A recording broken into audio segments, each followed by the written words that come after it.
Naruto, my Sharingan can be embedded with infinity gems. This video is purely for entertainment and does not infringe on copyrights or laws. The rights to the novel and image belong to the original author. We do not claim ownership. Don't like waiting and want to listen to this fanfic in full now? Subscribe to our Patreon, where you'll find the best fanfics. Chapter 226, Meeting Do Again. The next day, Kamui, with dark circles under his eyes, left the hot spring hotel with Mito and Mera and headed East Point. The dark circles under Shenwei's eyes were not caused by being beaten, but by tossing and turning in bed last night and not being able to sleep. Shenwei, did you not get enough rest last night? Mito looked at the listless Kamui and was very curious about what Kamui did last night. Normally, everyone had soaked in the hot springs for several hours last night, which allowed their bodies to relax to the greatest extent, but after she and Mera returned, they both fell asleep as soon as they touched their pillows. So what did Shenwei do last night that made him so tired? When Kamui heard Mito's voice, his mind unconsciously recalled that he was worried that Mito and Mera might be in danger while taking a hot spring bath last night, so he specially observed and protected them in secret, and he saw everything with his own eyes. Such scenes would not go away in my mind. As soon as I closed my eyes, they would start to replay in a loop, causing me to not be able to sleep the whole night. Shenwei thought of this and raised his hand to touch his nose. Fortunately, he didn't bleed, otherwise it would be very embarrassing. Shenwei, does your nose hurt? Mito waited for a long time, but saw no answer from Kamui, so he walked up to Kamui and just happened to see Kamui touching his nose. I might have caught a cold. I took a hot spring bath last night and was blown by the wind, so I caught a chill. Naturally, Kamui spoke out his true thoughts and had no choice but to follow Mito's words for Shenwei. Making up a lie is just something he can do without thinking. Hey, Shenwei made up a bunch of nonsense. Did I create a two-part allegorical saying? What? Shenwei, are you sick? Then you should remember to drink more hot water. When Mera heard that Shenwei was ill, she immediately offered him this panacea. After hearing what Mera said, Shenwei's face suddenly turned black, but when he thought about it carefully, he found that there was nothing wrong with what Mera said. If you have a cold, you should drink more hot water. I try my best. Shenwei knew the condition of his body. He didn't have a cold at all, so his tone of voice inevitably sounded a bit perfunctory. Don't try your best. You have to take it seriously.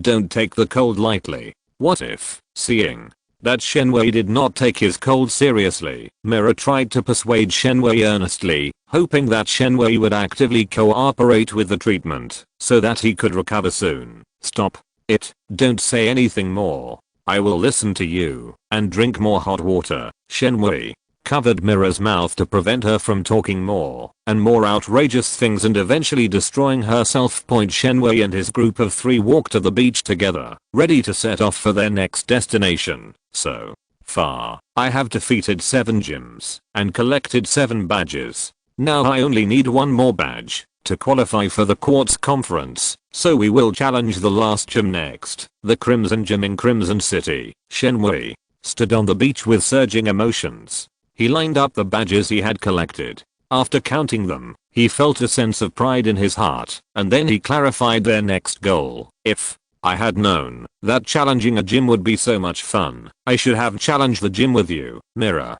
looked at the badge in Shenwei's hand, her little face full of unhappiness, and then she took one of the extra red lotus badges as a souvenir. Mito also took the last extra red lotus badge from Kamui's hand, and then looked at Kamui without saying a word. It's not too late to challenge the gym now. We can just go through the same path again, starting from the next Crimson Gym. When Kamui heard that Mera also wanted to challenge the gym, he quickly provided a solution to fulfill Mera's wish. No need. I just said that. Don't take it seriously. You've bullied all those gym leaders you challenged before. I don't want to face them. After listening to Shenwei's words, Mera looked at Shenwei's serious expression and quickly shook her head like a rattle, completely dispelling Shenwei's idea. Let's go now. The Crimson Gym is waiting for me to challenge it. As Kamui spoke, He released the big ferocious Gyarados and the big counterattacks melee from the Pokeball point. Kamui jumped onto the back of the great and fierce Gyarados and commanded it to swim towards the Crimson City point. Mito and Mera looked at the running Kamui, looked at each other, and released their big brother Charizard and the honest Blastoise respectively, to catch up with Kamui. Kamui, have you forgotten that Gyarados and Smelly were feeding you a lot of dog food last time? Mito sat on the back of big brother Charizard, commanding it to fly to the side of Kamui, deliberately winking at Kamui mischievously, then increased its altitude and flew into the air. After Mito's reminder, Kamui released Pidgeot from the Pokeball, jumped onto Pidgeot's back, and let Pidgeot carry him to continue moving forward. After walking for a while, Shenwei and his friends happened to meet the dragon-type Cheyenne Wangdu, who was riding on Dragonite. Hey, little brother, long time no see. When the Dragon King Du saw Shenwei, he ordered Dragonite to descend its flying altitude, came in front of Shenwei, and greeted Shenwei enthusiastically. Yeah, long time no see. Did you get any results from the investigation the Alliance asked you to do? Shenwei looked at the Dragon King Du, who looked exhausted from the journey, and his eyes turned, and a plan came to his mind. He wanted to use him as a breakthrough point to find out some information. Don't mention it. Ever since the Alliance sent us there to investigate, we have tried every possible method. But after investigating for a long time, we still don't have any clues. Instead, we have to be exposed to the sea breeze every day. Look at how dry my skin has become. The Dragon King Du looked unhappy, and no one knew whether it was because the investigation had not made any progress, or because the sea breeze had dried his skin, or both. Shenwei listened to the complaints of Dragon King Du and laughed dryly. He always felt that it was because of himself that he had caused such misery to others. Since the Alliance's mission has not been completed, if you sneak out like this and are discovered by the Alliance, you will probably be punished. Shenwei looked at the Dragon King Du with a mysterious smile on his face, teasing him. Don't talk nonsense. I came here for a mission. I heard that the Red Lotus volcano on Red Lotus Island erupted, so I rushed to rescue them. Dragon King Du immediately corrected Shenwei's mistakes and words, and tried to leave Shenwei with the image of a good employee who loves his work and never slacks off. When Shenwei heard about the mission of the Dragon King Du, he couldn't help but sigh in his heart that the fate between people is really indescribable. As soon as I did something, the Alliance sent Dragon Type 10 out to investigate. This was the case with the Tokiwa Gym, the Rocket Team's secret base, and now the Crimson Volcano. It felt like Dragon Type 10 was sent by the Alliance to clean up his mess. Then, your mission is over. I can tell you responsibly that the Red Lotus volcano did not erupt last night. It was all a false alarm. We came from Red Lotus Island. Do we look like refugees? Shenwei himself prevented the volcanic eruption. How could he not know what was going on? Brother, tell me in detail what happened to the Red Lotus volcano. When Dragon King Du heard Shenwei mention that the volcanic eruption happened last night, he naturally became less anxious. The volcano erupted last night, and it has been 7 or 8 hours since then. Nothing is left. It would be too late to go to Hongyan Island now, as the dust has settled. It would be better to find out more about the situation from Shenwei, an eyewitness, so that I can write a report to the Alliance and have more material to include. I don't know much about the specific situation. I just remember that the volcano looked like it was about to erupt, and then a puff of black smoke came out of the crater, and then nothing happened. In order not to expose himself, Shenwei deliberately omitted some facts related to himself, and roughly introduced the volcanic eruption last night to the Dragon King Du. The Dragon King Du listened very carefully. After listening, he frowned and thought for a long time before he sorted out the clues. Brother, after hearing what you said, I suddenly have some ideas. The volcanic eruption last night was not a false alarm, but was forcibly stopped by someone. There was a gleam of wisdom in the eyes of the Dragon King Du, and his tone was full of affirmation. When Shenwei heard what the Dragon King Du said, his heart skipped a beat, and he thought to himself, could it be that I have been exposed? How can human beings fight against the might of nature? Your idea is too crazy. In order to protect himself and to test the Dragon King do, Shenwei deliberately put forward a contradictory argument. Humans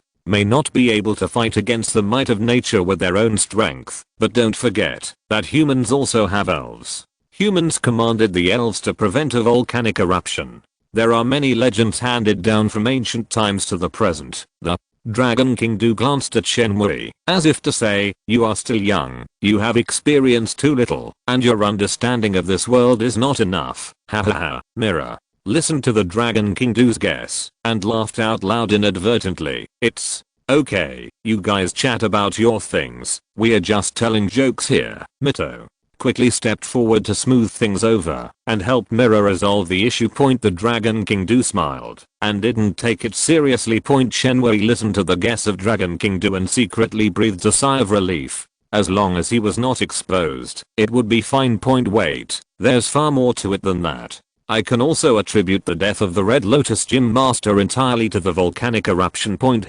Let's do it, then.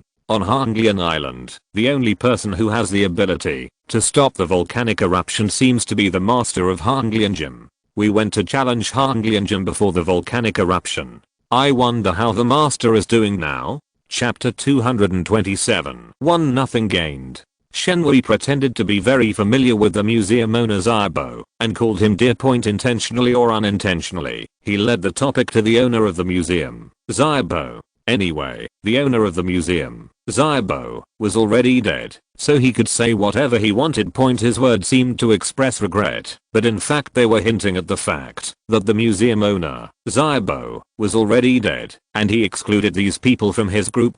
By then, even if the Dragon King found out that the pavilion master Zaibo was really dead, he would never blame Shenwei and the others. Zaibo, the gym master of the Red Lotus Gym. He is a veteran gym master in the Alliance. It seems that he does have the ability to stop the volcano from erupting. Dragon King do pondered for a while, then said to Shenwei, that's right, isn't it? The museum owner is very powerful. I've seen his duck-billed fire dragon with my own eyes. It can swim in the magma. Shenwei threw out another clue, completely placing the credit of preventing the volcanic eruption firmly on the head of the museum owner Zaibo. Oh, is there such a thing? Then it is estimated that Master Zaibo has stopped the volcanic eruption. I will find Master Zaibo when I get to Hanglian Island and ask him about the situation. Then I can report it to the Alliance. Dragon type Tenno-do was guided step by step by the divine power, making him believe that the owner of the hall, Zaibo, was the greatest contributor to preventing the volcanic eruption. Shenwei looked at the Dragon King fairy, who had been fooled by him. The heavy stone in his heart finally fell to the ground. Next, I should ask the Dragon King about Counselor Gyoji, but how can I, a new trainer, know this Counselor Gyoji? I will have to introduce a lot of people to him by then, which is troublesome. Brother, I just heard you say that you challenged the Red Lotus Gym, so I guess you have already got the Red Lotus badge. Are you planning to participate in this year's Quartz Conference? The Dragon King do seemed to be in a good mood and started chatting with Shenwei. Of course, I will definitely be the champion of this Quartz Conference. You better be careful and don't lose your position as the Dragon King. Shenwei had a faint smile on his face, and he looked at Dragon King do seriously and said with confidence. The Dragon King do looked at Kamui and was slightly surprised. Are all the new trainers this year so arrogant? Well, I'll wait for you at the Quartz Conference. The Dragon King do looked at the serious Kamui without any contempt for Kamui, and then was slapped in the face by Kamui at the Quartz Conference. All he had was respect for his opponent. Let me ask, if I win the championship in the Quartz Conference, will I have to work for the Alliance? Shenwei looked at Dragon King do with a complicated expression and asked him about the Alliance's system, intending to use this as a starting point to find out information about Counselor Gyoji. What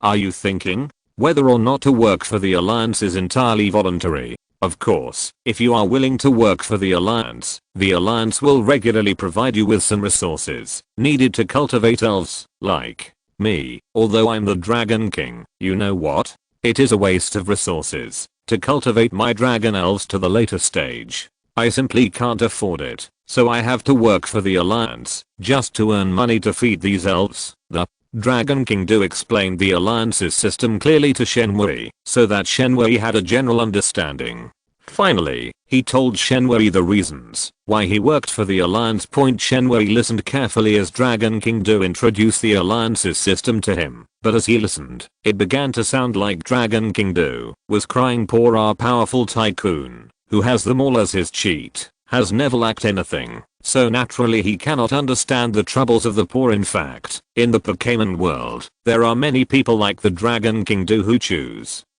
to work for the alliance. Not all of them may be poor people like the Dragon King Do, but they must need help from the alliance. In addition to resources, what other benefits does the alliance give you? What are the opportunities for promotion? Is it possible for you to become a member of the alliance, president, or something like that? Shenwei pretended to be very interested in the work of the alliance and continued to ask the Dragon King Do, forget about getting promoted for now. I'll be satisfied as long as I don't make any mistakes. The alliance is currently voting for a new president, and the two factions within the alliance are fighting fiercely. I don't want to show up and get involved at this time. The Dragon King Do looked worried, fearing that this fight would affect him. This also showed that he intended to remain neutral to factions within the alliance. After Shenwei heard what Dragon King Do said, he naturally thought of Counselor Gyoji and wondered which faction he belonged to and how he could bring him down. It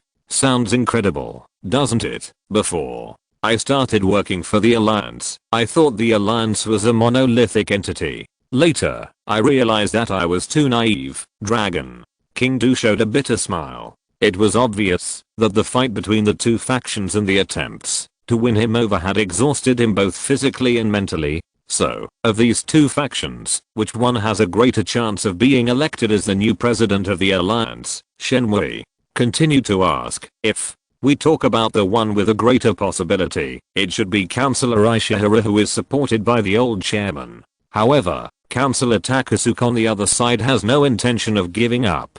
He seems to be planning something intensively now. However, it is still unknown who will be elected as the new chairman until the last minute. The Dragon King Do lowered his head and thought for a while before slowly giving the answer. When Shenwei heard the name of Counselor Gyoji, his heart moved, but there was no expression on his face. He said to himself, little guy, I finally found you. Besides that, what about other aspects? Shenwei finally got the chance, so naturally he had to find out everything about Counselor Gyoji at the Dragon King Ferry before he would give up. Other aspects? What do you mean? The Dragon King Do seemed to realize that he had said too much today, so he began to examine Shenwei. Of course Shenwei wanted to blurt out the words, but when the word came to his lips, he saw the Dragon King Do's scrutinizing gaze and swallowed the rest of the words. What is it? Remember that you are a rookie trainer now. You just need to stand out in the quartz conference, and someone from the league will naturally contact you.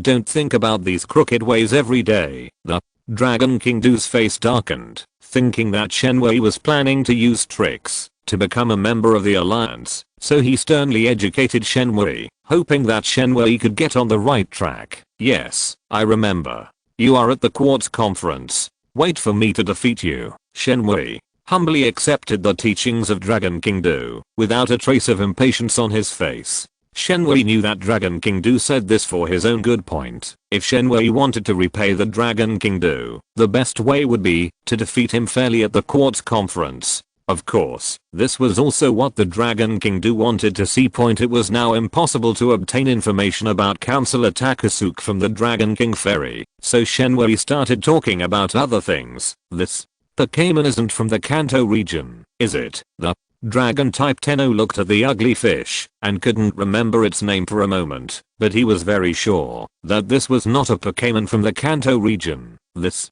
is a Chow Chow, a Pokemon from the Fingyuan region. It accidentally ran to the Kanto region and fell in love with my Pokemon, which was a Magikarp at the time, so I captured it. Come on, ugly fish, say hello to them. Shenwei briefly introduced the origin of the Chow Chow fish to the dragon type Cheyenne Wangdu, and then commanded the Chow Chow fish to say hello to the dragon type Shy and Wangdu.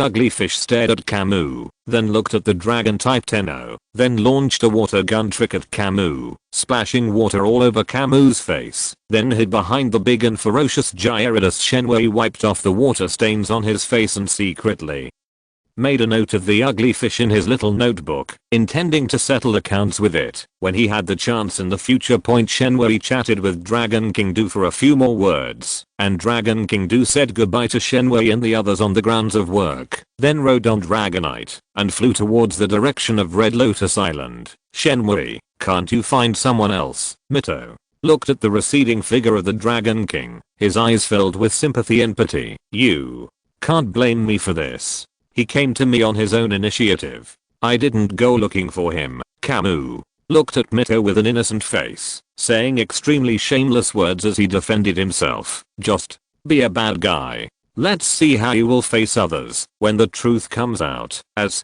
Mito spoke, he rolled his eyes at Kamui, then directed his big brother Charizard, turned around and continued to fly towards the direction of Asakusa City. Shenwei, I'll kill you. Well done. I support you. Mito sister, wait for me. On the surface, Mera stands on the same front with Mito, but secretly supports Kamui in doing this. She really wants to create chaos in the world. Mera commanded the Blasto Eyes and followed Mito in front, leaving Kamui alone. Well, it is true that we cannot always fleece the same sheep. After fleecing the Dragon King, the next step is to go to Professor Oak and fleece him for more, so that everyone can share the benefits. After Kamui had a target, he commanded Pidgeot, along with the big ferocious Gyarados and the big counterattack Uchiha, to catch up with Mito and Mera. At this time, the sky was covered with dark clouds and raindrops fell lightly. The rain got heavier and heavier and the wind was howling. The originally calm sea also showed its ferocious fangs to Shenwei and the others. Mito, Mera, look ahead. There is an island over there. Let's go to the island to take shelter from the rain first, and then we can set off again after the rain stops. As Kamui spoke, the fiery red Susanoo slowly emerged, wrapped around Kamui and his group, and flew towards the small island in front of them. Chapter 228 Power Outage. Kamui brought Mito, Mera, and a group of elves to an island not far away. It's so strange that the weather changes so suddenly. It was sunny 1 second, and then it was stormy the next. Mera looked at her clothes that were wet by the waves and complained about the unpredictable weather. She then put the honest Blasto Eyes back into the Pokeball. It's raining so hard outside. I don't think we can leave for a while. Let's go change into dry clothes and set off when the weather clears up. As Kamui spoke, he collected all his Pokemons into the Pokeballs and then threw a universal capsule toward the open space. Mito also put his big brother Charizard back into the Pokeball. The small house that had accompanied Kamui and the others for countless nights appeared in front of Kamui and the others. Kamui controlled Susanoo and led everyone into the small house to shelter from the rain. After Shenwei and the others entered the small house, they each returned to their own rooms, took off their wet clothes, put on dry clothes, and then returned to the living room and sat around the dining table. Kamui sat on a chair and opened the map of the Pokemon world to check the location of himself and others and confirm the direction. The Pokemon map shows that Kamui and the others are currently on an island called Twin Island. Shenwei silently repeated the name of Gemini Island. He felt it was very familiar, but he couldn't remember what was their point. Just as Kamui was thinking about the problem, Mito suddenly spoke, interrupting Kamui's thoughts. We can't go there now anyway. Why don't we play some games to kill time? Shenwei, what fun things do you have? Mito stared at Shenwei with her big beautiful eyes, expecting Shenwei to come up with something good. It is a rare opportunity like today, and Shenwei, like a Doraemon, took out various board game props suitable for 3 people from the mall. In the morning, Kamui, Mito and Mera played Landlord, then checkers and finally flying chess games like this, which Kamui had gotten so tired of playing in his previous life, seemed so novel and interesting to Mito and Mera that they made them unable to stop. Kamui has the foundation from his previous life, so when playing with Mito and Mera, he naturally loses less and wins more. Shenwei turned his head to look out the window from time to time and found that the rain outside did not show any sign of clearing up, but instead seemed to be getting worse. Mito, Mera, let's first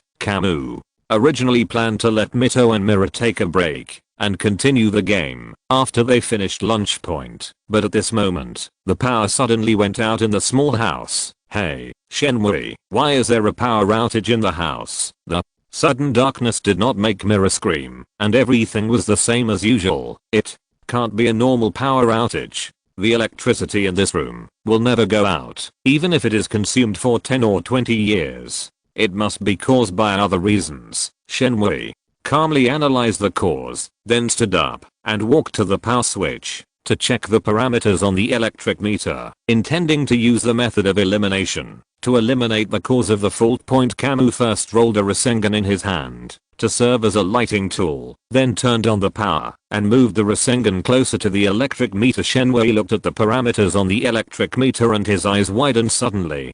He saw that the meter showed that the power storage was 0. The three of us ran out of electricity in the house today. Are you kidding me? Kamui's scream instantly caught Mito and Mera's attention. Mito and Mera followed the light of the Rasengan to Kamui's side and looked at the electric meter in front of them with confusion. Come on, follow me out and see which bastard stole our electricity. Shenmue, with a murderous look on his face, walked straight out of the small house to settle accounts with the culprit who stole electricity. Mito and Mera looked at each other and followed Kamui closely. Kamui pushed open the door and the fiery red Susanoo wrapped Kamui and the others to prevent them from getting wet by the rain again. Kamui took Mito and Mera a few steps forward, then looked back at the roof. I saw a chicken with its feathers flying yellow, perched on the solar charger on the roof of Shenmue's small house. Mito and Mera looked at the Pokemon in front of them and their eyes suddenly lit up and they both had the idea of taming it. Get down here. Shenmue pointed at the elf and ordered it to stay away from his solar charging panel. The chicken with its yellow feathers ruffled glanced at Kamui and then closed its eyes again. You stole my electricity and you think you're right. Just wait and see how I deal with you. As Kamui spoke, he left Susanoo where it was, jumped out of it, and pressed the Rasengan in his hand towards the Pokemon. This yellow chicken with frizzy fur fired 100,000 volts at Kamui, thinking that this would make Kamui behave. However, he did not expect that the 100,000 volts did not hurt Shenmue at all, and did not even have the slightest blocking effect. At this time, Kamui was holding the Rasengan and had already pressed it on the body of the Pokemon. The Pokemon was instantly hit by the Rasengan and flew out in circles, leaving the solar charging panel on the roof of Kamui. A faint light also lit up in Kamui's small house. Zapdos, one of the three stupid birds, I'm giving you two choices.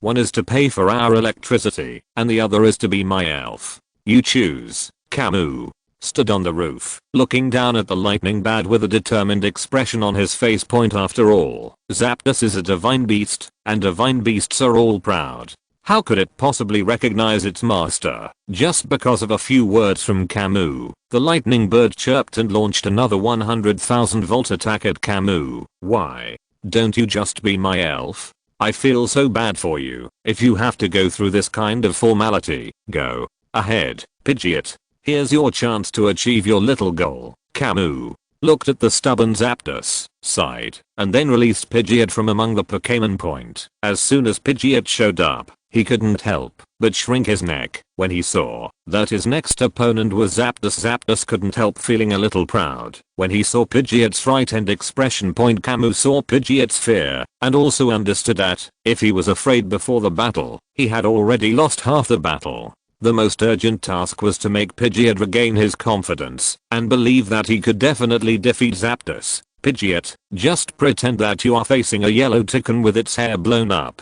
Remember, when two people meet in a narrow road, the brave one wins. Kamui cheered up Pidgeot, making it forget its fear and dare to challenge Zapdos. Pidgeot turned his head to look at Kamui and found that Kamui seemed very confident in himself. He immediately plucked up the courage to face Zapdos. Zapdos looked at Pidgeot, who was scared just now, and became brave. After listening to Kamui's words, Pidgeot's completely different performance made Zapdos very annoyed, so it took the initiative to attack Pidgeot, wanting to let Pidgeot know how big the gap between them was. The lightning bird activated 100,000 volts, and the yellow lightning struck Pidgeot, but use lightning flash now. Kamui watched as Zapdos attacked Pidgeot and quickly ordered Pidgeot to fight back. When Pidgeot heard Kamui's command, he used the lightning flash move to avoid Zapdos' attack and rushed in front of Zapdos. When Zapdos and Pidgeot got closer, Zapdos realized that the Pidgeot in front of them was so big.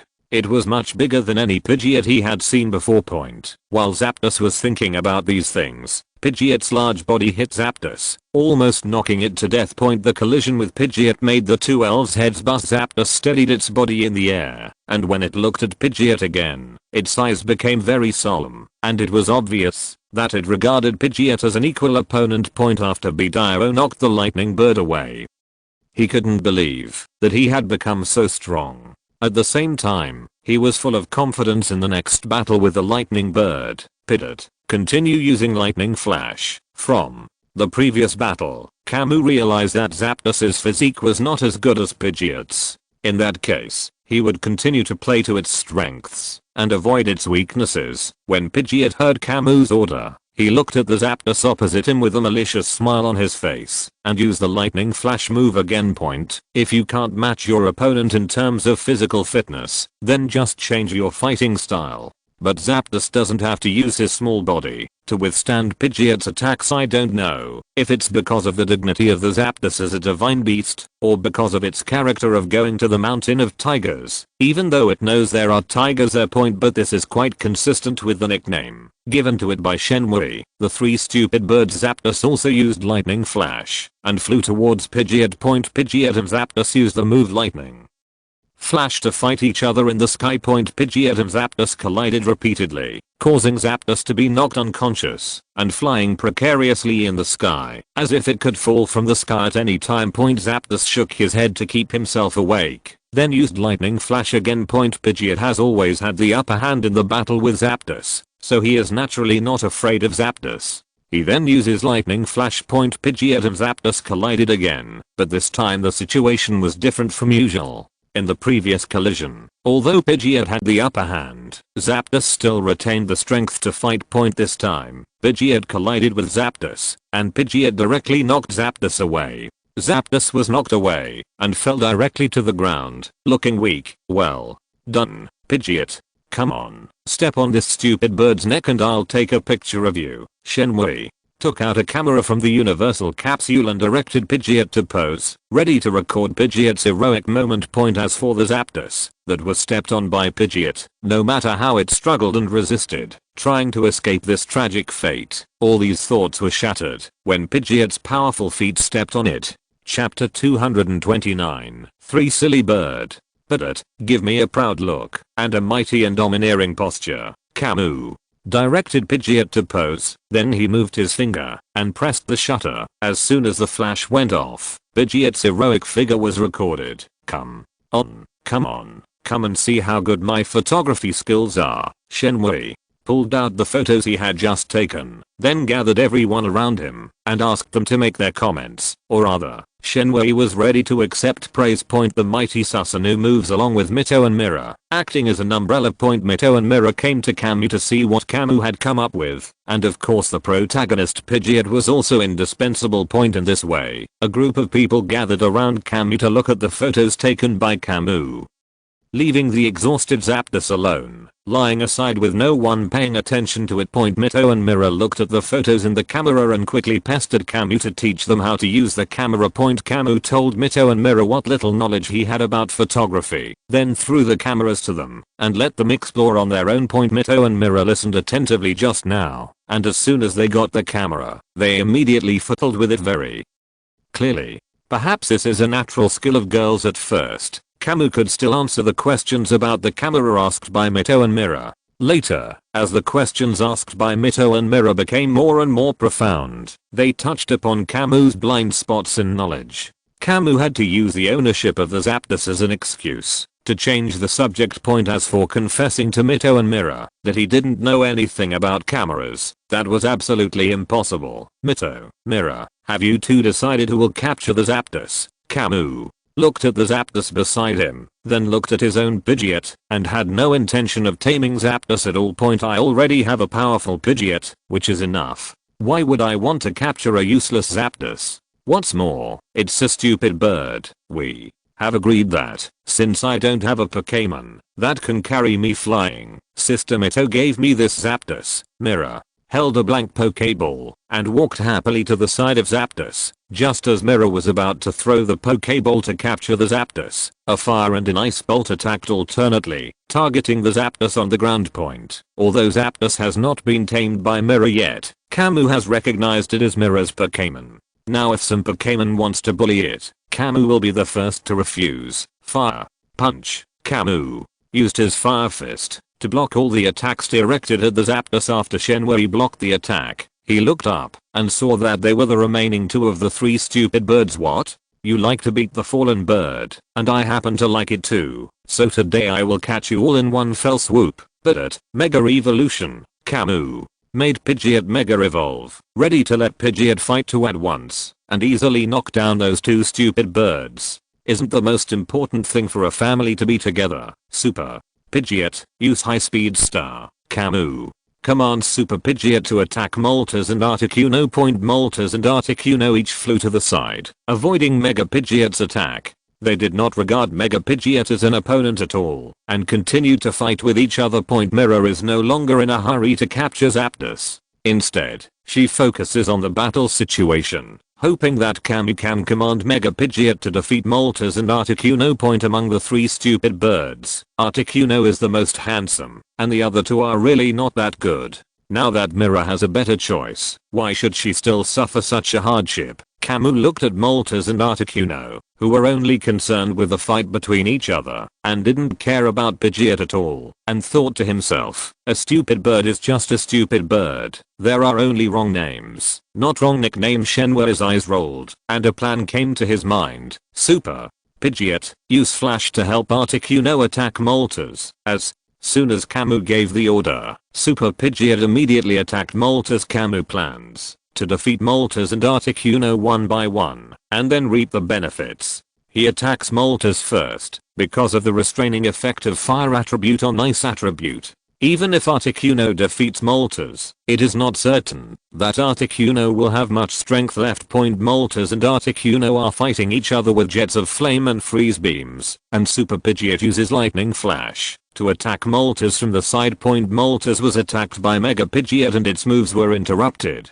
Articuno's freezing ray was no longer blocked and hit Moltres solidly. Articuno was a little confused when he saw Mega Pidgeot helping him deal with Moltres, but he soon realized that this was a good opportunity to defeat Moltres, so he attacked Moltres again. Articuno uses the freeze beam again to attack Moltres. Not willing to be outdone, Moltres used Flame Jet again to fight back. When Moltres and Articuno used their moves to fight each other again, Mega Pidgeot used Lightning Flash from the side to attack Moltres. The result was the same as before, but this time Moltres looked much weaker than before. Moltres was seriously injured twice because of being attacked by Mega Pidgeot, so it naturally cannot let Mega Pidgeot go. Moltres has now given up the idea of continuing to fight with Articuno and has set its sights on Mega Pidgeot. Moltres opened its mouth and spurted out a jet of flame, attacking Mega Pidgeot directly. Super Pidgeot turned its body to the side, avoiding Moltres' attack, and quickly flew towards Articuno, asking for help, intending to divert the trouble away. Moltres doesn't intend to continue fighting with Articuno, but Articuno has no intention of letting Moltres go. Moltres chased Mega Pidgeot relentlessly, opening its mouth and spewing out another jet of flame. When Articuno saw that Moltres dared to fight Pidgeot, he was unhappy and said, "How dare you bully my new brother? Don't you see that its boss is still here?" Articuno immediately sprayed out a freezing ray, blocked Moltres' attack, and saved Mega Pidgeot. Articuno continued to increase its strength, and the freezing ray instantly suppressed Moltres' jet of flame. Super Pidgeot seized the opportunity and used Lightning Flash again to attack Moltres from the side. Moltres was ambushed by Mega Pidgeot again. Its moves were interrupted, and it was unable to withstand Articuno's attack. Articuno's freezing ray went straight in and hit Moltres again. After being injured again, Moltres fell from the sky and became a pair of brothers in distress with Zapdos. Articuno looked at Zapdos and Articuno lying side by side on the ground, his face full of joy, and he kept circling in the air to celebrate his great victory. Super Pidgeot, use lightning flash. Kamui once again commanded Super Pidgeot to use his moves. The target of the attack was naturally Articuno, who was immersed in the joy of victory and unable to extricate himself. Articuno was circling in the air when it was suddenly knocked away by Mega Pidgeot. At this time, it had not yet reacted to what was happening. When Articuno circled and steadied its body in the air, it looked carefully and found that the one attacking it was its own little brother Pidgeot. Its mind went blank again. Under Articuno's incredulous gaze, Super Pidgeot once again used Lightning Flash to attack Articuno in front of him. Articuno looked at Super Pidgeot and attacked itself, and finally realized that Super Pidgeot was not in the same group with it. Then it aimed at Super Pidgeot and sprayed a freezing ray. Super Pidgeot moved flexibly, easily dodged Articuno's attack, and then continued to fly towards Articuno's position. While flying, Articuno continuously sprayed out several freezing beams to prevent Mega Pidgeot from getting closer and to keep some distance from it. Super Pidgeot dodged left and right in the air, avoiding all of Articuno's attacks, while constantly reducing the distance between himself and Articuno. After a series of attacks, Articuno found that everything he had done was in vain. Super Pidgeot was getting closer and closer to him, so Articuno just gave it a go and flew towards Super Pidgeot. Super Pidgeot, now is the time to use the destruction ray on Articuno. Kamui looked at Articuno, who seemed to be trying to fight to the death, and quickly ordered Super Pidgeot to change his moves and use other moves to defeat Articuno. When Chao heard Shenhua's command, he immediately stopped where he was and used a destructive ray. Super Pidgeot opened his mouth and spurted out a destructive ray, which went straight towards the flying Articuno. Super Pidgeot's change of tactics caught Articuno off guard. Didn't you want to fight me in close combat? Why did you change your tactics as soon as I agreed? Aren't you cheating? Super Pidgeot's destructive ray hit the unsuspecting Articuno solidly. After using the destructive ray, Super Pidgeot also exited the super evolved form due to exhaustion of power. Articuno followed the fate of his two brothers, Zapdos and Moltres, and fell from the sky. The three stupid birds lay neatly on the ground, and the dark clouds in the sky began to dissipate slowly. The sun pierced through the clouds and shone on the twin islands. Come on, Pidgeot, let's continue taking pictures. Kamui took the camera from Mito, then threw the prop Zapdos and prop Articuno aside, and took a picture of Pidgeot defeating Moltres. After taking the photo of Moltres, he threw the prop Moltres aside and immediately took another photo of Pidgeot defeating Articuno. Pidgeot, let's go big this time. You fly up with Moltres in your mouth and Zapdos and Articuno in your feet. Let's take another picture. Shenhui had a new idea in his mind, so he quickly put it into action. Just like that, a photo of three heroes fighting Lubu, a photo of Pidgeot bravely capturing three stupid birds, under the wise guidance of Shenhui, recorded this historic moment. If you're listening to this novel on a channel other than Fanfic World, it means they downloaded and uploaded it without effort. We cordially invite you to visit our channel, Mundo Fanfic Novelos. There you'll find the original version of this story and you can explore many other novels of various genres. We're waiting for you to immerse yourself in a world of incredible novels. Chapter 230 Beach. The dark clouds in the sky have dissipated. The mighty Pidgeot has defeated the three stupid birds, and now it is time to distribute the spoils. Mito, Mira, you two choose. I won't get involved. As Kamui spoke, he waved his hand and released Susanoo. Then he left the resources for cultivating the three idiot birds and turned around to pack his bags, ready to set off again to challenge the last gym in Crimson City. Kamui doesn't want the three stupid birds, so only Mito and Mira are left. Mira, you haven't had a spirit that can carry you flying. Then I have decided that these three spirits are all yours. Mito looked at Mira with anticipation and couldn't help but recall the performance of the three stupid birds in the previous battle. He couldn't help but feel sad about their IQ, so he gave the three stupid birds to Mira. Really? That's great. Thank you, Mito. After hearing what Mito said, Mira jumped up excitedly, then ran over and hugged Mito. Okay, go and subdue the three stupid birds. Go and subdue them. Mito was also led astray by Kamui and blurted out the words three idiot birds. After he came to his senses, he quickly changed his words, patted Mera, and encouraged Mera to capture the 3 idiot birds as soon as possible. Mera agreed, took 3 blank Pokeballs, and threw them at the 3 silly birds. The 3 aviaries were put into the Pokeball, which also meant that Mera had 3 more Pokemons, so it was Mera who tamed them. That's good. Birds of a feather flock together. When Kamui looked at the 3 Pokeballs in Mera's hand, he knew the final fate of the 3 Pokemons, and implied that Mera's IQ was on par with the 3 Pokemons. Kamui, what do you mean? Sister Mito, look, Kamui is bullying me again. Although Mera didn't understand what Kamui meant, she knew it was definitely not something good. It was Kamui who was talking about her in a roundabout way again, so she went to Mito to make the decision for her. Shenmue, if you don't bully Mera for a day, you will feel uncomfortable all over, right? Mito was sacrificed by Mera, so he had to stand up and speak for Mera, blaming Kamui. No, I promise I didn't this time.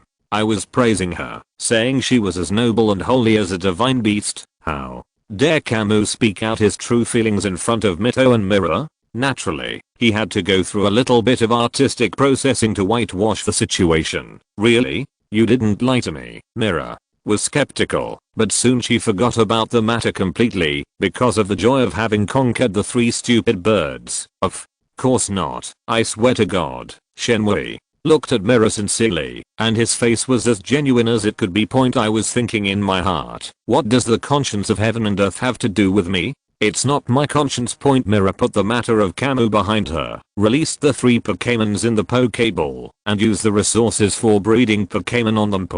Although Mera was deceived by Kamui, Mito was not so easily fooled.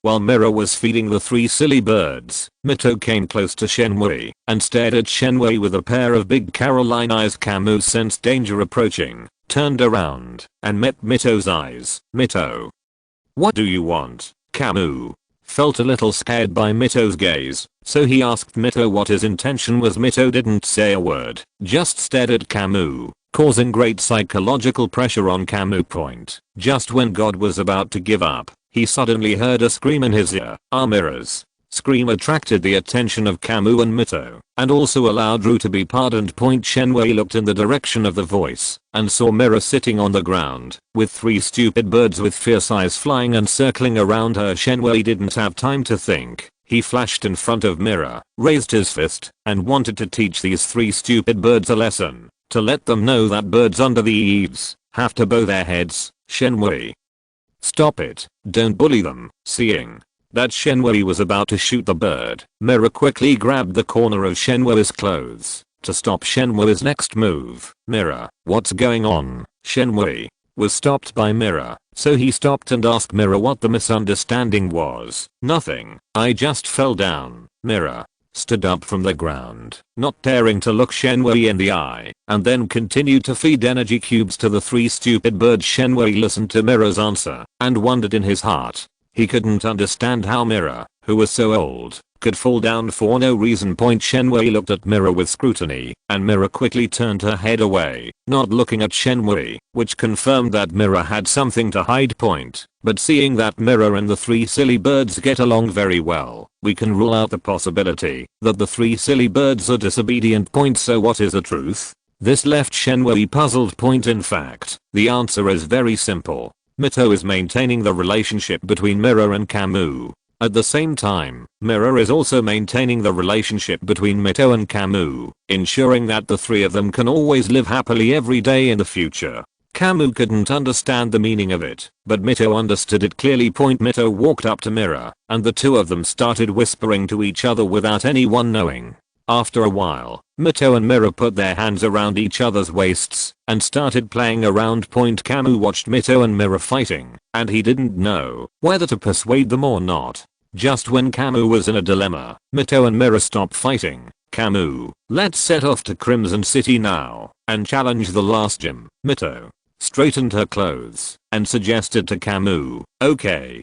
Kamui was still thinking about something, so he agreed to Mito's proposal without thinking. Kamui's words are a typical example of his mouth being faster than his brain. As soon as the words came out of his mouth, Kamui realized what Mito had just said. Seeing that Kamui agreed, Mito and Mera pushed Kamui towards the beach. Mito, Mera, why are you in such a hurry? Let's have lunch before we leave. As Shenhui walked, he remembered that they had not had lunch yet, so he decided to fill his stomach before setting off for Kyanhang City. Don't bother, we can just grab a bite on the way. Mera flatly rejected Kamui, and together with Mito, they increased their strength and dragged Kamui to the beach.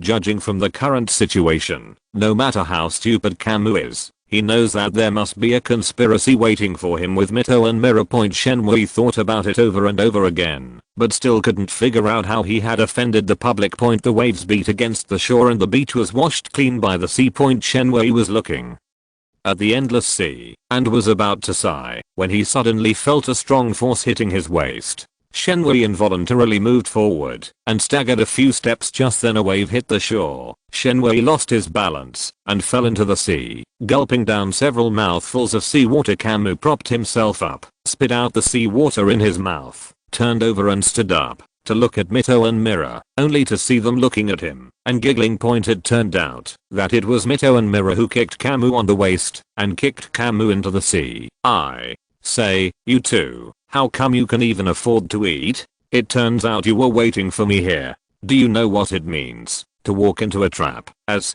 Kamui spoke, he pounds towards Mito and Mera like a tiger pouncing on its prey. Mito and Mera quickly dispersed, leaving Kamui empty-handed, and then challenged Kamui, come on, come and catch me. I'm here, you can't catch me. None of you can escape today. I'll show you how I'm going to deal with you. After Kamui's attack missed, he turned around and chased after Mito, who was closer to him, and said viciously. When Kamui went after Mito, Mera dug out a ball of sand and threw it at Kamui. Just when Kamui was about to catch Mito, the ball of sand thrown by Mera hit Kamui right on the back of his head, causing Kamui to pause and allowing Mito to escape. Shenhui patted the back of his head and turned to look at Mera, only to see Mera catching the newly dug sand in her hand and looking at Shenhui with a smile. Mera, wait for me. After Shenhui finished speaking, he dug out a ball of sand from the ground and was about to throw it at Mera. But before Kamui could throw away the ball of sand in his hand, the back of his head was attacked again, this time by Mito. Kamui looked back at Mito, who made a face at Kamui and then quickly restocked his ammunition. Shenhui left the back of his head to Mera again. Mera naturally would not miss this opportunity and threw another ball of sand at the back of Shenhui's head. Kamui sensed the attack from behind, turned his head to avoid Mera's sneak attack, threw the ball of sand in his hand back, and chased after Mito without even looking at the outcome. The ball of sand thrown by Kamui hit Mera's face. When Mito was brushing off the sand on her face, Kamui had already caught Mito. I caught you. Kamui grabbed Mito, picked her up by the waist, and walked towards the sea step by step. Shenhui, I was wrong. Please let me go. I can help you bully Mera. Please let me go. Mito begged Kamui for mercy again and again, even at the cost of betraying Mera, begging Kamui to let him go. Okay, Kamui readily agreed to Mito's request.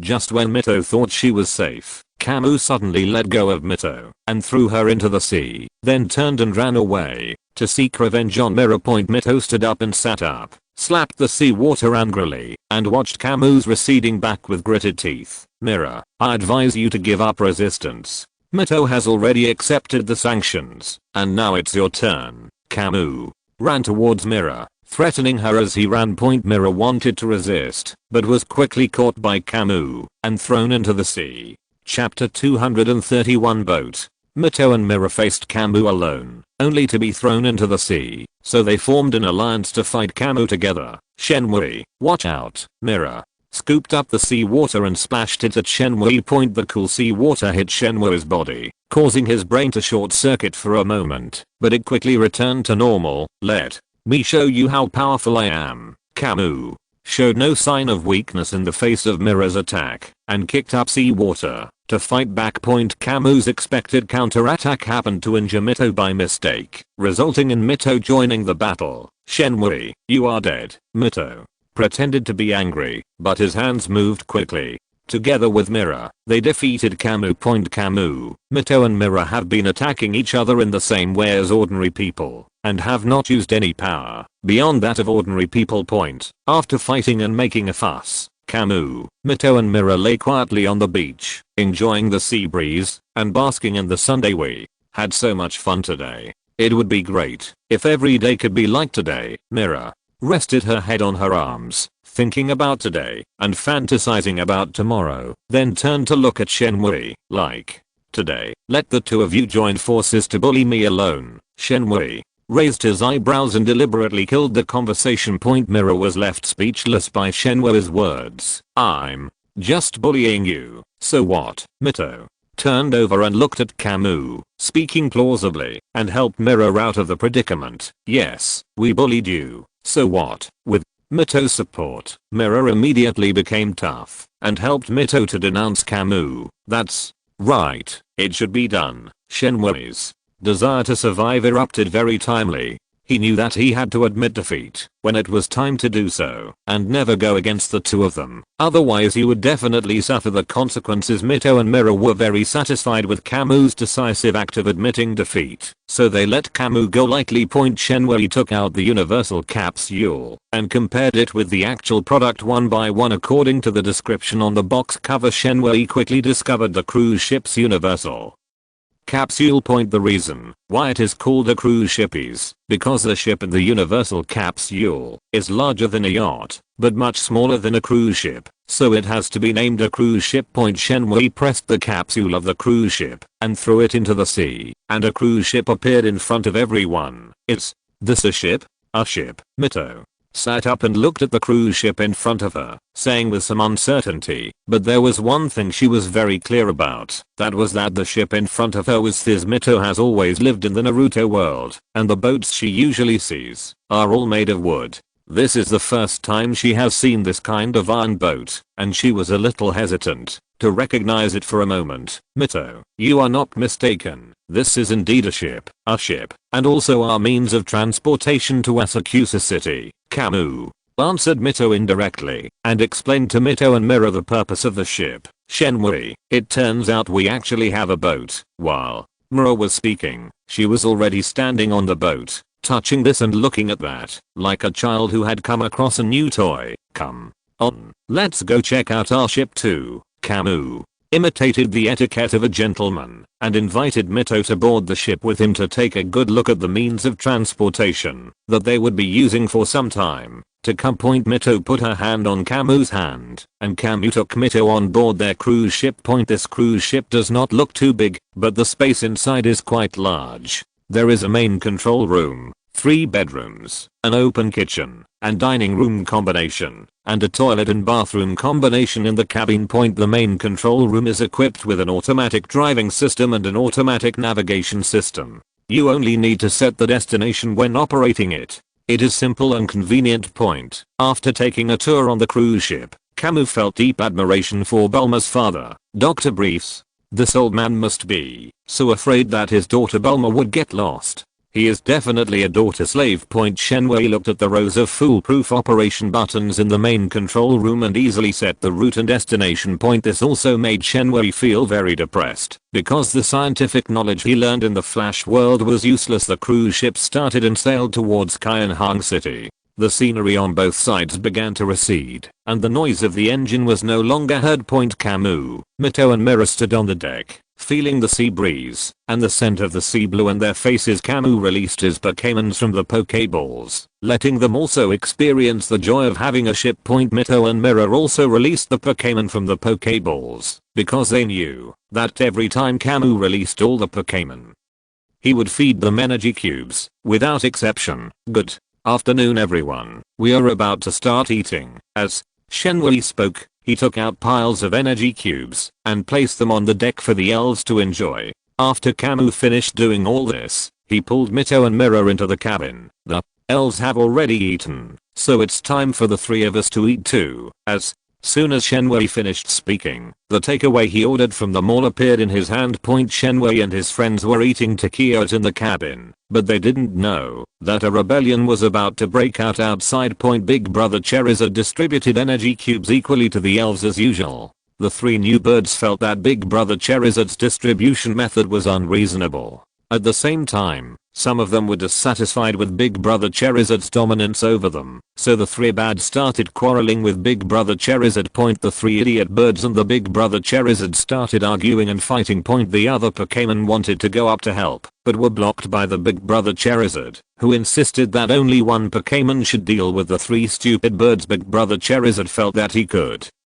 handle this little thing by himself, and there was no need to bother Kamui and the others. Then he raised his hand and pointed to the sky, setting the battlefield in the sky to avoid disturbing Kamui and the others. Just like that, the Big Brother Charizard and Trinita, the four Pokémon, flew into the air and engaged in a 1 vs 3 battle. When the Big Brother Charizard saw that Trinita had stood firm in the air, he took the lead in attacking them. The Big Brother Charizard rushed into the encirclement of the three idiots, used his left hand to chop, aimed at the neck of Moltres, and swung a knife. The Big Brother Charizard suddenly burst into flying speed, which scared the three stupid birds. The fact that they had lost to Pidgeot was right in front of them, and they didn't want to repeat the same mistake with Big Brother Charizard. Although there was some trickery involved in Pidgeot's defeat at that time, a loss is a loss and there is nothing to say about it. But this time, if the three of them join forces to fight against the Big Brother Charizard and lose, then they will lose a lot of Pokémon. Big Brother Charizard attacked Moltres, while Zapdos and Articuno on the side used 100,000 volts and freeze ray respectively to attack Big Brother Charizard. Kamui, Mito and Mera in the cabin felt the energy fluctuations outside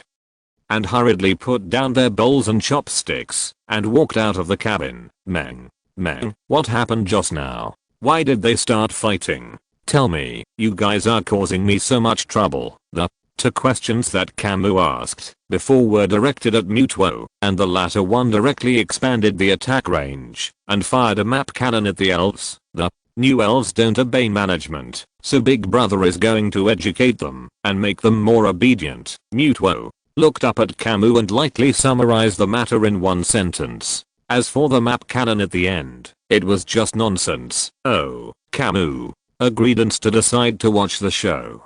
After all, none of the four Pokémon fighting in the sky belonged to Kamui. He couldn't afford to offend the trainers of these four Pokémon, let alone intervene. Mito and Mera were listening when suddenly there was no further development. They understood Kamui's intention and did not want to interfere. Sister Mito, Charizard did nothing wrong in this matter. The three stupid birds are disobedient and should be properly disciplined. Mera took the lead in expressing her attitude to Mito and did not show favoritism just because the three silly birds were her spirits. Since Mera said so, let's see how their battle turns out. After listening to Mera's words, Mito nodded and then thought that he should wait and see the results first. At this moment, Moltres was hit by the splitting move of its Big Brother Charizard, and the jet of flame brewing in its mouth was abruptly interrupted, stuck in its throat and causing discomfort, and its body fell downwards. The Big Brother Charizard took advantage of the situation, grabbed Moltres by the neck, caught Moltres in his hand, and threw it out with his backhand to block the 100,000 volts of Zapdos. Then, the Big Brother Charizard opened his mouth and spit out a jet of flame to block Articuno's freezing ray. I didn't expect Charizard to be so smart. Kamui looked at his Big Brother Charizard and couldn't help but praise this unexpected response. Mito and Mera looked at Kamui expressionlessly, and Kamui shut up instantly. When Mewtwo saw this situation, he couldn't help but sigh in his heart. I, Mewtwo, have never been inferior to anyone in my life, but this trainer is too afraid of his wife. The 100,000 volts of lightning bad were not wasted at all, and they hit Moltres solidly, blocking the attack for the Big Brother Charizard. Big Brother's Charizard's flames blocked the freeze bird's freezing light to prevent himself from being harmed. The fire attribute of Big Brother Charizard can naturally restrain the ice attribute of Articuno. In addition, with the long-term supply of energy blocks by Kamui, when the two Pokémon fight, Big Brother Charizard will naturally have the advantage. The Big Brother Charizard increased the flame output, and the balance of victory began to slowly tilt. Articuno's freezing ray was losing ground, and was about to be suppressed by the jet fire of its Big Brother Charizard. At this moment, Zapdos took advantage of the fight between its Big Brother Charizard and Articuno, and used its 100,000 volt move to sneak attack its big brother Charizard. Chapter 232 Defeat 3 Stupid Birds Again. The 100,000 volts of lightning from the lightning bird hit the big brother Charizard, causing its body to tremble slightly. The jet of flame that was about to overwhelm Articuno paused, giving Articuno a chance to catch its breath. Kamui opened his mouth and wanted to say something on behalf of his big brother Charizard. What a pity. But when the word came to his lips, Shenhui swallowed them back. The reason why Shenhui swallowed his words was that when he opened his mouth, he felt 4 sharp gazes staring at him. That's right, it was Mito and Mera who were glaring at him. Heaven. The Zapdos succeeded in its attack, and it felt like it was definitely safe this time. Even if the big brother Charizard on the opposite side didn't lose its combat capability, he would at least be seriously injured. But when Zapdos looked at the big brother Charizard on the opposite side, he was suddenly dumbfounded. It was seen that after the big brother Charizard was hit by the 100,000 volt attack from the Zapdos, it did not stand still and continued to do what it was supposed to do. It chased after Articuno and spit out another jet of flame without any sign of injury. The big brother Charizard discovered it at this time. Mito, Kamui and Mera, who were standing among the Pokémon watching the battle, suddenly stopped in the air, not daring to take the next move, for fear that their trainer Mito would be unhappy. Charizard, you need to focus when fighting. If you have any questions, wait until the battle is over. Mito looked at the big brother Charizard standing still in the air and immediately corrected its mistake, while also allowing it to fight privately with the 3 idiot birds. When big brother Charizard hears that Mito has given it permission to fight, it lets go and goes for it boldly, spitting out a fierce jet of flame at Articuno. Articuno immediately used freezing rays to resist, but it had no effect at all. The big brother Charizard spit out jets of flames that were unstoppable, defeating Articuno's freezing beam and then bombarding Articuno's body. Articuno was hit and let out a whine, then fell from the sky. Mewtwo used his superpowers to catch the falling Articuno and put it on the deck. Moltres finally caught its breath at this point, and from bottom to top, it aimed at its big brother Charizard and spit out a jet of flame. Zapdos was not idle either, and once again used 100,000 volts on its big brother Charizard. The big brother Charizard flapped his wings and did not intend to fight Moltres and Zapdos head on, but chose to avoid their attacks. Big brother Charizard is flying in front, with Moltres and Zapdos chasing behind it. Big brother Charizard spits out jets of flame from time to time to tease Moltres and Zapdos behind it. Moltres and Zapdos were behind big brother Charizard, also trying every way to attack it, but it nimbly dodged every attack and would block those it couldn't dodge with its jets of flame. The big brother Charizard was in the sky, circling with Moltres and Zapdos, actually looking for a good time to attack. Just when the big brothers Charizard, Moltres and Zapdos were in a straight line. The big brother Charizard suddenly turned around and spit out a jet of flame with all his strength to attack the Zapdos in the middle of the 3 points. Moltres wanted to help, but if it attacked at this moment, it would definitely hurt Zapdos. If Zapdos is defeated by big brother Charizard now, then Moltres will be no match for big brother Charizard and can only let big brother Charizard crush him. Thinking of this, Moltres suddenly hesitated for a moment. While Moltres hesitated for a moment, earth-shaking changes occurred on the battlefield. Zapdos quickly used 100,000 volts to block the attack of its big brother Charizard, but just like Articuno, it failed to block it. The lightning bird was hit by the jet of fire from its big brother Charizard and fell from the sky with a wail. Mewtwo once again used his superpowers to put the fallen lightning bird on the deck, becoming a pair of brothers in distress with Articuno. Big brother Charizard has already defeated Articuno and Zapdos, and with the remaining Moltres, big brother Charizard plans to be more straightforward. Big brother Charizard flew straight towards Moltres, and a faint white light appeared on his right hand, which was the special effect of the splitting move. Moltres knew that now was the time for the final showdown, so it did not retreat at all. It aimed at its big brother Charizard and used a big fire move to try to stop it. The big brother Charizard raised his right hand, dispersed the big fire in front of him, and then continued to fly towards Moltres. When Moltres saw that Flame's attack did not achieve the effect he expected, he quickly used a self-sacrificing charge to attack his big brother Charizard.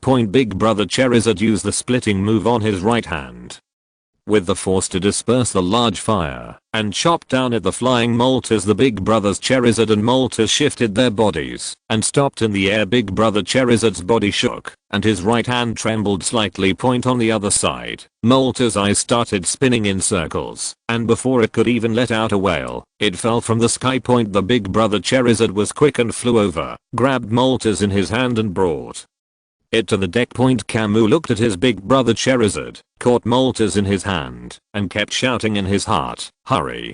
Give me another earth throw." Of course, Shenmue only dared to shout these words in his heart, and did not dare to say them out loud. The big brother Charizard placed Moltres next to Articuno and Zapdos, then stood aside, looking as if he was accepting the punishment. Mito and Mera walked forward, and gave the big brother Charizard and Trinitor a Senzu bean each. Mito then asked, and Muto translated, and they learned the cause and process of the whole incident. After discussion, Mito and Mera finally determined that the three idiots were the party at fault, and that the big brother Charizard was a person who was dedicated to his job and enforced the law normally. The final decision is, deduct the energy block supply of the three silly birds for the next 3 days. I hope the three silly birds can learn a lesson from this and not make the same mistake again. The three stupid birds failed again and were wiped out, and the battle ended like this. After Mito and Mera dealt with the trouble caused by the three stupid birds, they turned around and found that Kamui was missing. They immediately went back to the cabin to look for Kamui. Muto looked at Mito and Mera's backs as they left and silently prayed for Kamui in his heart, praying that he would be blessed. Mito and Mera walked into the cabin and saw Kamui cleaning the cabin, looking very well behaved. "Shenmue, you are busy." Mito saw Kamui in the cabin and then winked at Mera. Mera immediately understood and walked over to close and lock the cabin door to prevent anyone from escaping. "Mera, it's been so long since you've locked the door. It affects the air circulation." Shenmue looked at what Mera did and suddenly had a bad feeling in his heart, but he made a joke and then planned to walk over and open the door. As soon as Kamui made a move, Mito and Mera cast 4 sharp glances at him, making Kamui dare not act rashly. "You seem to be having a lot of fun seeing our elves fighting." Mito looked at Kamui calmly, dug up old accounts, and planned to settle accounts with Kamui. "I apologize. I reflect on my mistakes, and I beg the two ladies to give me a chance to make amends." Kamui looked at Mito and Mera sincerely and immediately admitted his mistake without any embarrassment, but instead acted very skilled. "Don't you like to express your opinions when others are fighting? Why don't you also express how you feel when you get beaten up?" Mera walked towards Kamui, blocking his escape route, and then planned to use receiving magic to transform. Kamui looked at Mito and Mera approaching, rubbing their hands ready to fight, and thought, "It seems like I can't escape this beating today." Just when Shenmue was about to accept the reality, the cruise ship suddenly shook violently. "Stop, I'll go see what's going on." Kamui took this opportunity to bypass Mito and Mera, opened the cabin door and walked out, escaping the disaster. Shenmue walked out of the cabin, patted his chest to calm himself, secretly thanked his luck, and then went to check what had just happened. "You are still alive." Muto's voice sounded in Kamui's heart, his tone full of surprise, while he kept looking at Kamui. Meng, do you really want me to die? I raised you for nothing." Kamui looked at Muto resentfully and said with great pain, "Why do you think you can be saved?" Muto rolled his eyes at Kamui, then crossed his arms and turned his head away from Kamui. Meng, my love for you is not in vain." Kamui understood the meaning of Muto's words and realized that what had just happened was what Muto did to save him. A smile immediately appeared on his face and he wanted to rush over and hug Muto. Muto easily put up a psychic barrier to block Kamui, leaving it alone. "You should think carefully about how to explain what happened to those two people just now." Muto gave Kamui a reminder, then put away his psychic barrier and walked halfway on his own, leaving Kamui alone there to think about countermeasures. Cough. Shenmue suddenly cleared his throat, then turned around and ran into the cabin in a hurry. "Mito, Mera, something bad has happened. The boat is broken." Kamui ran into the cabin and told Mito and Mera the bad news, and in order to make his performance more realistic, he did not control his volume at all. Muto heard every word of Kamu's words clearly, and he staggered immediately, thinking, I'm indeed not a human, but you are a real dog. Shenmue, sit down and tell me slowly, what happened to our ship. When Mito heard Kamu say that the boat was broken, he no longer cared about what had happened before and hurriedly asked Kamu about the specific situation of the boat. It is the unstable flow of the engine hydraulic system that causes the main current board program to be suspended so that the coolant cannot flow back to the air outlet. That's the problem with our ship. Kamu suddenly thought of a sitcom he had watched in his previous life, and he recited the lines from the show to fool Mito and Mera. Chapter 233 Reunion. Shenmue spoke this long paragraph in one breath without any interruption, without any stuttering in between. If there was a competition to select the best eloquence in the universe, Shenmue would be more than qualified to make it to the top 4. What should we do? Why don't we abandon the ship and take the elves to the Light Red City? Mera panicked when she heard that the boat was broken, but she quickly thought of a way to abandon the boat and never thought about repairing it. Mito looked at Kamu calmly. Shenmue listened to what Mera said, hesitated for a while, and said nothing, thinking, Mera, you are such a spendthrift woman. Having said that, I can't keep it secret any longer, otherwise it would be so sad to just throw away such a good ship. Ahem. The boat is broken, but I can fix it. Kamu stopped pretending and showed his cards. He thought he would receive admiring looks from Mito and Mera, but the result disappointed him. It can be fixed. Then go fix it quickly. Come on. Mito didn't show any surprise. He just said it calmly. Okay. Kamu didn't see what he wanted in Mito and Mera and was very disappointed. Then he agreed and walked out of the cabin like a walking corpse. When Shenmue walked out of the cabin, he realized that he had made a mistake. The repairs that Kamu has in mind may be somewhat different from the repairs that Mito and Mera have in mind. The repair that Kamu wants is scientific and technological, while Mito and Mera want the repair to be restored to the void through the eye technique. The cause of the failure that I had applied before had frightened Mito and Mera. Of course, it was probably only Mera who was frightened, which made her so panicked. Later, when I said I could repair it, Mito and Mera immediately thought of the pupil technique of returning to the void, but my thinking was restricted, and I only thought about using scientific and technological means to repair it, and I actually forgot about this. So now there is a choice before him. Should he pretend to forget about the pupil technique and continue to use scientific technology to repair it? Or should he use the pupil technique to repair it himself? Forget it. Just keep pretending and pretend that I have forgotten about it. This is also a good opportunity to pick up the old stuff and review it. After Shenmue figured everything out, he walked happily to the main control room and started reviewing. Mera waited in the cabin for a long time, but didn't see Kamu. She felt something was wrong, so she started talking to Mito. Mito sister, why hasn't Kamu come back after being gone for so long? Is it difficult to repair a boat? Isn't it something that can be solved in a blink of an eye? Mera looked at Mito with confusion, seeking answers from him. Why don't we go look for him and see how he has repaired the boat? Mito smiled and pulled Mera out of the cabin. Mito couldn't help laughing when she thought about how Kamu would look at them, suddenly appearing with a look of surprise on his face. Muto, where is Kamu? Main control room. Mito and Mera walked out of the cabin without stopping, and after getting the whereabouts of Kamu from Muto, they went straight to the main control room. Muto answered Mito's question casually, and then watched Mito and Mera walk non-stop towards the main control room to find Kamu, so he secretly used telepathy to remind Kamu. When Kamu received the message from Muto, there was no panic on his face, because he was indeed doing maintenance. Mito and Mera pushed the door open and walked into the main control room, looking at Kamu, who had torn the main control room into pieces and was sitting on the ground with a screwdriver in his hand. Mito, Mera, you're here. Don't worry, I'll be able to fix the boat in no time. Shenmue raised his head and took a quick look, then lowered his head and continued with the work in his hands. Mito was dumbfounded when he saw the busy Kamu. This was completely different from what he had imagined. Could it be that he was really wrong? Mito fell into self-doubt, while Mera on the other side became nervous. Shenmue, why did you dismantle the boat? It's over. It's over. Now the boat is really broken. Even if you fix the boat, I won't dare to ride it again. Mera looked at Shenmue nervously, not believing that Shenmue could repair the boat manually.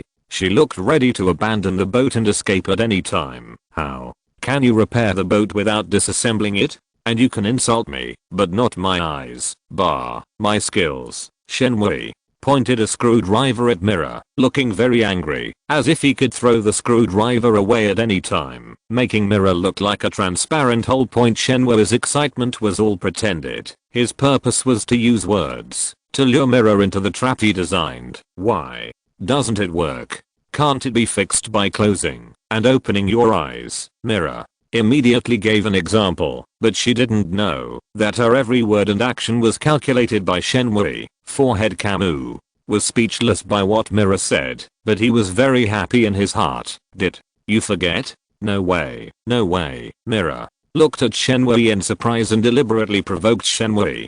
After all, this was one of the few opportunities for her to gain the upper hand in the quarrel between her and Shenmue. Naturally, she had to press on and expand the victory. Shenmue had an expressionless look on his face, and then he used the pupil technique to restore the ship to emptiness, and then quickly fled from the main control room. Shenmue, don't leave. Did I say something wrong just now? If I did, you don't have to consider my face. You can just refute me directly. Mera looked at Shenmue's receding back and immediately chased after him, looking like she was unwilling to let Shenmue go. Mito was left alone in the main control room. Things had just happened so fast that her mind was a little confused. Now thinking back carefully, everything happened so naturally that I always feel like something is wrong, but I can't put my finger on it. Mito was going to ask Kamui for clarification. When she looked up, she glanced out the window and discovered the existence of land. Then Mito didn't care about asking Kamui anything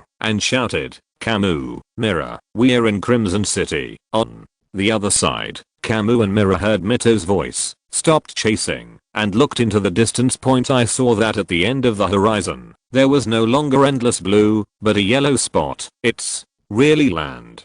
Great. We have finally arrived at the Red City. Mera looked at the land in the distance, dancing with excitement, and had long forgotten about the matter of Kamui. Going out to sea by boat and riding an elf to sea are two different feelings. After discovering land, of course, after drifting on the sea for such a long time, it feels very familiar to see land again. After a while, Shenmue and his cruise ship docked at the shore, which meant that they had finally arrived at Kainhang City. Kamui, Mito, and Mera collected all the Pokémon on the deck into the Pokéballs. Then Kamui turned the cruise ship back into a universal capsule, put it in the box, and walked towards the direction of Crimson City. As Kamui walked, he studied the map of the Pokémon world.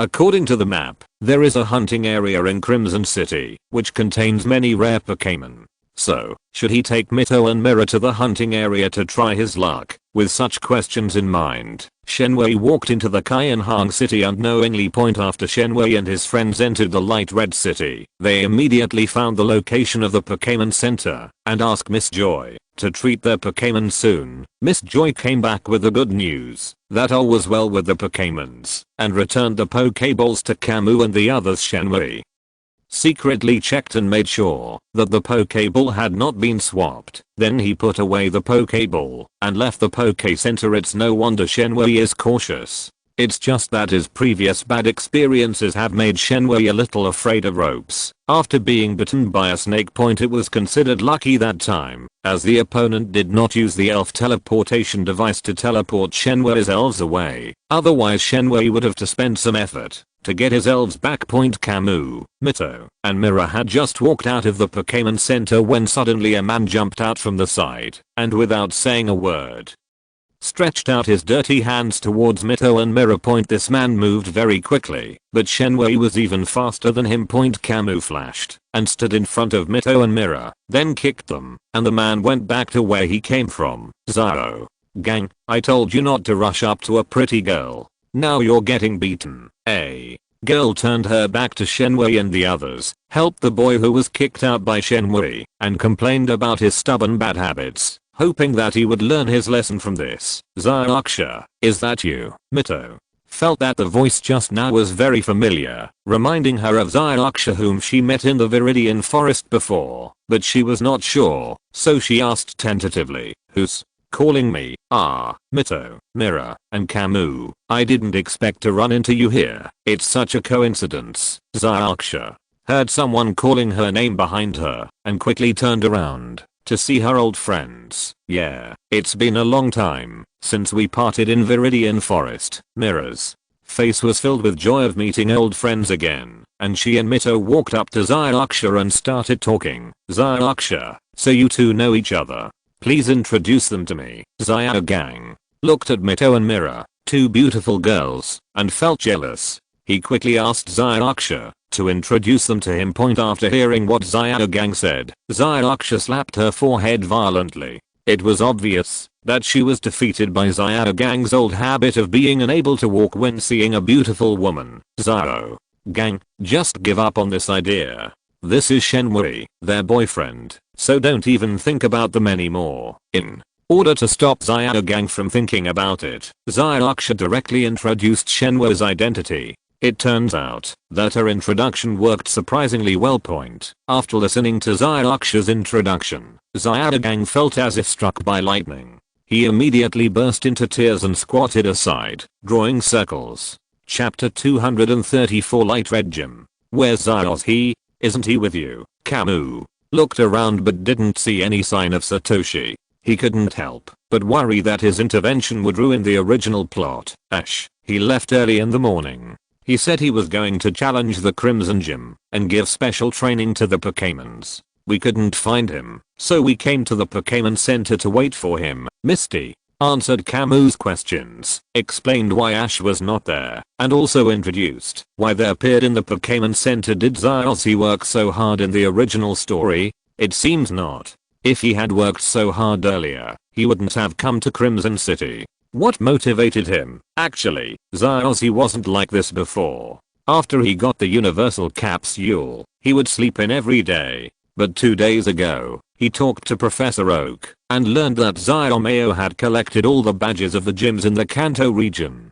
He seemed to have become a different person. I really don't know whether this is a good thing or a bad thing. Mister's unintentional words happened to answer Kamui's doubts and made Kamui understand why Satoshi became like this. Don't worry, Zyuksha will only become more courageous after facing more setbacks. It is because of Zyuksha's encouragement that Zyuksha can go further on the road of becoming a trainer. Shenwei knows Zyuksha too well. He knows what kind of person he is and what kind of experiences he will have in the future. Based on these things, Shenwei gave a very pertinent evaluation. Zyuksha followed Shenwei's words and thought about it carefully. She found that what Shenwei said was not groundless, but she was still a little unsure. Divine power. Zyuksha saw Kamui from a distance, then shouted Kamui's name and ran over excitedly with Pikachu. Zhi. Long time no see. Kamui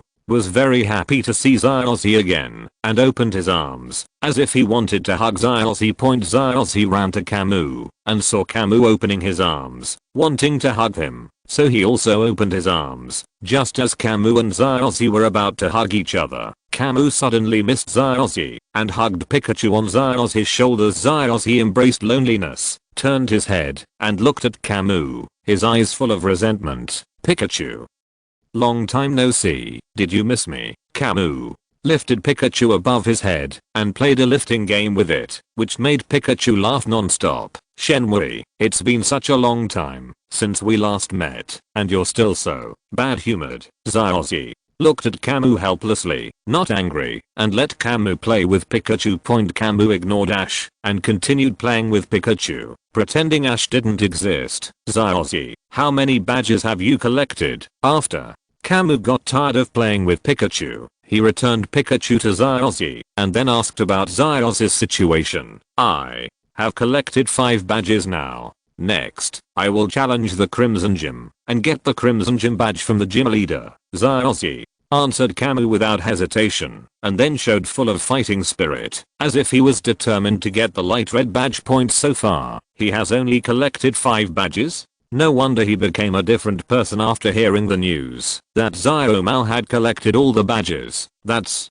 perfect. I'm going to challenge the Crimson Gym too. Since we are going the same way, let's go together. Kamui invites Xiaozi to challenge the Crimson Gym together, and also wants to see how much Xiaozi has improved in the process. That's great. Let's go now. After hearing what Kamui said, Xiaozi walked towards the Crimson Gym. Xiaozi, you just finished special training for the Pokémons. Don't you need to go to the Pokémon Center to treat your Pokémons? Kamui looked at the anxious Xiaozi without moving and reminded him from the side. Ah, that's right. Shenmue, wait for me. I'll be out soon. As Xiaozi spoke, he walked into the Pokémon Center and went to find Miss Joy. To heal his Pokémon point, Kamui slapped his forehead, feeling that he was really defeated by Xiaozi's natural thick-skinnedness. After a while, Xiaozi walked out of the Elf Center. Kamui, my Pokémons have all been adjusted to their best condition, so let's go challenge the Crimson Gym now. As Xiaozi spoke, he pulled Kamui towards the light red gym, eager to get the badge point. Behind Kamui and Satoshi were Mito, Mira and Misty. The 3 of them were whispering, and no one knew what they were talking about, but they often burst into laughter. The one walking at the back was Xiaogang, who was all alone and looked very pitiful. Shenmue and his group walked further and further away until they arrived in front of a single plank bridge. ZHI, how far is it to get to the light red gym?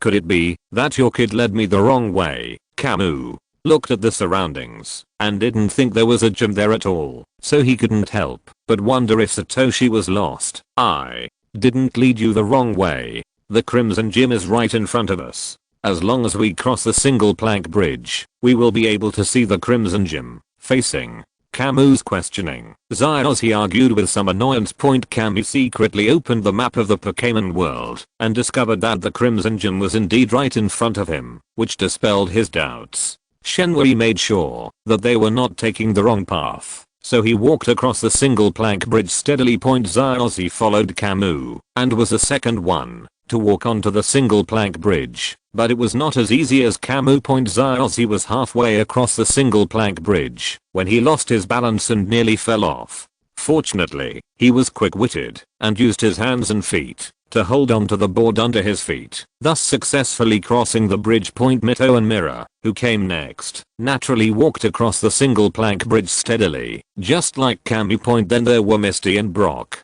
Although they were not as relaxed as Kamui, Mito, and Mira, they were not as embarrassed as Satoshi. Shenmue and his group of 6 crossed the single plank bridge safely and continued to move forward. Shenmue and his group of 6 were walking when they saw an ancient building right in front of them.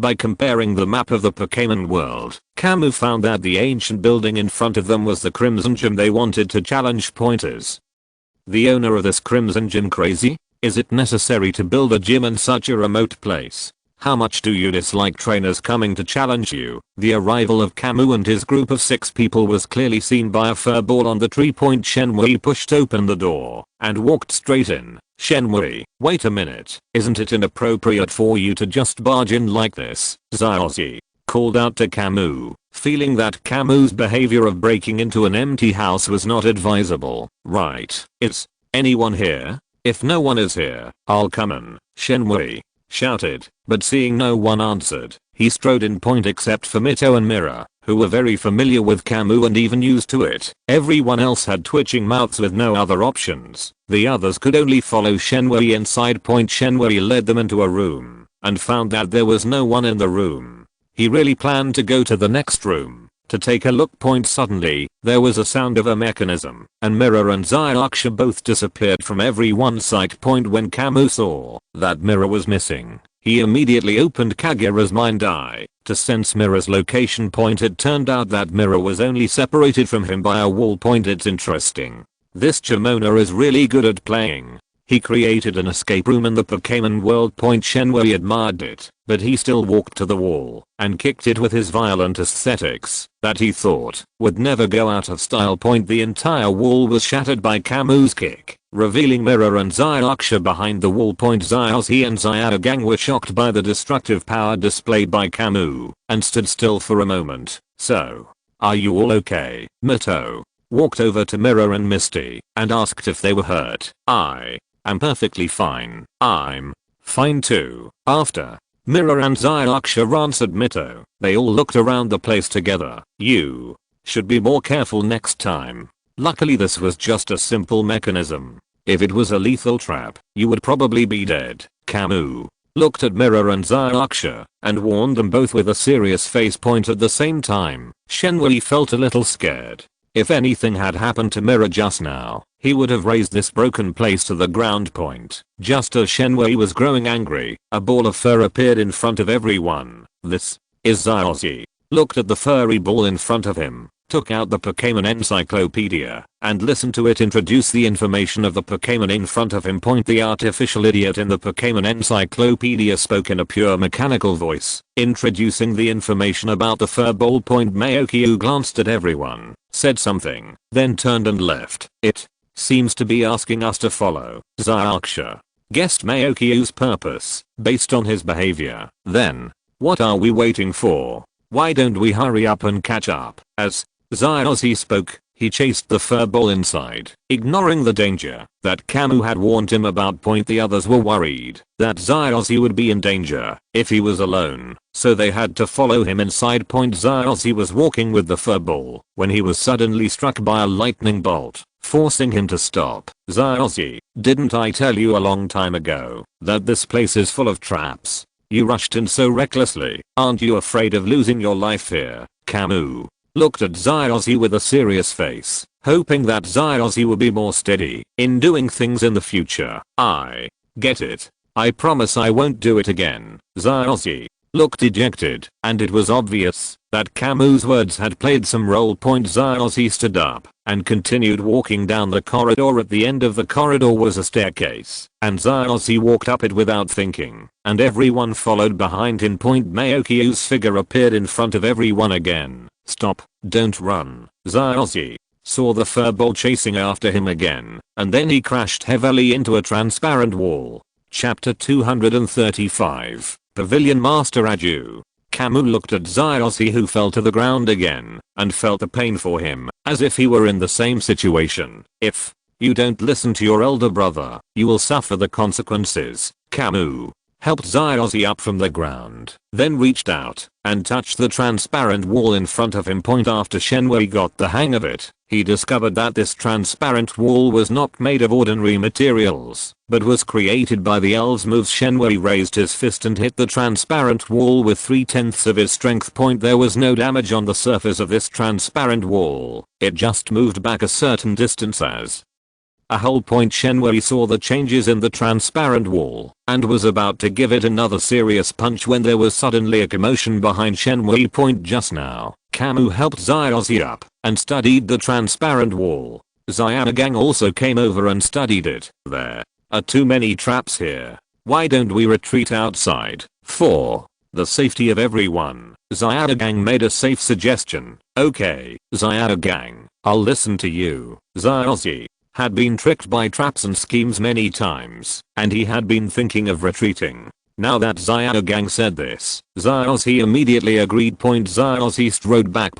But before Zyuxia could take a few steps, he bumped into a transparent wall again. Zyuxia was knocked unconscious again. Misty, Mito and Mera turned their heads away because they couldn't bear to see Zyuxia's miserable condition. Zyugang walked forward and helped Zyuxia up, then touched the transparent wall in front of him. Both roads are blocked. We seem to be trapped in this place. Now we can only find another way out and leave this place. Zyugang explained the current situation to everyone and encouraged everyone to find other ways out. Zyuxia looked up and saw a vent on the wall on one side. He climbed up without saying a word. Just as Zyuxia's hand touched the vent, the entire wall suddenly collapsed, revealing the outside world. Zyuxia X4 Misty, Brock, Mito, and Mera saw that something was wrong with Satoshi and rushed forward to checkpoint. They saw that they were now on top of a steep cliff with a small river below and Zyos's figure there. Pikachu, Misty and Brock, both of them and one Pokemon, felt sad and mourned for Satoshi. Mito and Mera also became very lost. What happened? Where's Satoshi? Shenmue had been thinking about the transparent wall when he heard the commotion behind him. He turned around and looked over here. Kamui was the first to discover the corridor, which showed a missing piece of wall on one side, and then he noticed that Zyos was also missing. So I asked everyone about the situation. Shenmue, I'm here, help me. Zyos's voice came from below the crowd. Everyone leaned out and found Zyos holding onto the vent on the wall. Zyos, you have to hold on. We will rescue you soon. Misty took off her backpack and searched for items that could save Satoshi. Forget it, I'll do it. Go, Pidgeot, help me rescue Zyos. Kamui looked at Misty rummaging around in the backpack and directly released Pidgeot from the Pokeball. Time is life now. Although Zyos has the title of the real new Ultraman, what if he can't hold on and falls to his death? In order to avoid unexpected situations, Shenmue chose the safest solution. Pidgeot was sent out by Kamui, and after flying a circle in the air, he grabbed Zyos with his 2 feet and then flew back. Pidgeot threw Zyos aside, then walked happily to Kamui. Pidgeot, you did a great job. Kamui reached out and touched Pidgeot's feather, then put it back into the Pokeball. Just as Kamui was planning to go again and teach the reckless Satoshi a lesson, he discovered that the furry bull had pushed open another wall and appeared in front of everyone. Mera immediately wanted to chase after it to see what the purpose of this fur ball was. Mera, don't move. Kamui looked at Mera's reckless behavior and quickly shouted to stop her from taking the next action. Mera was startled when she was called by Shenmue, and she stopped and touched the wall lightly with her hand again. At this moment, more than a dozen shurikens suddenly flew over from the wall, and their target was Mera. Kamui dodged and stood in front of Mera, catching all the flying shurikens. Ha ha ha. Born in darkness, living in darkness, this is Shinobi's fate. Kunoichi. Enter Aya. At this time, a female ninja with green hair and wearing pink ninja clothes appeared in front of everyone and introduced herself to everyone. You threw the shuriken. Kamui weighed the shuriken in his hand, looked at the female ninja named Air opposite him, and waited for her answer. Do you guys like my greetings? Air looked at everyone with a smile. When she saw the shuriken in Kamui's hand, her pupils suddenly dilated and she was shocked. The smile on her face became a lot stiffer. It's easy if you threw it. I'll give it back to you. After Kamui learned that the female ninja Aya in front of him was the culprit, he raised his hand and threw the shuriken in his hand at her. When Aya saw Kamui throw the shuriken back, a disdainful smile appeared on her face. He is just an ordinary person, just some shurikens thrown at him casually, and I can easily dodge them. If Shenmue knew Aya's inner monologue at this moment, he would definitely say to Aya, you are so naive. When Aya saw clearly the trajectory of the shuriken thrown by Kamui, cold sweat broke out on her forehead. Who is this person? He is so powerful. He threw the shuriken without leaving me any room to retreat. However, it is impossible for this level of shuriken jutsu to pose a threat to me. Air is like a professional yoga teacher, using various movements that are difficult for ordinary people to complete, and nimbly avoiding 4 or 5 shurikens. Just when Aya was secretly feeling proud of herself and thinking that the divine power was no more than this, something strange happened. The shurikens that were originally flying collided with each other, changing their trajectory and instantly surrounding Aya, putting her in a desperate situation. How can this be? Aya was so shocked by Kamui's shuriken technique that she stood there in a daze, not moving at all. That's it for now. The voice arrived before the person, and then countless shurikens flew out, blocking the shurikens thrown by Kamui, saving Aya, revealing his true form, and appearing in front of everyone. Aya, you are so immature. A male ninja wearing blue ninja clothes and a red scarf around his neck scolded Aya. Brother, I was too careless. After Aya was safe, she walked respectfully to her brother and knelt on one knee. I'm so sorry. I want to apologize to you on behalf of Aya. Hello, I'm the owner of the light red gym, Aju. You're welcome to challenge the light red gym. The male ninja wearing blue ninja clothes and a red scarf around his neck bowed deeply to Kamui and the others to express his apologies, and then revealed his identity to everyone. Shenwei originally planned to teach the light crimson gym master Aju a lesson, but when he heard what the other party said, he immediately calmed down. Regardless of whether what the museum owner Aju said was true or false, at least his attitude was impeccable. Besides, no one on their side was injured, so naturally they would not bother with him. Hello, Gym Master. I'm the new trainer of the Crimson Gym, Kamui. Shenwei stepped forward, stated his identity, and also stated the purpose of his visit. Hello, Gym Master. I'm also here to challenge the new trainer of the Crimson Gym. I'm Satoshi from Pallet Town. Zaozi stood with Kamui and almost repeated Kamui's words. Since both of you are here to challenge the Crimson Gym, why don't you let me, my sister Aya, and the two of you have a 2 vs 2 Pokemon battle among 4 of us? Gym owner Aju looked at Kamui and Satoshi in front of him, and for the sake of convenience and to save trouble, he decided to have a 2 vs 2 Pokemon battle among 4 people. Okay, no problem. When Shenwei heard the proposal from the owner of the museum, Aju, he agreed without thinking twice. What? Is a 2-on-2 elf battle between 4 people. Zaozi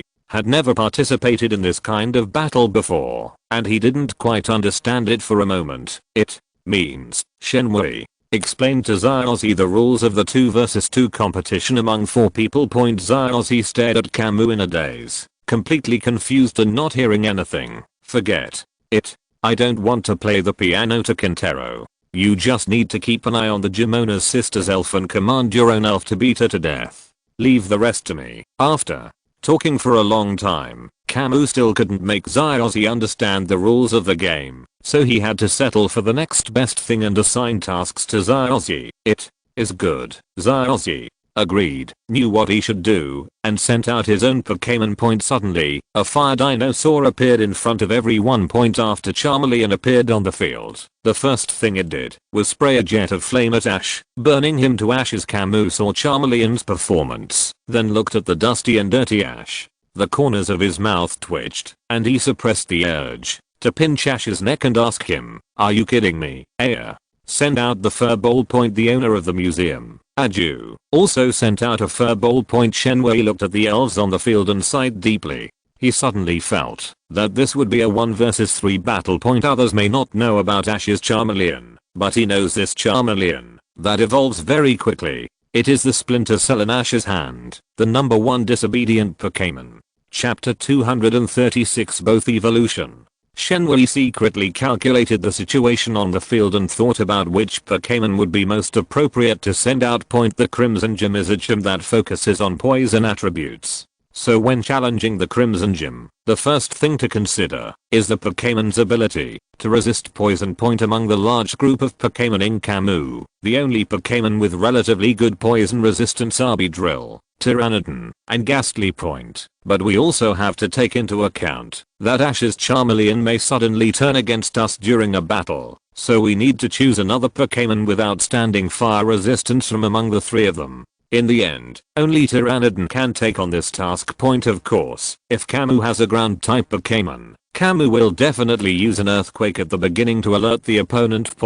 Even though Shenwei was thinking so much, in reality only a few seconds had passed. Kamui released the fossil pterosaur from the Pokeball. As soon as the fossil pterosaur appeared, it attracted everyone's attention. Zaozi immediately took out the Pokemon book to learn about the fossil pterosaur. The artificial idiot in the Pokemon encyclopedia spoke in a pure mechanical voice and narrated the information of the fossil pterosaur at the same time. Zyada Gang, who was standing at the back, recognized the pterosaur at a glance and explained the pterosaur to Zyada beside him. The museum owner Aju looked at Shenwei's fossil pterosaur but didn't say anything. In his opinion, Shenwei commanding the fossil pterosaur to fight was like a child holding a pistol. Although the pistol was very powerful, how much power could the child exert? Aya, the sister of the Jimonaraju, has not forgotten the revenge of the shuriken just now, and plans to pay special attention to the Kamui Pokemon in the next gym challenge. The fire dinosaur looked at the fossil pterosaur, which was very cool, as soon as it appeared, and began to think of comparing itself with it. Shenmue, you are so powerful that you can actually subdue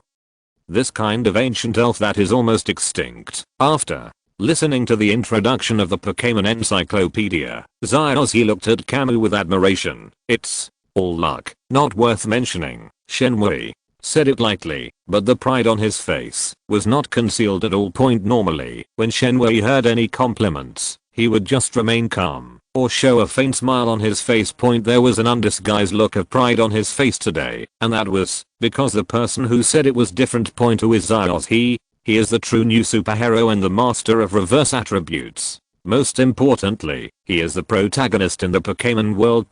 Can the weight of Zyozzy's words be the same as that of other ordinary people? Of course it's different. After Shenmue had his fill of the addiction, he decided to quit and immediately adjusted his mindset. Master Aju, this place is a bit small and not very suitable for the upcoming battle. Why don't we go to another place? Shenmue looked at the Jimonaraju and asked him to change the venue. Shenmue did this because he didn't want the poison gas to accumulate for a long time due to the small space and affect the performance of his elves. You are here to challenge the Crimson Gym. Why do you have so many requirements? Just have a Pokemon battle here. If you don't think you can do it, go home and don't challenge the Crimson Gym again. Aya, the younger sister of the Onaraju, rejected Shenmue's request and even mocked Shenmue at the end. Aya, the younger sister of the Jimonaraju, understood how much of an advantage this small venue would have for poison attributed Pokemons, but she couldn't say such a thing openly, so she had to taunt Shenmue, which made Shenmue lose his mind and give up the idea of changing the venue. If you don't want to change it, then don't change it. But I have already made it clear that if there is any sabotage during the battle, I will pay for it. Shenmue looked at Aya, the sister of the owner of the hall, Aju, and made a prior statement with a smile. Okay, no problem. Aya, the owner of the museum, Aju's sister, thought for a while and agreed immediately. Fossilized pterosaur, take off the roof for me. Shenmue obtained the permission of Aya, the sister of the Jimonaraju, without asking for compensation, and immediately ordered the fossil pterosaurs to demolish the house to create a good combat environment for the next battle. Wait, I agree to change the venue. After Shenmue gave the order to the fossil pterosaur, the museum owner Aju immediately agreed to Shenmue's request to change the venue, and at the same time he looked at Shenmue deeply. When Shenmue heard that the museum owner Aju agreed to change the venue, he quickly stopped the fossil pterosaur's behavior. You guys come with me. As the owner of the museum, Aju, was talking, he took the lead and led the way. Aya, the younger sister of the museum owner Aju, glared at Shenmue, then quickly followed her brother Aju. Kamui and Satoshi followed. The four of them, their Pokemons, followed their trainer closely and walked over together. Mito, Mira, Zyuksha and Zyugang also followed. The owner of the museum, Aju, quickly led everyone and walked around until they arrived at the empty yard. What do you think of this place as a venue for elves to fight, Jim? Owner Aju looked at Shenmue expressionlessly and asked him if he was satisfied with this empty yard as a venue for the elves to fight. Great, here we are. We can start the elf battle. Shenmue felt a breeze blowing around him from time to time, so as to prevent the Jimonaraju and his friends from gaining any advantage on the field. He then decided to use this empty yard as the venue for the elves' battle. The venue was determined, and the Jimonaraju stretched out his hand and asked Kamui and Zyozzy to take the lead in commanding the attack. Fossil pterosaur, use the self-sacrifice charge on the furball on the left. Kamui didn't bother to be polite with the Jimonaraju, nor did he consult with Zyozzy. He commanded the fossil pterosaur to attack the Jimonaraju's Pokemon Ball. Furball, get out of the way quickly, and then use poison powder on the fossil pterosaur. The museum owner Aju immediately got into the state and commanded Mangekyō to fight with the powerful fossil pterosaur. Furball. We also use poison powder on the fossil pterosaur. Aya, the younger sister of the museum owner Aju, teamed up with her brother Aju to command the elves to attack the powerful fossil pterosaur Zyos. He looked at the situation in front of him, as if he was a bystander, completely forgetting that he was also a participant in this Pokémon battle. Zyos, what are you waiting for? Have you forgotten what I told you before?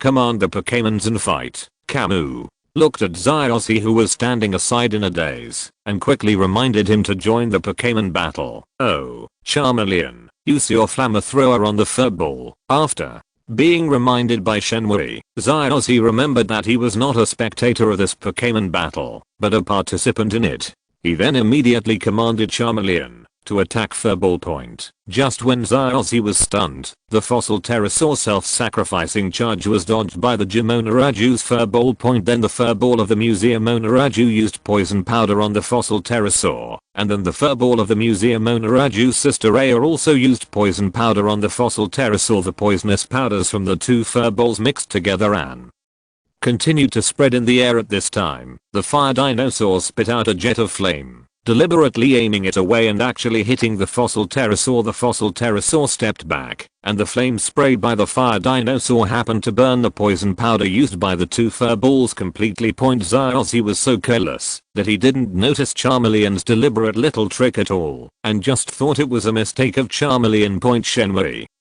saw through the fire dinosaur's thoughts, and its attack was clearly intended to hit the pterosaur. Of course it's not just Kamui, gym owner Aju and his sister Aya, Mito who had similar experiences, and Misty and Brock who are familiar with Charmeleon. They can all see Charmeleon's purpose. The fossil pterosaur turned its head and looked at the fire dinosaur behind it. With a fierce look in its eyes, the fire dinosaur was not afraid of the fossil pterosaur at all. It looked at it fearlessly, like a newborn calf that is not afraid of a tiger. My Furball is very experienced and should be close to evolving by now. As the owner of the museum, Aju, was speaking, the light of evolution emanated from his Furball all over. When the light of evolution faded, the Furball of the gym owner Aju evolved into a Moru moth, also known as the moth. Zyos took out the Pokémon book again to learn about more Moth's information.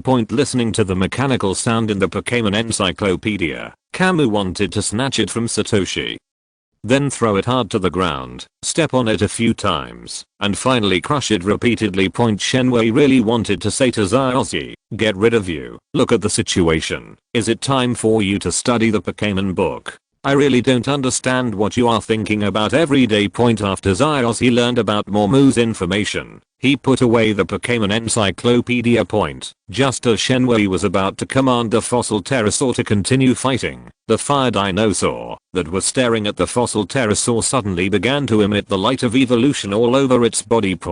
Although Shenhui didn't know how Charmeleon did it, it was indeed evolving. When the light of evolution faded, Charmeleon evolved into Charizard, which is Zyos' old Charizard. Zyos took out the Pokémon book again to learn about Charizard. Shenhui didn't want to say anything now. He just wanted to finish this elf battle quickly. After Zyos' Splinter Cell evolved, it suddenly attacked the Pteranodon, spitting out a jet of flame. The current situation on the field was unexpected for everyone. Charizard, what are you doing?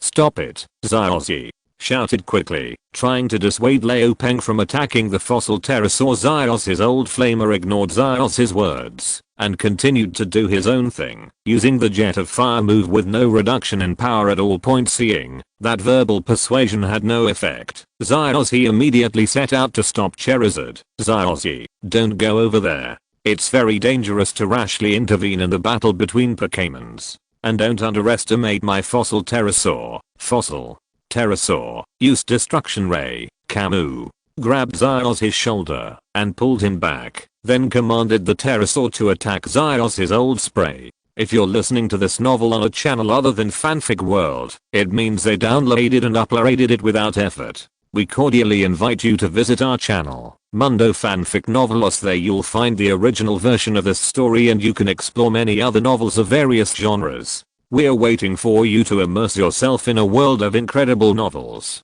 Chapter 237 Defeat. The fossil pterosaur withstood the jet of flames from Leopeng, then opened its big mouth and spit out a destructive ray of light at Leopen. The fossil pterosaur directly withstood the attack of the old flame sprayer, which made the museum owner Aju a little confused. In the opinion of the museum owner Aju, the pterosaur could easily dodge an attack of that level from Leopen even without Shenhua's command, and it didn't need to use its body to resist it, just like the time when the fire dinosaur attacked the pterosaur before. But such an attack happened to hit the fossil pterosaur, which is really puzzling. If Shenhui knew what the museum owner Aju was thinking now, he would definitely be amazed at Aju's keen observation skills, as he was able to discover the characteristics of his fossil pterosaur so quickly. The destructive ray of the fossil pterosaur hit Leopen's chest, knocking him out. He rolled several times on the ground and finally lay on the ground, unable to get up. In fact, this is also very normal. Although the pterosaur may not be very good among Kamui's group of Pokémon, the old spin has just evolved and has not undergone the training and strengthening in the Charizard Valley. Its strength has not reached its peak at all. It is normal to have such a result. The flame on the old jet's tail has become smaller, which means that its current condition is not very good. Xiaozi saw Leopeng being knocked down and hurried to Leopeng's side, concerned about his injuries. Young trainer, one of your Pokémon has lost its ability to fight. Do you plan to go 1 vs 2 or 1 vs 1? Gym owner Aju didn't expect something like this to happen. It was originally a 2 vs 2 Pokémon battle, but now that old spray is out, it has become a 1 vs 2 battle. So Gym owner Aju gave Shenhui a chance to choose. Let's continue. The fossil pterosaur can still fight now, so let's continue this unfinished elf battle, Shenhui said to the gym owner Aju in a decisive tone. Now the uncertain factors Xiaozi and his old spray are out, leaving only one legitimate gym leader, and one who is just joining the group. What is there to be afraid of, Kamui? Well, let's get on with it. Seeing that Shenhui was full of confidence, the gym owner Aju was also curious about where Shenhui got the confidence from, and planned to find out through a battle between Pokémons. Fossil pterosaur used the self-sacrificing charge on the Morumoth. Shenhui immediately entered combat mode and commanded the fossil pterosaur to attack the Pokémon of the gym owner Aju. Moth, get out of the way quickly and use poison powder. The museum owner Aju immediately commanded the Morumoth to deal with the attack of the fossil pterosaur. Mangekyō, let's use the poison powder too. Aya, the younger sister of the owner Aju, then directed Mangekyō to repeat her brother Aju's instructions, making the poison powder cover a larger area. The fossil pterosaur self-sacrificing charge was avoided by the Morumoth. Afterwards, the poisonous powder of the moth slowly spread, and the poisonous powder of the hairball also spread. The fossil pterosaur inhaled the poisonous powder from the hairball, causing itself to become poisoned, and then used the destructive ray on the moth. In response to the situation on the field, Shenhui immediately commanded the fossil pterosaur to deal with it. If two Pokémon both use the poison powder skill, then if one Pokémon inhales the poison powder, the other Pokémon will waste an opportunity to attack. It seems that there is no need to think about which of the two elves has stronger moves, the elf of the gym owner Aju and the elf of Aju's sister Aya. The special combat mechanism of the fossil pterosaur requires it to take a beating before launching an attack. If it falls into a poison state, it can perfectly trigger the combat mechanism and actively launch an attack. Finally, after the fossil pterosaur uses the destructive ray, there is no stiffness time, and the fossil pterosaur instantly turns into a turret. Among the people present, except Mito and Mira, who knew that the fossil pterosaur was a punching bag, everyone else was confused and puzzled by Kamui's command. The first to be affected were the gym owner Aju and his sister Aya.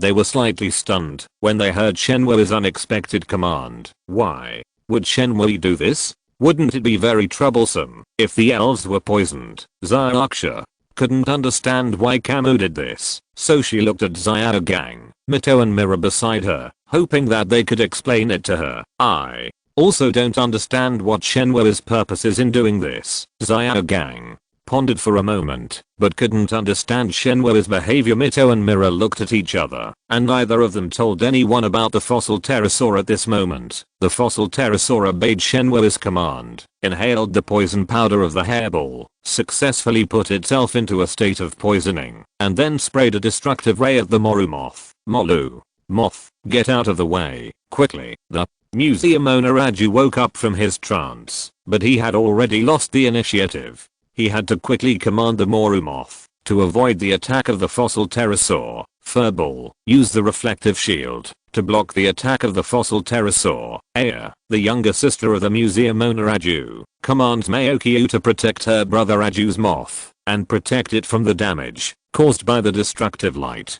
The destructive beam of the fossil pterosaur bombarded the moth. Even if the moth took evasive action at the first moment, it could not completely avoid the attack of the fossil pterosaur at this time. The furball, which had put on a layer of reflective shield, jumped over and stood in front of the moth. The destructive ray of the fossil pterosaur hit the furball solidly, and then the energy beam pushed the furball and hit the moth, knocking them away together. The energy dissipated, revealing Mangekyō and Moru moth. Mangekyō was lying on the ground with circles in his eyes, and it was obvious that he had lost his ability to fight.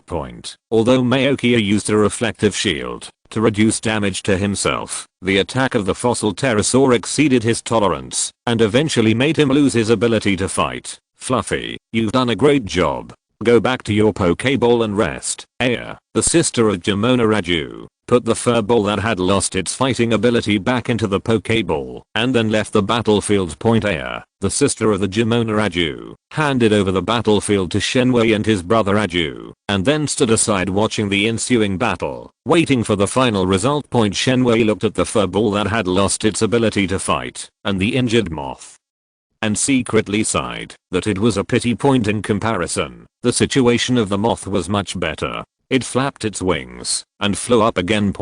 Although the moth had a ball of hair that helped it block the attack of the fossil pterosaur, it was obvious that the moth's wings were injured and it had difficulty flying. Moru moth, hold on. The best victory will definitely belong to us. Moru moth, use hypnotic powder. The museum owner Raju encouraged the injured moth and then commanded the moth to attack the fossil pterosaur. In the imagination of the museum owner Aju, the fossil pterosaur should still be in a state of stiffness and can only be attacked by the moths under his command.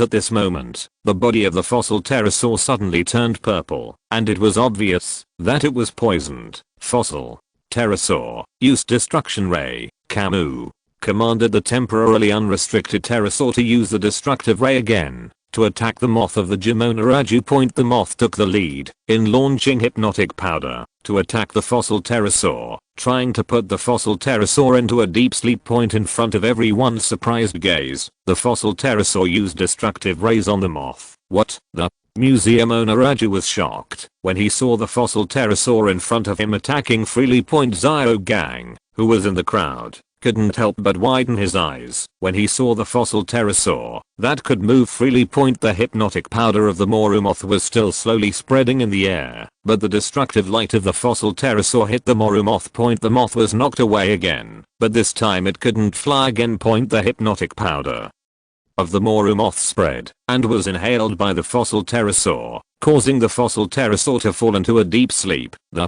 battle is over. Who won then? Xiaoxia looked at the fossil pterosaur and the moth, both of which fell to the ground.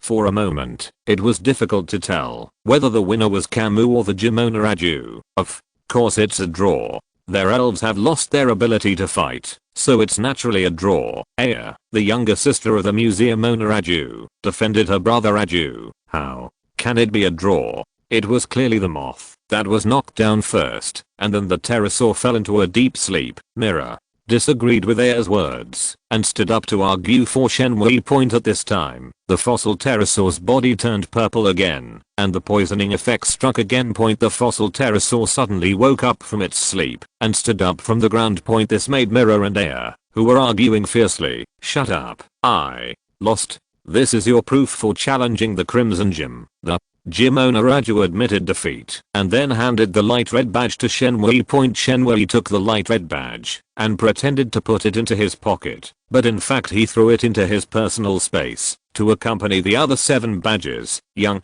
trainer, please stay. I have a question for you. Why did you command the fossil pterosaur to inhale the poison powder of the furball during the battle? The owner of the museum, Aju, spoke directly to Shenwei without beating around the bush and directly expressed his doubts. I think it's not just Pavilion Master Aju who is confused. I'm sure others are also confused about this. Shenwei did not directly answer the museum owner Aju, but glanced around. Seeing that everyone was listening attentively and waiting for him to answer their questions, Shenwei told everyone the special features of the fossil pterosaur. No wonder you had to command the fossil pterosaur to inhale the poisonous powder of the hairball. So that's what happened. It's incredible that you could train such a fossil pterosaur to this level. When the owner of the museum, Aju, got the answer from Shenwei, he suddenly understood and at the same time expressed his recognition of Shenwei's training ability.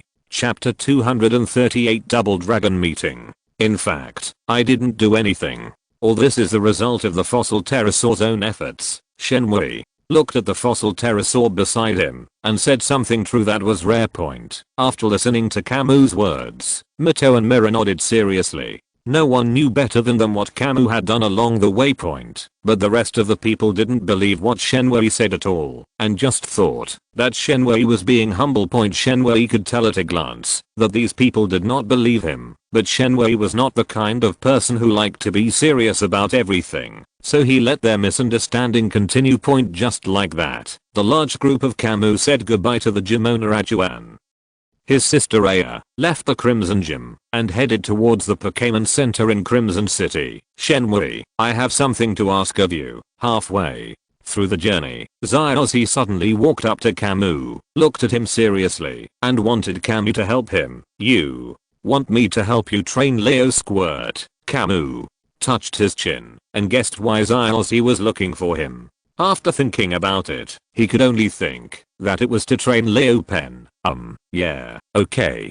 Please, Zyozzy didn't expect that Kamu would guess his purpose. He was a little stunned, then admitted his idea to Kamu. Then he was worried that Kamu would refuse, so he asked again carefully. In the end, all his emotions turned into determination. Of course it's no problem. Remember what I told you before. What to do if the elf doesn't obey? Just give it a beating. Kamu put his arm on Zyozzy's shoulder and acted very intimately to increase his persuasiveness. Kamu is here again. Mito, Mera, can't you control Kamu? Don't let him fool Satoshi again. Okay. Zyozzy slapped her forehead, not being able to complain about Kamu's method of training Pokémons.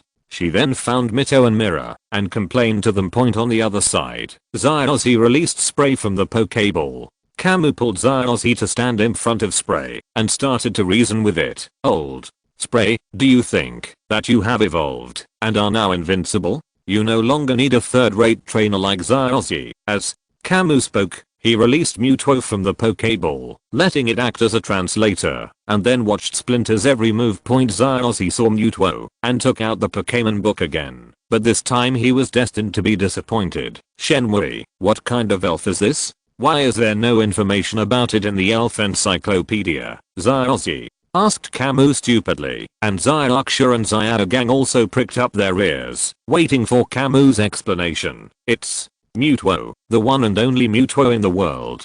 Come, Mewtwo, say hello to everyone. Kamu introduced Mewtwo to everyone in a very simple and concise manner, so simple that he only said the name and its number in the world.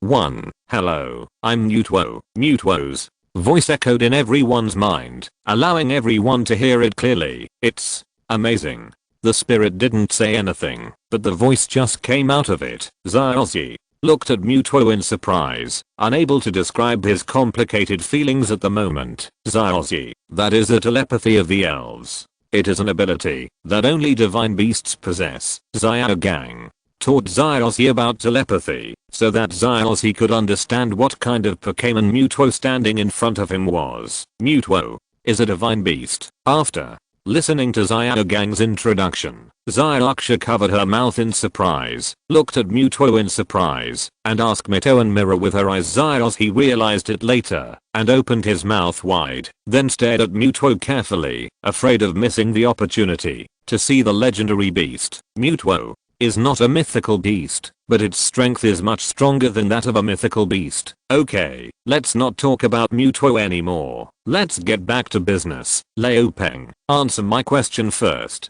Kamui hastily ended the topic about Muto and drew everyone's attention back to the training of Old Spray Point. Liu Peng looked at the powerful Muto in front of him with excitement in his eyes. He wanted to fight with Muto very much, completely ignoring the fact that he was currently injured. Raw Old Spray challenged Muto. Xiao Meng glanced at Liu Peng, and a cold look flashed across his eyes. Just this one glance made Liu Peng feel like he was falling into an icy cave. He was so scared that cold sweat broke out all over his body and he couldn't stop shaking. Muto's warning rang in Old Spray's mind, and he urged Old Spray to answer Kamui's question quickly. Liu Peng didn't dare to waste time and immediately answered Kamui. Muto translated it and told everyone, Mito, let your Charizard out, and let it teach old Charizard how to be an obedient Charizard. After listening to the answer from the Pokémon, Kamui felt that the Pokémon should face the reality first, so he asked Mito to release the big brother Charizard from the Pokéball to teach the Pokémon a lesson. Okay, come out, Charizard. Although Mito didn't know what Kamui was planning to do, she cooperated very well and released her big brother Charizard from the Pokéball. Old Spray, don't you think you are very powerful? I tell you, that is all your illusion. If you don't believe me, come and try to defeat it. You will soon find that you are arrogant. While Shenwei was fanning the flames of Liu Peng, he also fed him a magic bean to help him recover from his injuries. After eating the senzu beans, the wounds on his body were completely healed. He immediately stood up from the ground and walked towards his big brother Charizard. Shenwei fed the senzu beans to Liu Peng without telling anyone else, but let everyone see it clearly. Shenwei, what kind of healing medicine is that? It's so effective. Xiaogang saw clearly the process of Shenwei feeding senzu beans to Liu Peng, and that was why he became interested in senzu beans. This thing is called senzu bean. If you eat one, any injury can be healed instantly. Here, this bag of senzu beans is for you. Zyroshi and Zyraksha, don't worry, everyone will get a share. Shenwei briefly introduced the function of senzu beans, and then gave a bag of senzu beans to each of Zyroshi, Zyraksha and Zyragang. Isn't this too expensive? Zyragang held the senzu bean in his hand, hesitating whether he should accept it. Zyragang looked at Zyroshi and Zyraksha beside him, and accepted the bag of senzu beans without hesitation. Then he also accepted the senzu beans in his hand. On the other side, Old Spear walked up to the big brother Charizard, ready to fight it. These two Pokémons were not visible from a distance just now, but now that they are closer, the big brother Charizard is obviously one size larger than the old one, Charizard Plus. In this battle, you two Pokémon will fight freely. You don't need a trainer to direct you. The outcome will be decided purely based on the Pokémon's own strength, without any human factors affecting the battle. The battle begins now. As soon as Kamui announced the start of a battle, the two fire-breathing dragons crossed their arms and began to wrestle. The big brother Charizard joined hands with old Charizard, and his feet did not move at all, as if they had taken root in the ground. On the other hand, it seemed as if old Charizard had used all his strength, but he couldn't make big brother Charizard's body shake at all. The big brother Charizard had almost tested out old Charizard's strength. Suddenly he took a step forward and exerted force with his arms. Old Charizard was pushed back again and again by the big brother Charizard. Liu Peng tried to use all his strength to resist the power of big brother Charizard, but his feet were slipping. This power gap is too big. Zyraksha saw the performance of the two Charizards and couldn't help but sigh. Originally, Zyraksha thought that the big brother Charizard was only a little stronger than the old one, and the next battle would be not much different, but she didn't expect that what awaited her was a crushing defeat. Mito, how come the spirits you cultivate are so powerful? Misty turned to look at Mito, the trainer of her big brother Charizard, and was shocked at Mito's training ability, which was also very outstanding. It's just so-so. In fact, all this is the result of Charizard's own efforts. When Mito heard Zyaoxa's praise, her face couldn't help but feel a little hot. However, Mito was not as shameless as Kamui, who could accept any good thing without batting an eyelid. We really are not from the same family. We are from the same family, and even our reasons for being modest are exactly the same, Misty teased Mito, then looked at Satoshi beside her, hoping that he would not be hit. Mito still wanted to refute Zyaoxa, but his mind was filled with Zyaoxa's words. If we are not from the same family, we will not enter the same door at this time. Zyaoxa lowered his head, his hat covering his face, making it impossible to see the expression on his face. His hands were clenched into fists, and his body was shaking slightly. Zyaoxa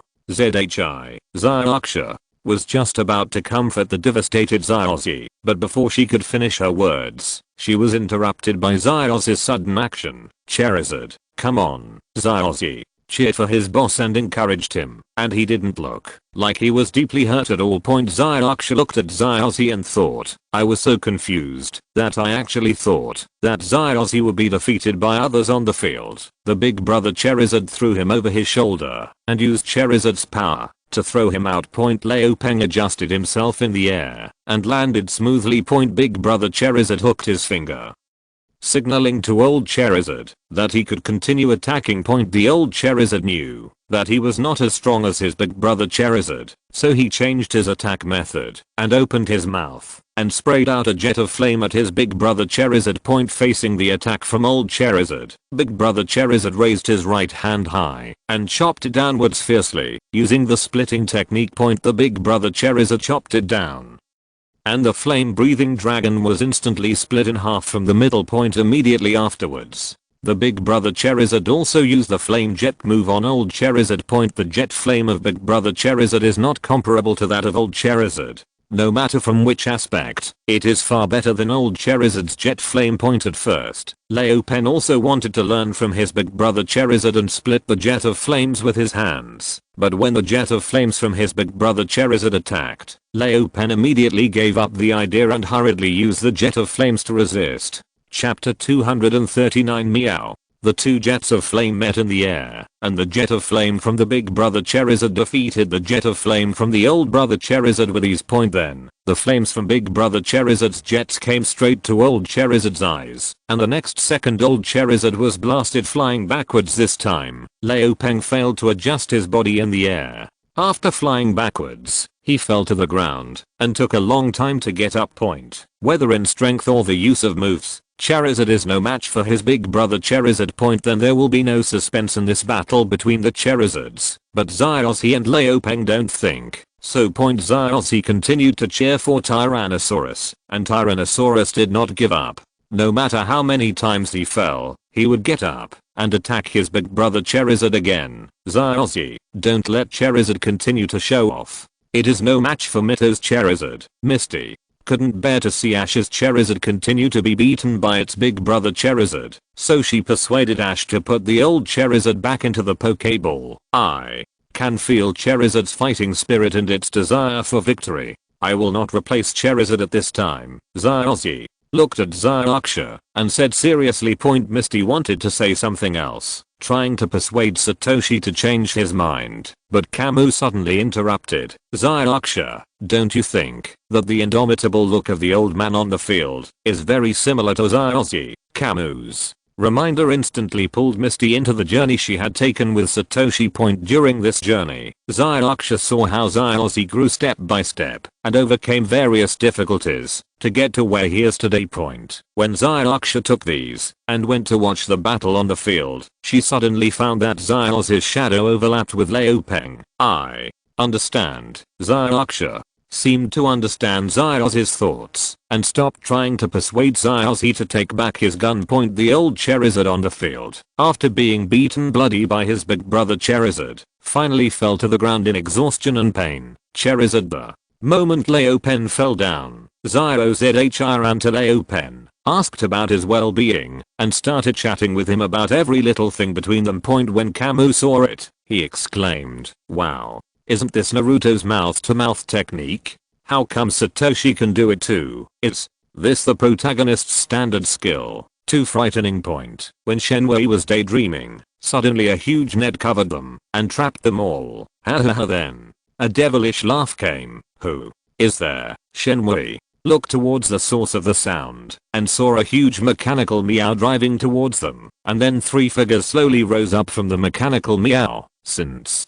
you asked the question sincerely, I will be merciful and tell you to prevent the world from being destroyed, to protect world peace, carrying out love and truthful evil, a cute and charming villain, Musashi, Kojiro, Musashi, and Kojiro then revealed their figures. We are Team Rocket, traveling across the galaxy. White hole, the white one is waiting for us tomorrow. That's it. Meow. The Meowth that could speak human language stood between Musashi and Kojiro, looking at the people who were captured. Great. We finally caught Pikachu this time. Meow. The Meowth who could speak human language looked at Pikachu in the big net and said excitedly, yeah, we can report to the boss this time. Musashi, Kojiro, and Meowth who could speak human language hugged each other and cried bitterly. Kamui, did I hear you wrong? Did they just say they are Team Rocket? Mito looked at Kamui in disbelief, wondering in his heart, hadn't Team Rocket already evacuated the Kanto area? Could it be that Sakaki was lying? Mito, don't be afraid. Zyozzy and I have encountered them many times along the way, and they were always beaten away. I think this time will be no exception. Zyuksha thought Mito was a little scared when she heard the name of Team Rocket, so she hurried to comfort Mito. These 3 are non-staff members of Team Rocket. It is estimated that when Team Rocket evacuated the Kanto area, no one notified them, so they were left in the Kanto area. Based on his memories from his previous life and the mediocre status of Musashi and Kojiro in Team Rocket, Kamui roughly deduced the real reason why they were not taken away by Team Rocket. Meng. Kamui called out Muto's name, and Muto immediately understood what he meant. Muto used his superpowers to wrap everyone's bodies, and then the big net that grabbed everyone broke into pieces in an instant. Then everyone landed steadily under Muto's control. What kind of elf is that? It's so powerful. If we catch it and give it to the boss, we will definitely get a promotion and a raise. Meow. Meowth pointed at Muto in the crowd, marveling at how powerful Muto was. Then he thought of catching Muto and giving it to Sakaki so that he could rise to the top in Team Rocket from then on. Meow painted a perfect dream for Musashi and Kojiro, which made both Musashi and Kojiro fall into it. Meow thought of herself replacing the big cat in Sakaki's arms and becoming Sakaki's new favorite. Musashi thought of himself and replaced Sakaki's secretary Manatori and became Sakaki's close associate. Kojiro thought of himself. The 4 generals of Team Rocket were kneeling in front of him, shouting, Lord Kojiro. Musashi, Kojiro and Meowth couldn't help but show their joy when they thought of this. Pikachu, use 100,000 volts on Team Rocket and the others. After Zyozzy escaped, he immediately commanded Pikachu to attack Team Rocket in front of them, trying to send them into the sky. Pikachu jumped off Satoshi's shoulder, ran forward a few steps to avoid accidentally hurting his friends, then aimed at Musashi, Kojiro and Meowth, and used 100,000 volts. The powerful electric shock instantly woke Musashi, Kojiro and Meowth up from their fantasy. Haha, our robots have insulating coatings, so Pikachu's electric shock won't work. Meow. While Meow was speaking, Musashi and Kojiro hid in the huge machine. Meow controlled it and attacked everyone again. Here, Pikachu used the 100,000 volt move several times to attack the giant mechanical Meowth, but all failed. He felt tired and began to breathe heavily. The huge mechanical Meowth saw the right moment and threw a can that could absorb electrical energy towards Pikachu, then caught Pikachu. When Zyozzy saw Pikachu being caught, he rushed forward recklessly, trying to rescue Pikachu from the jar. I won't let you get in the way, little brat. Musashi was in the huge robot Meowth, and when he saw Satoshi rushing towards him, he immediately shook the handle, controlling the robot Meowth's arm to smash towards Satoshi. If the arm of robot Meowth falls on Zyozzy, even if Zyozzy is a happy Superman, he will not escape the fate of being crushed. At the critical moment, an orange figure appeared in front of Zyozzy, stretched out his hands to hold up Robot Meowth's arm and saved Zyozzy. This orange figure is Zyozzy's old spray. Charizard, are you here to save me? Zyozzy looked at Leopen and was moved beyond words. Rawlao. She aimed at Zyozzy and opened his mouth to spray a stream of flame, burning Zyozzy to ashes. He signaled Zyozzy to take Pikachu and leave here quickly because he could not hold on any longer. Zyozzy was so angry that he calmed down. He quickly picked up the jar containing Pikachu and ran towards everyone. After Zyozzy was safe, spray immediately escaped from Robot Meowth.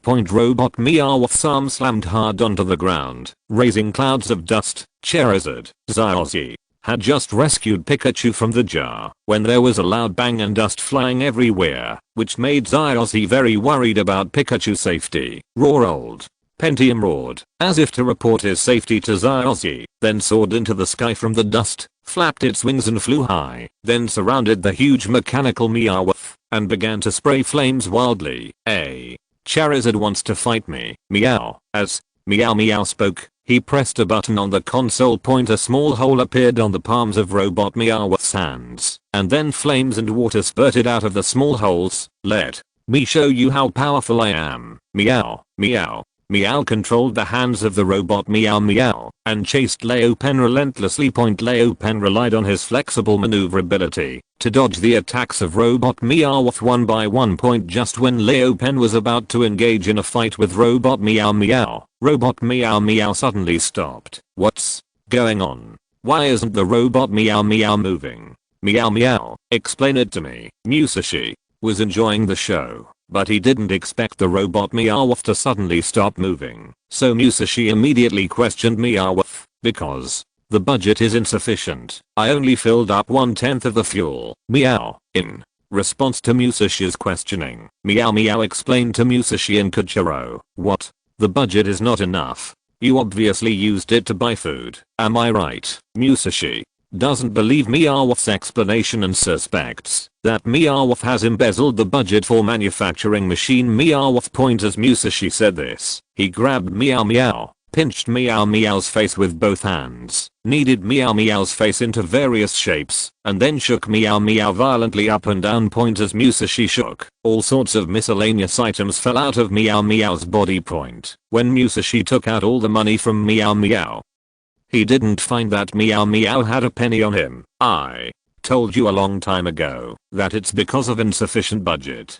Do you believe me now? Meow. Meow. Meow escaped from Musashi's hand and picked up all the things on the ground again. Chapter 240. The Bored People. While Kojiro, Musashi and Meowth were fighting inside Robot Meowth, the people outside were not idle either. Charizard, now is the time to use your maximum firepower. While Robo Meowth is unable to move, Zyozzy commands spray to attack Robo Meowth. Rawlao.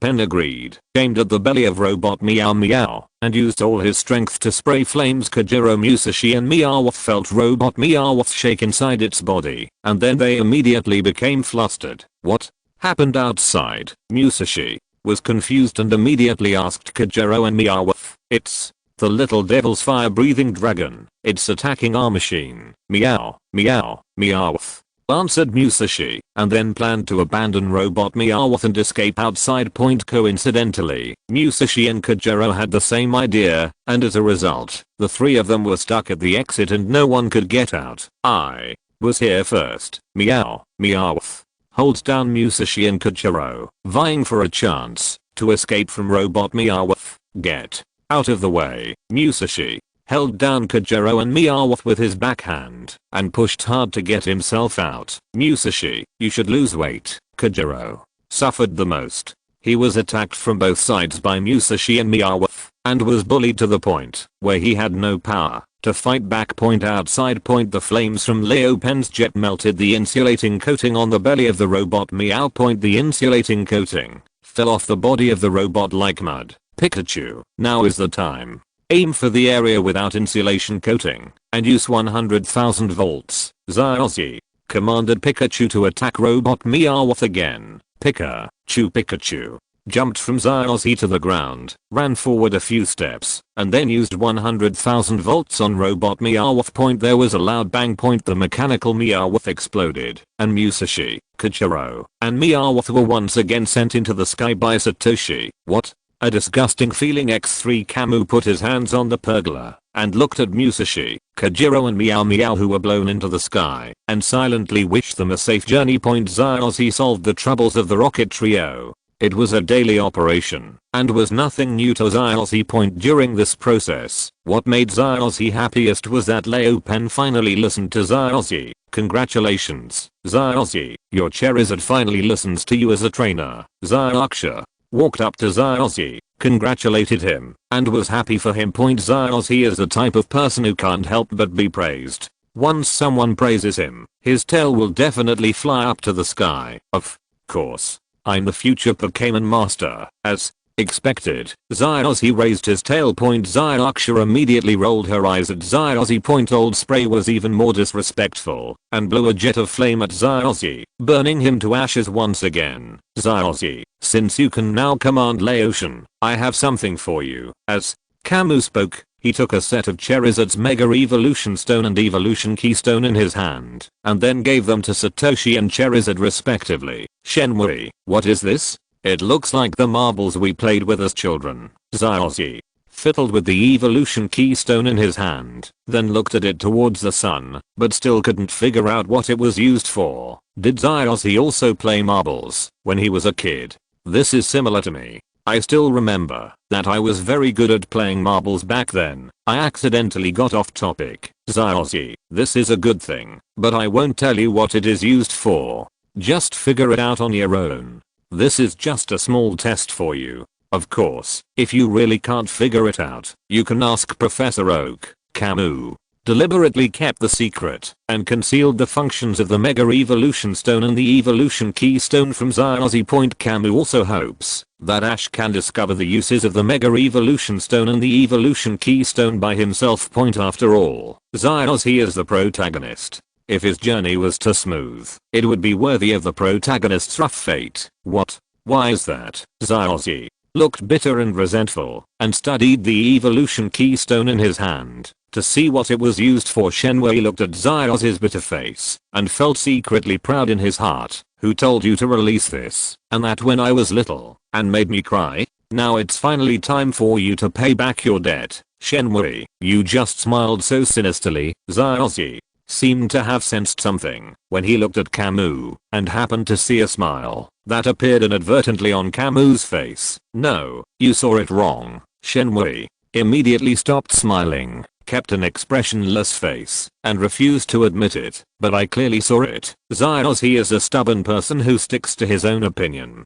To put it bluntly, he has low emotional intelligence, and insists that he saw it. Zaozi, you must be too tired, so you were dazzled, and saw it wrong just now. Yeah, that's it. Shenmue talked nonsense in a serious manner, and he would never admit that he had just laughed. This is also Kamui's forte. The proficiency of this skill is much higher than that of the Sharingan's eye technique. The fledgling Zaozi was ultimately no match for the battle-hardened Kamui. He was led astray by Kamui's few words, and fell into self-doubt. Could it be that I was really too tired, so I saw it wrongly? Yes, young people should pay more attention to rest, which is also to prevent Alzheimer's disease. Seeing that Zaozi had been successfully fooled by him, Shenmue quickly took advantage of the situation, and put an end to the matter, leaving no chance for reversal. Mito and Mira, who were standing by, looked at Satoshi, who was fooled by Kamui, and they were mourning for him in their hearts. It was really unlucky for Zaozi to meet Kamui. Mira, it turns out you've also discovered that Kamui is trying to trick Satoshi. Mito pulled Mira's sleeve beside him, and whispered in surprise, such a simple trick. I saw through it a long time ago. Mira replied to Mito in a low voice, quite proudly. Then, why is it that Shenmue can always defeat you with this move? Why is that? Mito looked at Mira with amusement, and then pointed out the unreasonableness in it. Because there are no whys. Mira couldn't answer Mito's question, and her face turned red with anxiety. In the end, she turned her head away, and refused to answer the question. Kamui once said, if you can't solve the problem, then solve the person who caused the problem for you. So are you ready, Sister Mito? As Mera spoke, she turned around suddenly and placed her hands accurately on Mito's waist, bullying the itchy spot on Mito's waist. I was wrong. I was wrong. Mera, please stop quickly. There are so many people watching. Mito tried hard to hold back her laughter and begged for mercy from Mera again and again, hoping that Mera would let her go. Mito's sister, prepare to die. Mera had no intention of showing mercy and grabbed Mito's waist violently. Mito was not willing to be outdone, and relying on his strong physique, he immediately bullied back. Mito and Mera were playing around as if no one was around and soon attracted the attention of others. Mito and Mera have such a great relationship. Zyuksha couldn't help but sigh as she watched Mito and Mera playing in front of her. These two beautiful ladies are still so beautiful even when they fight. Zyuksha looked at Mito and Mera playing in front of him and suddenly became infatuated with them again. Shenmue, what are they doing? Zyuksha looked at Mito and Mera fighting in front of him and said to Kamui without knowing what was going on, it's okay. It's okay. They forgot to take their medicine this morning. Although Kamui didn't understand what Mito and Mera were doing at the moment, he still decided to go over and stop them. This is to prevent Mito and Mera from making a scene and exposing their abilities. Kamui walked over to Mito and Mera, separated the two of them, and then stood between them to prevent them from getting into another fight. Shenmue, Mera is bullying me. Will you choose to help me or Mera? Mito pulled Kamui's arm and shook it, asking Kamui to make a choice between himself and Mera. Kamui, do you choose to help Sister Mito or me? Mera also imitated Mito and pulled Kamui's arm and shook it, also forcing Kamui to make a choice between her and Mito. Can I not choose? Shenmue felt like he was caught in a dilemma. No matter who he chose, he would offend the other party. No, you have to make a choice. Mito and Mera disagreed with Kamui's inaction and forced Kamui to make a choice. Okay, you forced me to do this. From now on, whoever of you kisses me first will be the one I help. Come on, both of you, stop standing there like idiots and take action now. Kamui used his great courage to cleverly solve this multiple choice question of choosing between Mito and Mera. Go to hell, shameless. Mito and Mera shook off Kamui's arms and were determined not to be fooled by him. Life in high-end games is often plain and boring. Shenmue inexplicably remembered this sentence and felt that it was just right to use it here. Then look at Zyuksha and Zyugang. Zyuksha still looked confused. There is nothing you can do if you are born with low emotional intelligence. Zyuksha didn't know what she was thinking about. Her face turned red with embarrassment and she stood there smiling foolishly. Girls of this age all have a perfect fantasy about love. Otherwise how could there be such a thing as idol dramas? Zyugang looked excited. He took out paper and pen and started writing quickly. Zyugang, an old pervert who can't walk when he sees a beautiful woman, treated the tricks Shenmue just used as a love secret. He recorded them all and planned to experiment with them himself in the future. Muto looked at Kamui's operation and sighed from the bottom of his heart. The scar has healed and the pain has been forgotten. Chapter 241 Hunting Bull. The time we spend together is always short, so let's meet again at the Quartz Conference. It was unexpected that Kamui happened to meet Satoshi in Crimson City this time, and it was also reasonable that he chose to part with Satoshi now. Are we going to separate so soon? Zyuksha was reluctant to part with Kamui. He really hoped that Kamui could complete the rest of the journey with him, but seeing that Kamui was determined to leave, he didn't say anything to keep him. Yeah, after all, I have collected all 8 badges, so I can have some fun in the days ahead. Kamui revealed to Ash that he had collected all the badges, and he also wanted to spur Ash on and make him speed up his progress. What? Kamui, you have also collected all the badges? When Zyuksha heard what Kamui said, he suddenly felt a lot of pressure. If he didn't hurry up, he would be left further behind by Kamui and Zyuksha, including the Crimson Gym we challenged earlier. I have exactly 8 badges. As Shenmue spoke, He reached into his trouser pocket to take out a badge to cover up the existence of his personal space, and then showed his 8 badges. Misty and Brock looked at the badge in Kamu's hand and immediately rushed over to push Satoshi aside. This is the Cerulean Gym's emblem. Zyraksha recognized the badge of her own gym at a glance. As she looked at the Cerulean badge in front of her, her thoughts drifted back to her hometown, Cerulean City. I remember the Hualan badge. The water show there was really good. When Mito looked at the Hualan badge in Kamu's hand, he immediately thought of the wonderful water performance of the 3 Hualan sisters. It was truly an unforgettable performance. Yes, yes, yes. I still remember that female gym leader. When she heard that we wanted to challenge the gym, she gave us the badge without saying a word. It was so easy. After Mito's reminder, Mera also thought about what happened in their Cerulean City, but Mera seemed to be talking about something that was a relevant point as expected. When Zyraksha heard Mera say that the current Cerulean badges were still given away for free, her face immediately turned ugly, and she looked towards the direction of Cerulean City in anger. What happened to Zyraksha? Mera looked at the frantic Zyraksha and asked in confusion. Zyraksha is from the Cerulean Gym. After our trip is over, she will go back to inherit the Cerulean Gym. Now that she heard that the Cerulean badge was given away for free, she feels a little sad. Zyragang answered Mera and solved her doubts. This is the Nabi badge, a special fossil pterosaur. Now I remember that trainer who had a fossil pterosaur that my father mentioned was you, Kamu. Zyragang looked at the Nabi badge in Kamu's hand and remembered his father Takanori, who mentioned a trainer who owned a fossil pterosaur during a phone call with him, and he connected all these things together. So, you are Uncle Wuneng's son. Shenwei looked at Zyragang with pretended surprise, but he was actually calm inside. That was a truly thrilling battle. The mighty pterosaur almost defeated Uncle Takaneng's rock snake. Mito thought about how Kamu's victory in that battle was not easy, so he spoke with emotion. Uncle Wuneng, are you talking about the dark-skinned gym owner who left his gym behind with his wife to go traveling? Mera described the martial arts based on her memory of them and then matched them to the corresponding characters, leaving the gym behind and going on a trip. When Zyragang heard Mera's description of martial arts, he understood almost everything about it. He kept repeating these 2 words and suddenly became obsessed. Oh, did I say something wrong again? Mera looked at the dazed Zyragang and then at the crazy Zyraksha and deeply realized her mistake. The Nibi gym will be handed over to Zyragang in the future. Hearing that his own gym was closed because the owner took his wife on a trip, he couldn't accept it for a while. Just like Zyraksha couldn't accept the Cerulean Gym giving away badges for free. Shenwei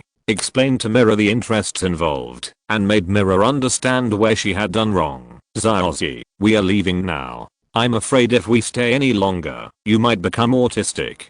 Goodbye, Kamu said as he waved goodbye to Satoshi, then pulled Mito and Mera along and headed back the way they came. Shenwei, wait for me. I will be able to collect all the badges soon. Then we can have a showdown at the Quartz conference. Zyrazi looked at Kamu's departing back and said with determination, setting a small goal for himself. Zyrazi just kept watching like this and only looked away when Kamu and the others disappeared from his sight. Zyrazi came to Zyraksha and Zyragang, helped them wake up, and then took them to challenge the Crimson Gym again. Let's not talk about Zyrazi's challenge to the Crimson Gym again for now, and let's continue talking about Kamu and the others. Kamu said goodbye to Zyrazi and the others, took Mito and Mera, and walked towards the Pokemon hunting area according to the instructions on the Pokemon world map. Mito, Mera, I'll take you to a good place. There are many elves there. You can catch anyone you like.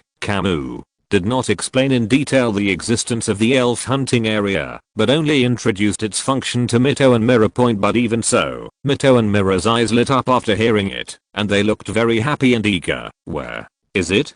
Take us there quickly. Mera looked anxious and said that she wanted to go to the elf hunting area, and then urged Shenwei, there is such a good place. Why haven't I heard you mention it before? Mito is not as excited as Mera. She can still remain calm, but she still yearns for the elf hunting area. I just happened to find this place on the map. We are heading there now.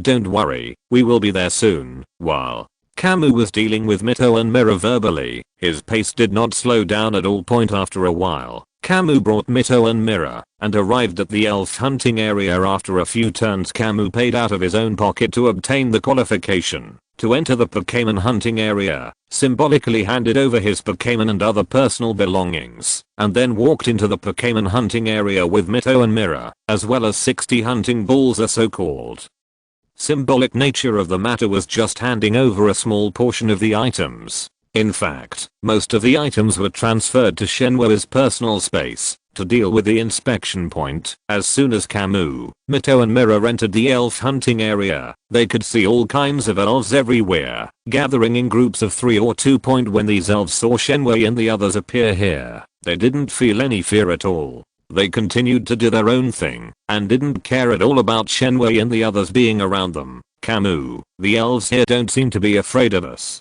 Are they stupid? As Mera spoke, she made faces at the elves in the elf hunting area, trying to scare them. To confirm her guess, the elves in the elf hunting area remained unmoved, no matter how Mera threatened them. Instead, Mera was exhausted. Alright, can't you see that these elves are unwilling to argue with you? Let's hurry up and find the elves we like. Shenhui dragged Mera away and searched the elf hunting area for the elf he liked. As Shenhui and his friends were walking, they met a little fire dragon in the grass. Mito, Mera, what do you think? Should we bring some Pokemon back to the others so that they can raise a Pokemon to relieve their boredom? Kamui looked at the Charmander in front of him and suddenly thought of Natsu, the fire dragon slayer in the fairy tale world. Charmander is a fire type Pokemon, and its flames can help Natsu quickly recover his strength during battle. Charmander's final form, Charizard, allows Natsu to fight in the air, which is much stronger than the cat named Happy. When Shenhui thought of this, he suddenly felt that it was necessary to catch a Charmander. So he threw a hunting ball at Charmander. The little dragon did not dodge or evade, but stood there motionless, waiting for the hunting ball to fly towards it. The hunting ball hit Charmander and immediately opened up, taking Charmander in, then dropped to the ground. Kamui watched as the hunting ball caught Charmander, so he walked over and planned to pick up the hunting ball and put it away. But at this moment, the hunting ball on the ground shook. And then Charmander suddenly jumped out of the hunting ball. After regaining his freedom, Charmander danced excitedly at the sight of Kamui. What? A piece of crap. Kamui looked at the Pokeball next to Charmander that had been broken into 2 pieces and cursed loudly. Shenhui was used to using the Pokeballs in the mall, which had a 100% capture rate. Suddenly, he switched to the hunting ball, which couldn't catch any Pokemon. He felt a little uncomfortable for a moment. Kamui's bad mood came and went quickly. He took a deep breath, exhaled slowly, and immediately cast a hypnotic illusion on Charmander. Charmander fell into Kamui's illusion, yawned, and immediately fell asleep on the ground. At this time, Kamui threw the second hunting ball at Charmander. This hunting ball, like the one Kamui threw out before, caught Charmander in it. Shenhui held his breath and concentrated, not daring to breathe, his eyes fixed on the hunting ball on the ground. A bit. 2 times 3 times. Just when Kamui thought that he had finally tamed Charmander, the hunting ball opened again. After releasing the Charmander inside, the remains of this hunting ball were placed together with the previous one. What kind of crap is this? It can't even capture a sleeping elf. Kamui failed to capture Charmander again, which made him very emotional. The culprit for all this was the garbage and scraps in the hunting ball itself. Chapter 242 Great Harvest. Kamui calmed himself down again and turned his attention to Charmander. Kamui summed up the lessons learned from these 2 times and felt that he needed to change his thinking. He could not use up all the hunting balls on this one Pokemon and had to find another way to capture Charmander. The capture rate of the hunting ball is pitifully low and it is scrapped very quickly, so I use the pupil technique to repair the damaged hunting ball and use the same hunting ball repeatedly to capture Pokemon, hoping to get lucky and increase the capture rate. Thinking of this, Shenhui used the pupil technique of returning to the void on the wreckage of the 2 hunting balls on the ground to repair them. Then, Kamui picked up the 2 hunting balls on the ground, picked one at random and threw it at Charmander. Charmander is still sleeping now, and it has no idea what Kamui did to it. So Shenwei began his journey of luck. The hunting ball caught Charmander, then shook it once, twice, and Charmander was released again. Shenwei used the pupil technique to return to the void again, repaired the damaged hunting ball, and threw it at Charmander again. Shenwei failed to capture the prey repeatedly, and used the pupil technique of returning to the void several times to repair the damaged hunting ball. Finally, after repairing the hunting ball 6 times, Kamui finally caught Charmander. Success. Shenwei's voice was full of fatigue. This was not because of the consumption of pupil power, but simply because he was tortured by the process. Mera picked up the hunting ball that captured Charmander before Kamui, and then took it back to Kamui. Shenwei looked at Mera with a strange expression on his face. This process always reminded Shenwei of the dog went to pick up the ball. Shenwei, let's go capture the next Pokémon. Mera handed the hunting ball containing Charmander to Kamui, then took Kamui away. The next one. Shenwei looked at the Charmander in his hand and started calculating in his mind. Taking Charmander as an example, it takes 1 hypnotic illusion to capture Charmander. Now I have 60 hunting balls in my hand, which means 60 hypnotic illusions when capturing Charmander. I use the pupil technique 6 times to restore the hunting ball, so this counts as 10 times. In case you encounter someone extremely unlucky, 10 times might not be enough to stop it. There are 60 hunting balls, and each hunting ball uses the pupil technique 10 times on average, which means 600 times 60 times of hypnotic illusion, plus 600 times of pupil return to emptiness. The total pupil power required is, well, this thing is really hard to calculate, but it is definitely less than summoning Susanoo once. However, I would rather summon Susanoo 10 times than perform the eye technique to return to void 600 times. This process is too torturous when reason and emotion stand on the same camp and refuse to do something. Is it still possible to accomplish it? The answer is, it is possible. Mito and Mera dragged Kamui and walked through every corner of the elf hunting area. During this journey, Shenwei accomplished something that seemed impossible, and this incident also became one of Shenwei's nightmares. Time passed quietly, and the 60 hunting balls were filled to the brim with divine power. Having completed his mission, Kamui grabbed a handful of senzu beans and stuffed them into his mouth. Only then did he regain his spirit. When Shenwei and the other two were preparing to leave the elf hunting area with 60 full hunting balls, they really scared the staff of the elf hunting area.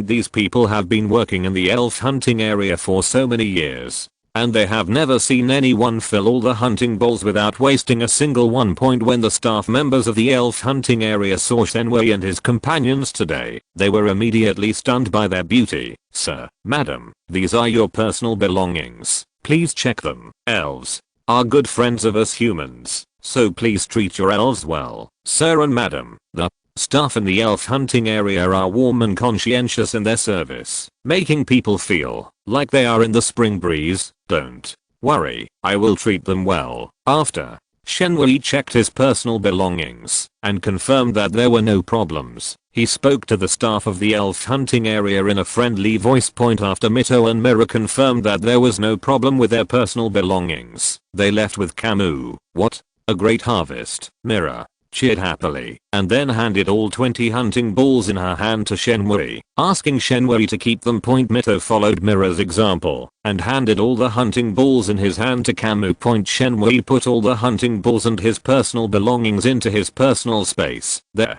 is still more than half a month before the quartz conference. We have nothing to do anyway, so why don't we send these elves to everyone now? Mito calculated the time for the quartz conference to begin and proposed to Kamui. Okay, let's go then. Otherwise, I always feel like there's something weighing on my heart. Kamui immediately agreed to Mito's proposal, which also helped him get his mind taken care of. Kamui pulled Mito and Mera and activated the Flying Thunder God technique, intending to go to the world of fairy tale and send the elves out. At this moment, a black hole suddenly appeared in the void, and the two sudden attacks caught Shenwei off guard. Kamui quickly activated Susanoo to protect Mito and Mera against the two attacks, but what Kamui didn't expect was that these two attacks had an effect on the Flying Thunder God technique. causing Mito and Mera to be teleported to an unknown place.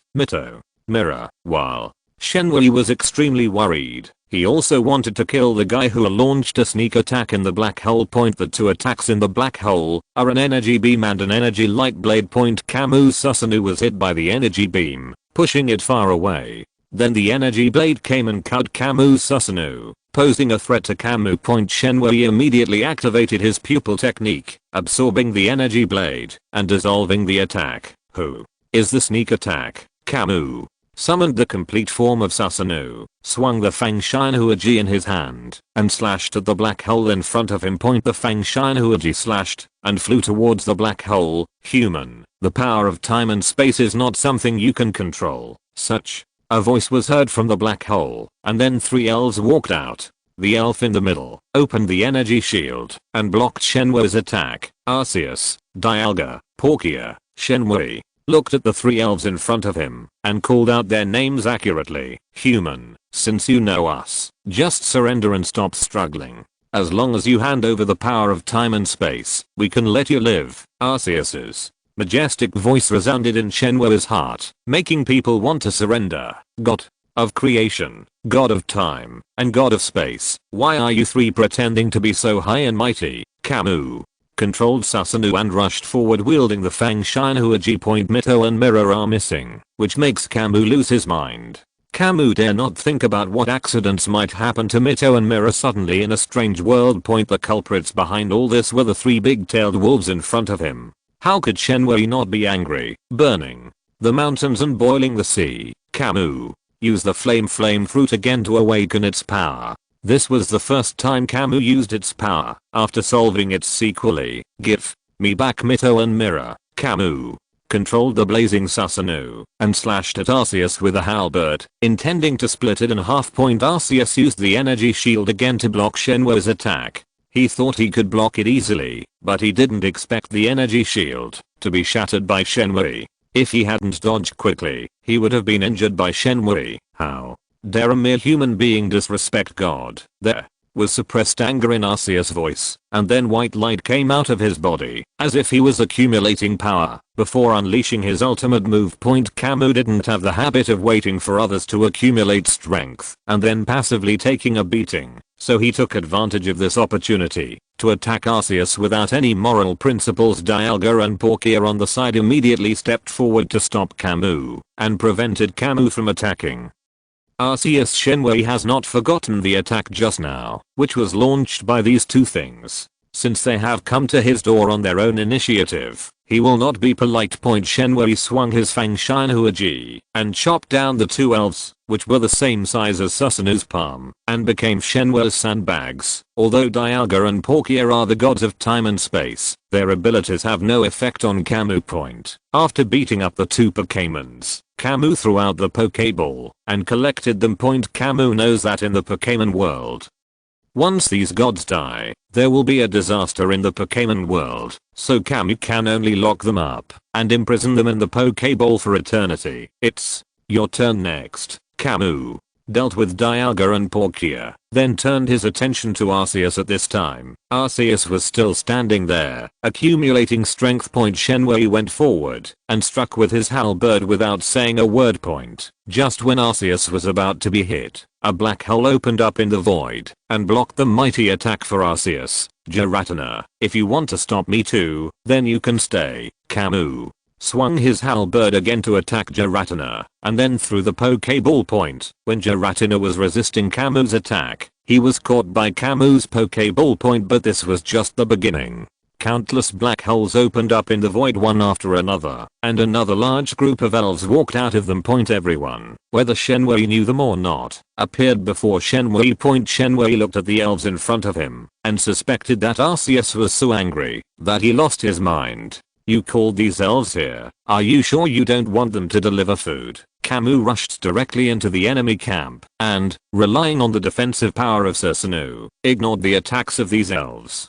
Chapter 243 Slate. With no hassle, Shenwei collected all the Pokémons that were blocking his way into the Pokéball point at this time. Arceus summoned 17 stone tablets out of thin air, and together with the ordinary stone tablets he carried with him, he made a total of 18 stone tablets. These 18 stone slabs rotated continuously around Arceus, and the color of Arceus' body also changed with the changes of the stone slabs. Human, I'll give you one last chance. Release those elves and hand over your power of time and space. Arceus transformed into his strongest form, and when facing Kamui again, he became confident, and his words still maintained that superior aura point. When Shenwei heard what Arceus said, he was so angry that he laughed. Then he didn't say any more nonsense to Arceus, but swung his Fang Shinhuaji and started fighting directly. Seeing that Shenwei refused to listen to his advice, Arceus controlled the water drop slate, hard slate and earth slate, which represented water, rock, and ground respectively, and lined them up in a row to block in front of him. Arceus then unleashed the power of the stone tablets themselves, merging the power of the 3 stone tablets into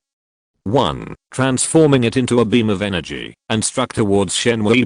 Shenwei swung the Fang Shinhuaji and chopped it down, trying to split the energy beam in half. But when the Fang Shinhuaji touched the energy beam, the flame on the blade was extinguished. Shenwei cried out inwardly that something was wrong, and then the beam of energy deflected Shenwei's Fang Shinhuaji and hit Susanoo hard. Kamui was blown far away by this beam of energy, and the flame attached to Susanoo was also completely extinguished. In fact, as long as Kamui noticed the attributes of the stone slab that Arceus used to attack, he should have expected that his own fire would be restrained. This is also the first time that Shenwei fights against an opponent of the level of the god of creation. When fighting in someone else's home turf, you naturally have to abide by the rules they set. They stipulate that the 3 element of water, ground, and rock restrain the fire element, which is real restraint. Shenwei is not Xiaozi, the master of reverse attributes, who can ignore the attribute restraint relationship.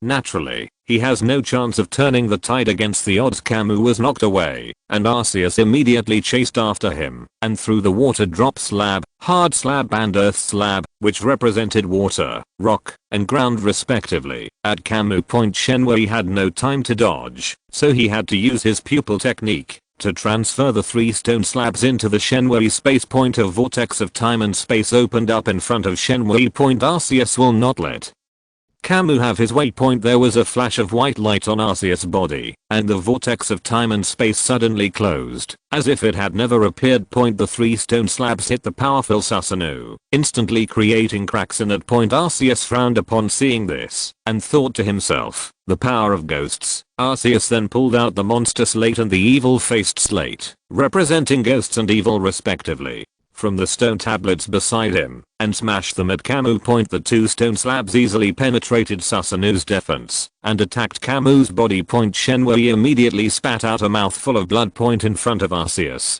several lines of mysterious runes appeared and struck towards the divine power. The monster slate and the evil face slate, as if obeying orders, merged into Kamui's body. This is not the power of Kamui fused with the stone slab, but Arceus controlling the stone slab and sealing the power of Kamui. When the monster slab and the evil face slab were completely integrated into Kamui's body, the Susanoo that wrapped around Kamui immediately dissipated into nothingness. The unobstructed water drop slab, hard slab and earth slab, like the monster slab and the evil faced slab, were integrated into Kamui's body. The water drop slab, the hard slab and the earth slab, they seal the ability of Kamui's flame fruit. Arceus sealed Shenwei's power and just stood there quietly, looking at Shenwei indifferently, watching how Shenwei accepted the fate of being approved. Kamui tried to use Susanoo and the power of the flame fruit several times, but there was no response. Kamui opened the infinite Mangekyō Sharingan and used the pupil technique to return to the void, trying to break the seal on Arceus. Shenwei's pupil technique, Giksu, was forcing out the 5 stone slabs in his body bit by bit. But will Arceus, who is standing by, allow Kamui to lift the seal so easily? The answer is no. Arceus pulled out a steel slab from the stone slab beside him and used it to reinforce the seal on Kamui. The steel slabs merged into Shenwei's body, causing the 5 slabs that had been forced out for the most part To retract again. Shenwei squandered his pupil power and used his pupil technique to return to the void with all his strength, forcing out the 6 stone slabs in his body. Arceus watched this scene with interest.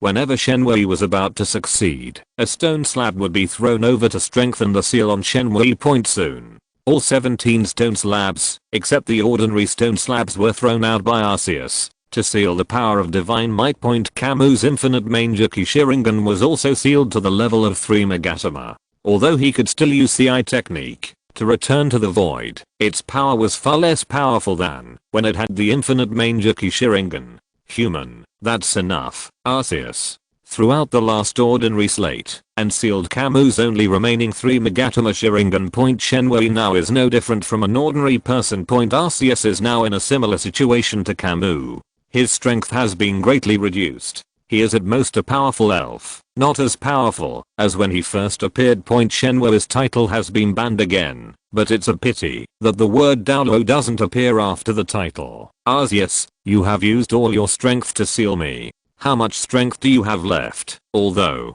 Kamui has become an ordinary person, he is not at all panicked when facing Arceus. He asks casually to test Arceus's true strength. It's more than enough to deal with an ordinary human like you. Arceus said very confidently. In his opinion, he could easily crush Kamui to death with just a flick of his fingers. Hahaha. Arceus, have you forgotten one thing? I'm still a trainer. It's decided to be you. Meng. Kamui took out Mewtwo's Pokeball from his personal space and sent it out to fight Arceus. Kamui's more than personal space are not within the range of Arceus' seal, so Kamui can now send Mewtwo to fight Arceus. So, you're all alone. Where are they? Why aren't they with you? Mewtwo looked at the lonely Kamui and inquired about the whereabouts of Mito and Mera. Mewtwo knew that Kamui would take Mito and Mera with him wherever he went, unless the situation was extremely dangerous, but now it couldn't find any trace of Mito and Mera.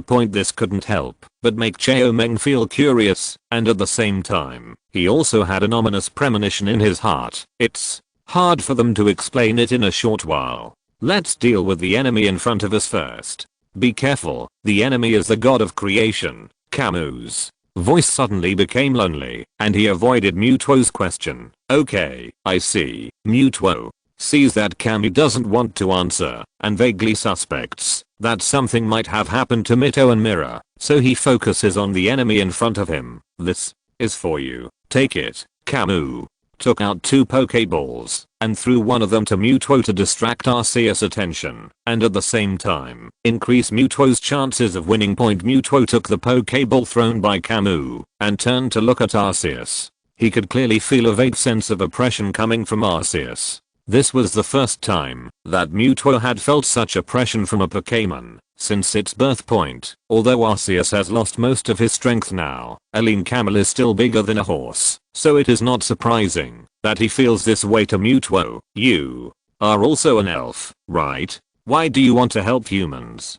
Be controlled by humans? Give up your free life. Arceus could see that Mewtwo was extraordinary. In its current state, if it fought against Mewtwo, its chances of winning were only 50% at most. In addition, Mewtwo has the Pokeball given by Strikaback, so its chances of winning become even lower, so it starts to fight with Mewtwo. According to what you said, I should help you, who is also an elf. Mewtwo tossed the Pokeball lightly in his hand and teased Arceus with a serious look on his face. Of course, Arceus didn't realize Mewtwo was joking and thought that Mewtwo was convinced. Haha, why are you pretending to be so high and mighty? When I was most helpless, it was Shenwei who saved me. When I was most confused, it was Shenwei and his family who gave me warmth. What about you? Where are you, the almighty god of creation? Mewtwo rejected Arceus's recruitment, mocked it, and then attacked Arceus. When Arceus heard Mewtwo's words big tail wolf, the expression on his face immediately froze.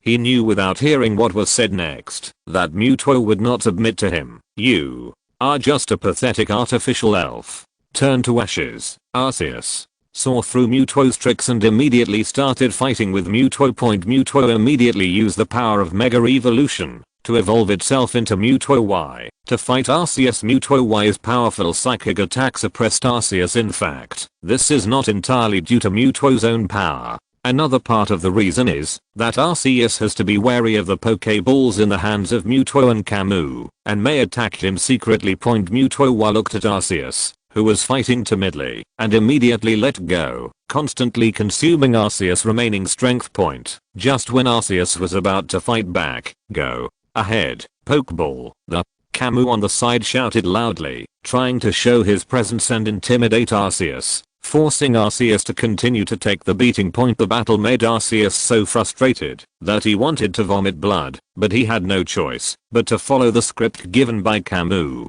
If you're listening to this novel on a channel other than Fanfic World, it means they downloaded and uploaded it without effort. We cordially invite you to visit our channel, Mundo Fanfic Novelos. There you'll find the original version of this story, and you can explore many other novels of various genres. We're waiting for you to immerse yourself in a world of incredible novels. Chapter 244 Forest.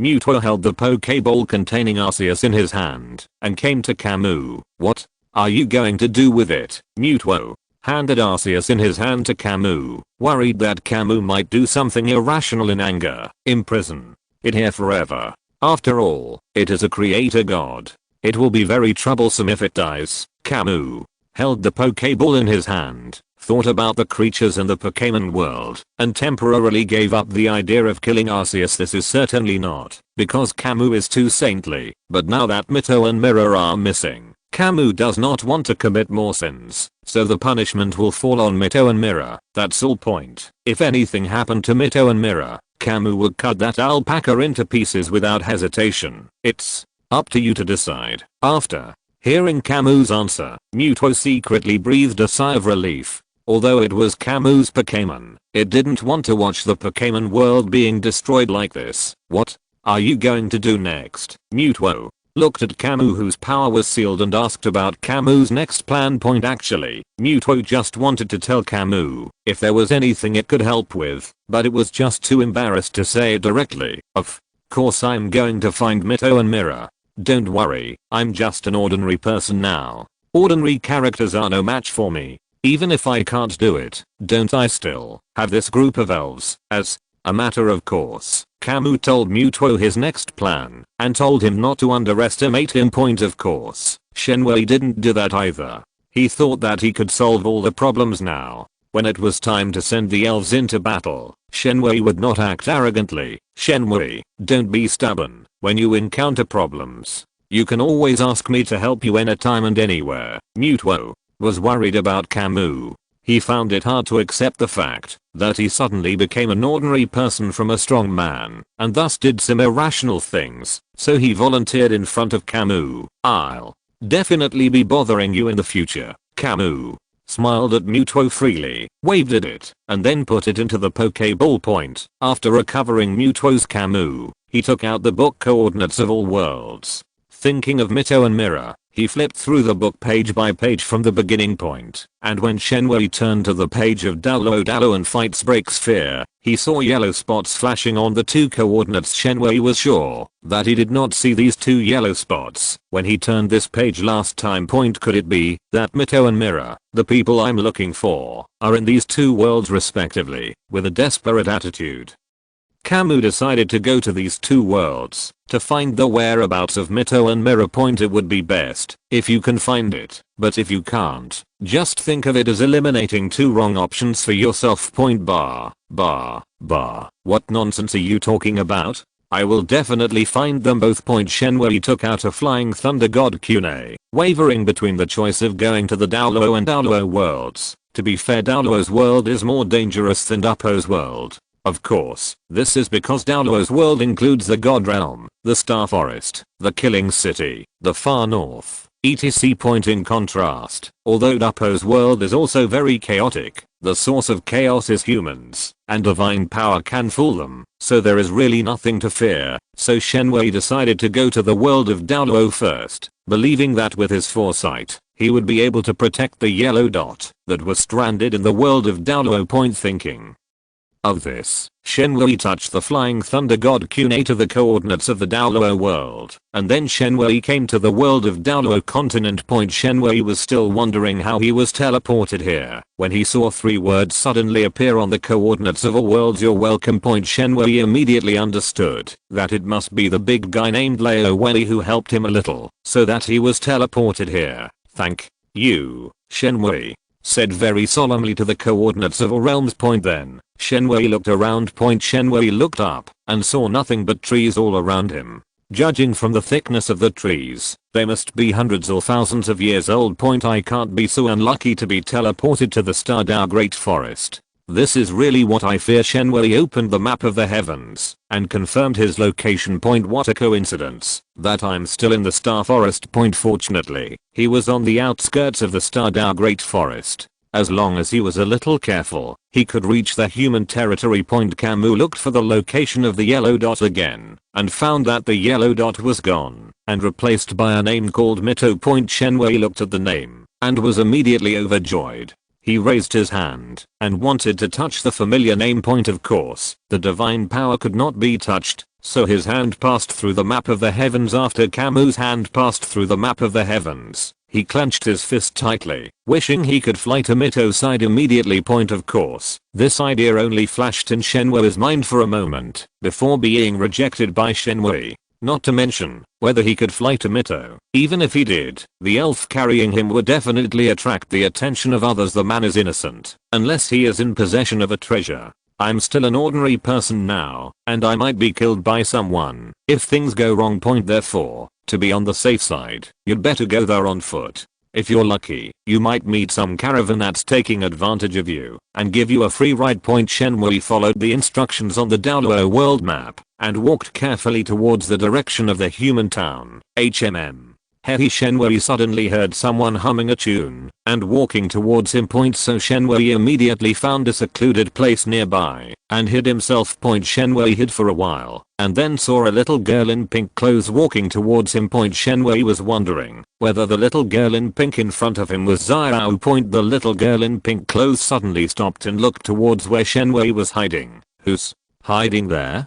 Come out quickly, or your little sister Xiao will come over and beat you up. The little girl in pink revealed her identity, admitted that she was Xiao Wu, and acted as if she was ready to fight at any time. Don't do it. We are on our own. Shenwei raised his hands high, showing a look of surrender, exposing himself to Xiao's sight to prove that he had no bad intentions. Why are you hiding there, Xiao? Wu looked at the divine power that appeared, but did not let down her guard and still looked hostile. I heard someone coming and was afraid that the other party would harm me, so I hid and waited for the other person to pass before I left. Shenwei really spoke the truth. Now that he is just an ordinary person, Shenwei really needs to protect himself at all times. You look tall and strong, but I didn't expect you to be so timid. So, what did you say? Oh, yes, a silver-plated spearhead. Xiao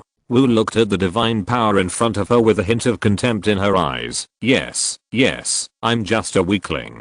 Please be magnanimous and let me go. Shenwei tried to please Xiao verbally, but in his heart he kept cursing the dead rabbit in front of him. Thinking about the day when I have recovered my strength, I will definitely kill this damn rabbit spirit, cut it into 8 pieces, and cook 4 dishes with it. Well, let's put it this way. Since you are so pitiful, your sister Xiao has decided to take you with her. Xiao Wu's sympathy overflowed, and she decided to travel with Shenwei and protect Shenwei until they reach the human town. Ah, that's great. Shenwei relied on. It's hard to say what he relied on, but he somehow managed to trick a bodyguard into ensuring his own safety. At the same time, Xiao Wu was thinking, it's rare to meet such a weak human. As long as I follow him, I can sneak into the human town. Just like that, Xiao Wu, who had ulterior motives, set out on the road to the human town. However, the first obstacle that blocked their way stumped both of them. Hey, take out the little sign in your hand and show it to them, then we can go in. Xiao Wu pushed Shenwei beside her, thinking that Shenwei had a pass. Do I look like someone with that little sign? Shenwei glanced at Xiao and said helplessly, "Ah, so you don't have that little sign, then. I have brought a burden with me." When Xiao heard Shenhui's words, she couldn't help but exclaimed, and then muttered something in a low voice. "Shh, keep your voice down. Do you want to call all the guards over there?" Shenhui warned Xiao, then looked at the group of guards. Seeing that they didn't react, he breathed a sigh of relief. "What are you afraid of? If those guards dare to come, your sister Xiao can knock them down with one punch." Although Xiao knew that her behavior just now was not good, she was still too concerned about her reputation and insisted on praising herself. Yes, you are the most powerful." Shenhui could still not tell that Xiao was bragging. He just didn't want to expose her with Xiao's personality. If she could beat those guards, she would definitely rush up directly, so she would not need to rely on the small sign to sneak in. Just then, a caravan came from a distance. There were more than 10 carriages connected together. It was obvious that they were wealthy and well connected. "Follow me, I have a solution." Shenhui greeted Xiao and then headed straight for the caravan's carriage point. When Xiao heard Shenhui say that he had a way, she followed Shenhui and went to the caravan's carriage point. Shenhui took advantage of the driver's inattention and slipped into the carriage, intending to sneak in under the cover of the caravan point. Xiao followed suit and got into a carriage point. When the caravan arrived in front of the guards, a dozen carriages suddenly stopped. Shenhui and Xiao, who were hiding in the carriages, instantly felt their hearts rise to their throats, fearing that they would be discovered. Chapter 245. Shenhui and Xiao hid in the caravan's carriage and passed the guards' inspection smoothly. The guards didn't check seriously at all. They just gave a perfunctory look and then let the caravan pass. As for what tricks are involved, Shenhui doesn't care, as long as the goal can be achieved. Shenhui didn't care, and Xiao didn't even think of it. After all, this 100,000-year-old rabbit spirit came to a human town for the first time and didn't understand these things that were not presentable. The caravan continued to move forward in a mighty manner, and Shenhui was also looking for an opportunity to leave the caravan and do what he wanted. The dead rabbit spirit in the carriage behind can also be gotten rid of now. Shenhui opened a crack and looked outside. Seeing that the caravan had gone a long way away, he secretly looked for an opportunity to leave the caravan point. When the caravan entered a forest, Shenhui thought that the opportunity had come. Like a big black rat, he jumped off the carriage and immediately hid in the grass nearby. The whole process was done in one go. After Shenhui crawled into the bushes, he did not rush to leave, but hid on the spot and watched the caravan disappear from his sight. At the same time, he whispered to the dead rabbit spirit, "Sayonara." It can be considered as a farewell to that dead rabbit. "What are you muttering about?" Xiao unknowingly moved to Shenhui's side and asked him curiously what he had just said. Shenhui was just about to leave when he suddenly heard Xiao's voice, and he felt unwell. "You've already gotten in, haven't you? Why are you still following me?" Shenhui looked at Xiao helplessly, wishing that this damn rabbit spirit would stay away from him. Of course your little sister Xiao is here to protect you." "Yes, you are so weak. What if you get bullied? So I will just be a good person to the end." When Xiao was asked by Shenhui, she obviously hesitated for a while and then gave Shenhui a seemingly reasonable reason. Xiao would never say that she was unfamiliar with the place and needed Shenhui's guidance. That would be too embarrassing, and the image of the big sister that she had worked so hard to establish would be gone. Yes, follow me if you want." Shenhui could naturally tell that Xiao was telling lies, but he didn't intend to expose her and just took her on the journey. Shenhui opened the map of Daoluo world and searched for the town closest to him. Not to mention, Kamui is very lucky. The closest place to him is the Holy Soul Village, where the protagonist lives, followed closely by Notting City. Looking at the map, your location is about the same distance from both places, so you have a lot more choices according to the time calculated by the fact that Xiao has just entered the human town. The Holy Soul Village should not have held the martial soul awakening ceremony yet, so she can definitely go and take part in the martial soul awakening ceremony. As for the 100,000-year-old dead rabbit spirit beside him, He could turn it over to the spirit hall, or give it to Tangdachu. No matter what, you can reach the peak of your life. Well, these are just my private thoughts. After all, he has been my bodyguard for a period of time, and I can't just abandon him after he has served me well. Getting back to the point, my next plan is to go to the Holy Soul Village to attend the martial soul awakening ceremony. I think the kind old village chief Jack will not chase me out. Gots. Hansu Yunteo, here I come. Shenwei accidentally exposed his ambition.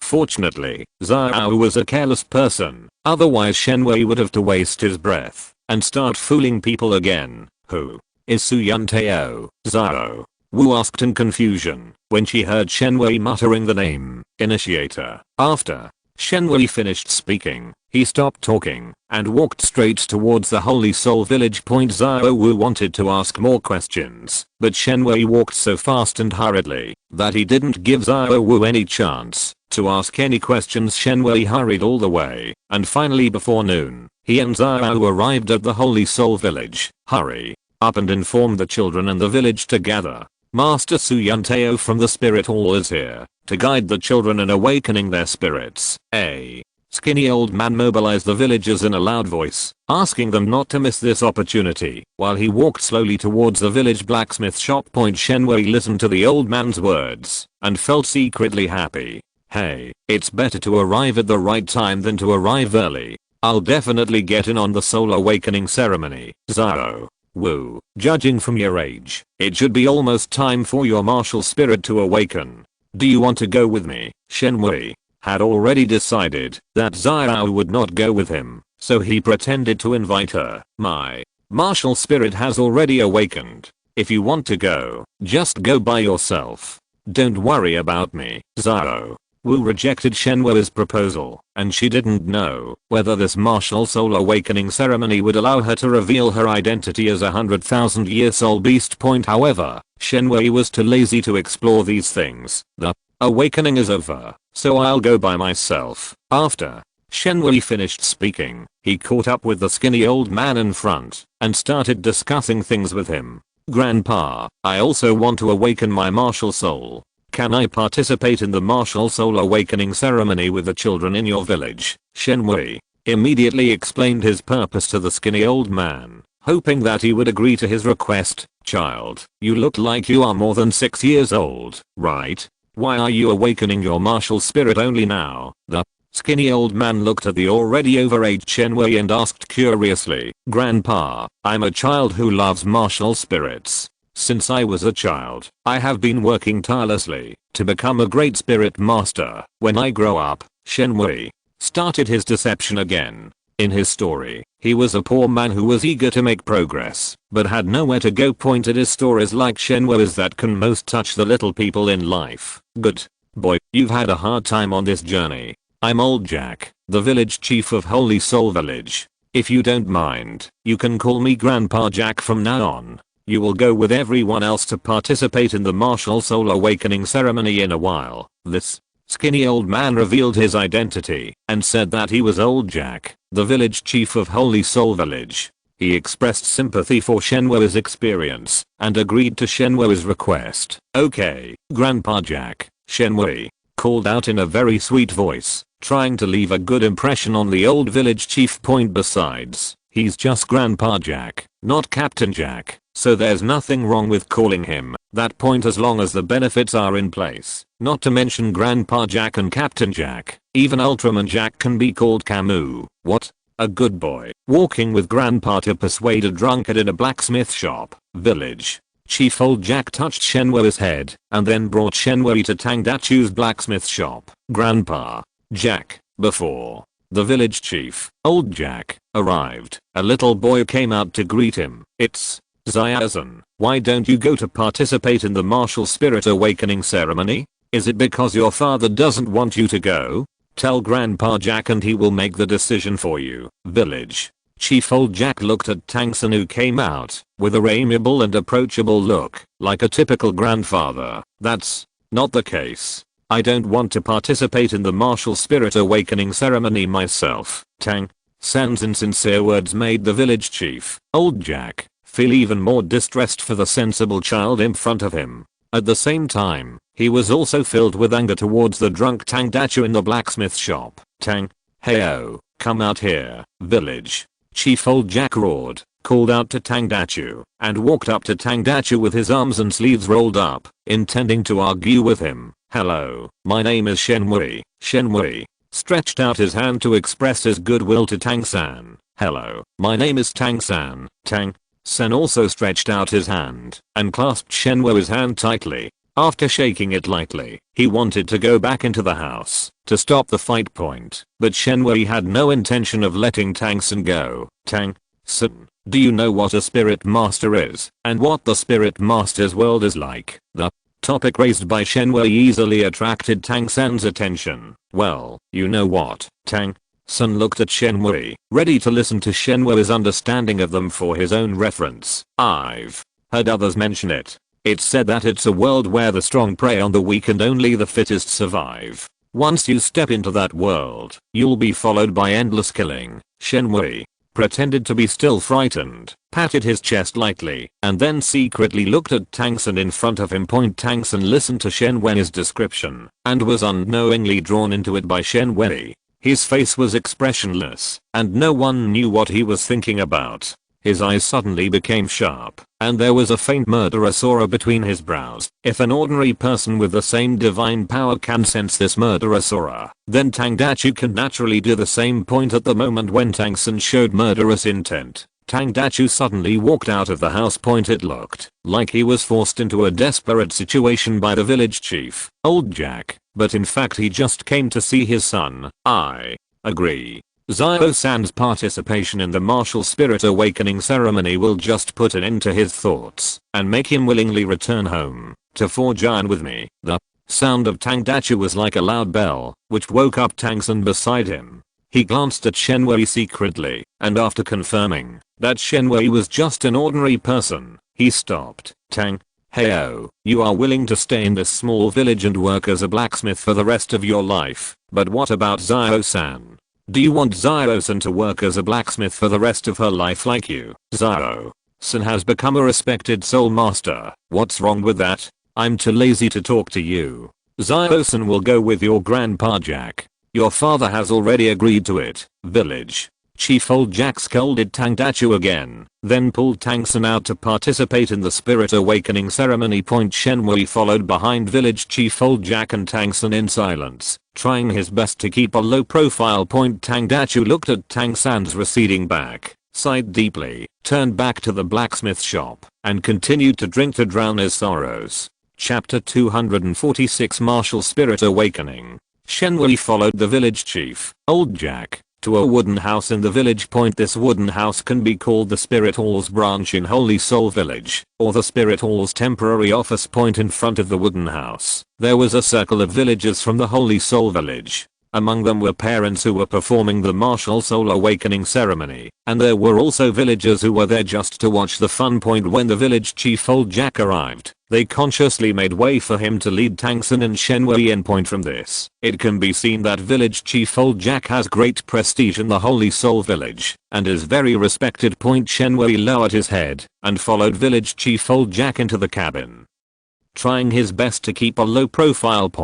When Shenmue walked into the wooden house, he stood in an inconspicuous corner, which made him seem out of place with these people. Another person who is not sociable is Tang-san, who is over 30 years old in his 2 lifetimes combined. It would be really strange if he played with these kids, but this is only one aspect. On the other hand, Shenmue observed that the other children's eyes were full of disgust and contempt when they looked at Tang-san, and no one even greeted Tang-san. It seems that Tang-san hasn't made any friends in these 6 years. Master, Soul Master, the children of Holy Soul Village have been brought here. Village Chief Old Jack spoke very humbly to a young Soul Master. Okay, I understand. The martial spirit awakening ceremony is about to begin. Please stay away. The young spirit master was arrogant and ordered the village chief, Old Jack, to leave. Okay, Master Soul Master. Village Chief Old Jack has lived to such an old age, but he still has some skills in maintaining his energy. He respectfully left the wooden house and closed the door. My Name is Suyunteo, level 26 Great Spirit Master. I will be awakening your spirits next. Remember, don't be afraid of anything you see. This young spirit master is the one who is jokingly called the time traveler who flows like water, and the ironclad Suyunteo, the one who has awakened countless god-level martial spirits with his own hand. Suyunteo opened the package he was carrying and took out 6 black stones and a blue crystal ball from it. Suyunteo arranged the 6 black stones into a hexagon, then pointed at a child and motioned him to come forward and introduce the martial soul awakening. Don't be afraid. Close your eyes and feel it carefully. Lone wolf possessed. Suyunteo suddenly turned into a werewolf, scaring the children and the wooden house to death. However, Tang-san and Shenwei are not among them. There was no expression of fear on Tang-san's face, but he was actually secretly practicing Zuan Shiangong and being on guard. Shenwei wasn't actually afraid, but this old bastard pretended to be scared in order not to stand out from the crowd. When you don't have any strength, you have to develop in this way. In order to live long. Suyunteo struck out with both hands continuously, dividing them into 6 rays of light that sank into the 6 black stones. Then, a golden light enveloped the child, and the child immediately stopped crying and making a fuss. Stretch out your right hand, Suyunteo ordered the child, and the child obediently stretched out his right hand. Immediately afterwards, a sickle appeared in the child's hand. Weapon. Spirit. The sickle can barely be considered a weapon. Suyunteo frowned. It was obvious that the boy's awakened spirit did not satisfy him and was not worthy of him recruiting him for the spirit hall. The child looked at the sickle in his hand, feeling a little overwhelmed. He also didn't understand the quality of his martial soul. Your martial soul is a sickle, a weapon martial soul. Next, I will test whether you have soul power. If you have soul power, you can cultivate to become a soul master. Suyunteo was also very conscientious and completed the tasks assigned by the spirit hall. Sir, what should I do? The child asked timidly. Use your mind to retrieve your martial spirit. When you need it, use your mind to summon it out. Suyunteo was quite careful and explained to the child the techniques of retracting and releasing the martial spirit. The child tried for a long time before he successfully took back the martial spirit in his hand. Stretch out your right hand and place it on this blue crystal ball. Then you will know whether you have soul power or not. Suyunteo guided the child and followed the process step by step. The child put his hand on it, and after waiting for a while, the blue crystal ball did not change at all. You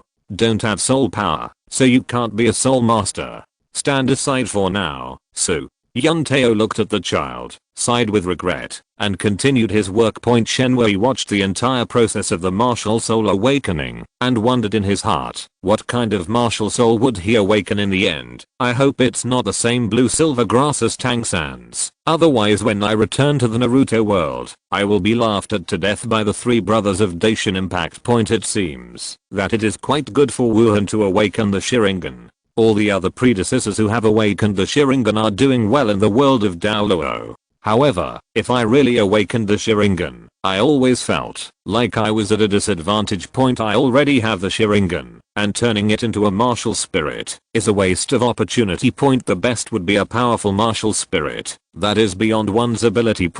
While Shenwei was daydreaming, Suyunteo had already helped the 6 children awaken their martial spirits. The martial souls of these children are farm tools such as hoes and sickles. They don't have any beast martial souls. As for their soul power, it is even more miserable. The total strength of the 6 people is no more than level 1. Among the children present, only Shenwei, Tang-san and a little girl had not awakened their martial spirits. Next, Suyunteo pointed at the little girl and asked her to go over and awaken her martial spirit. The process is still the same, but the little girl's martial soul is no longer a farm tool, but a blue grass. Although it is no longer a farm tool, it is a blue silver grass, which is recognized as a useless martial spirit on the continent. Blue silver grass, no attack power, no defense power, no auxiliary ability, a standard useless martial spirit. Go test whether you have spirit power. Suyunteo commented on the blue silver grass martial soul and then asked the little girl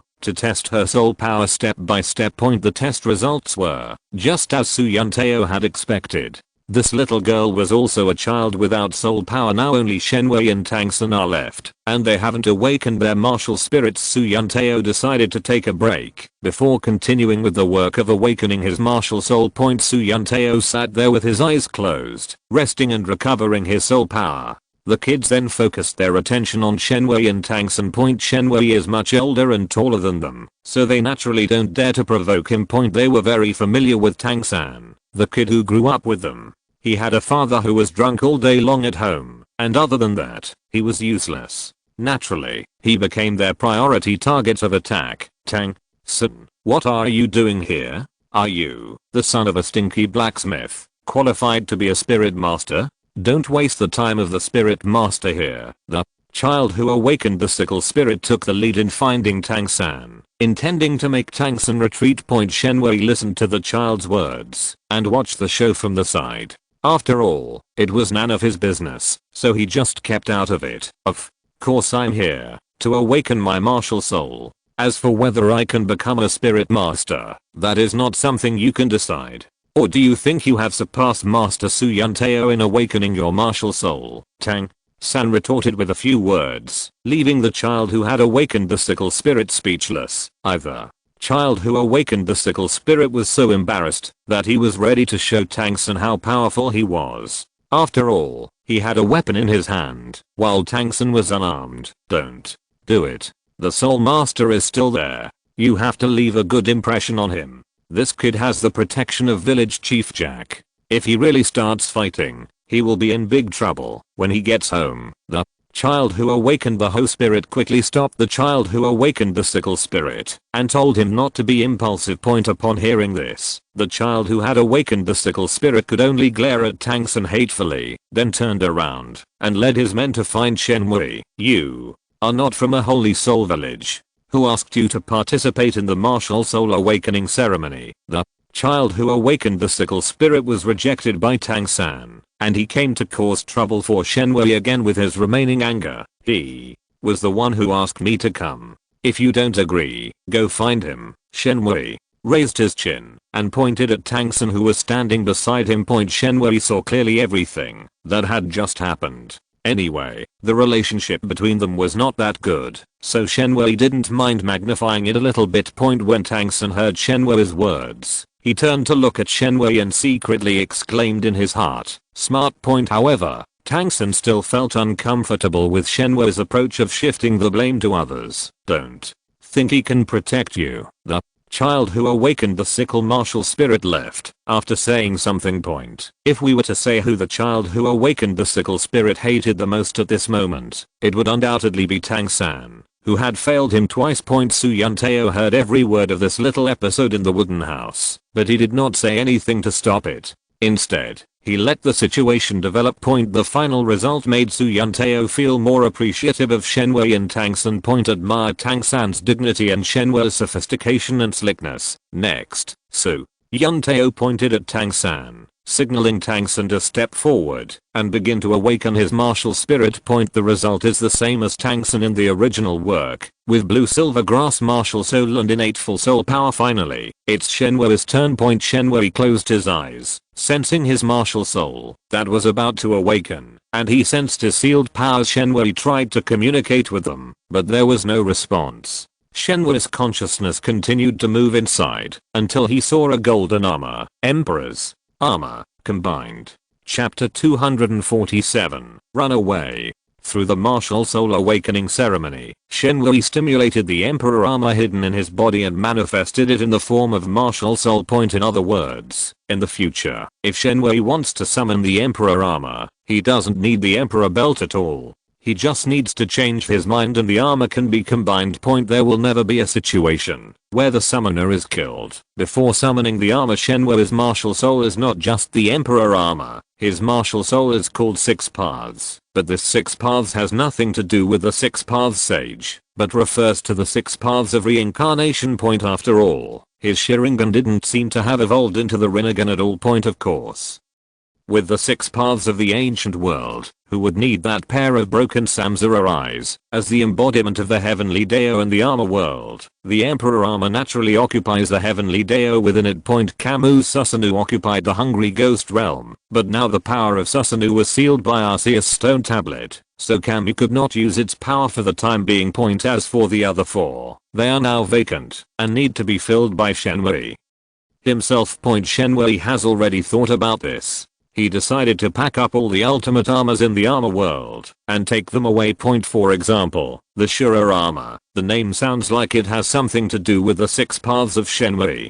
The Thunder Yattles and the Kingcatcher armor are also related. After all, they are the ultimate armors, so they can't be unqualified to even fill in the gaps. Back to the topic. Shenwei felt the power of the Emperor armor in his body and directly merged with it. The Emperor's armor was assembled onto Shenwei piece by piece from bottom to top. This is the first time that the Emperor armor has appeared in the world of Daoluo, and in front of everyone. Su Yunteo looked at the Emperor's armor that combined divine power and suppressed the excitement on his face. Su Yunteo could clearly feel that his lone wolf martial spirit was so terrified and couldn't help wanting to surrender in front of the Emperor armor. A god level martial spirit. This is definitely a god level martial spirit. Su Yunteo wanted to reach out and touch the Emperor armor on Shenwei's body, but when he stretched out his hand halfway, he felt ashamed of himself in the Emperor armor and slowly retracted his hand. Put away your martial spirit and test your spirit power. Su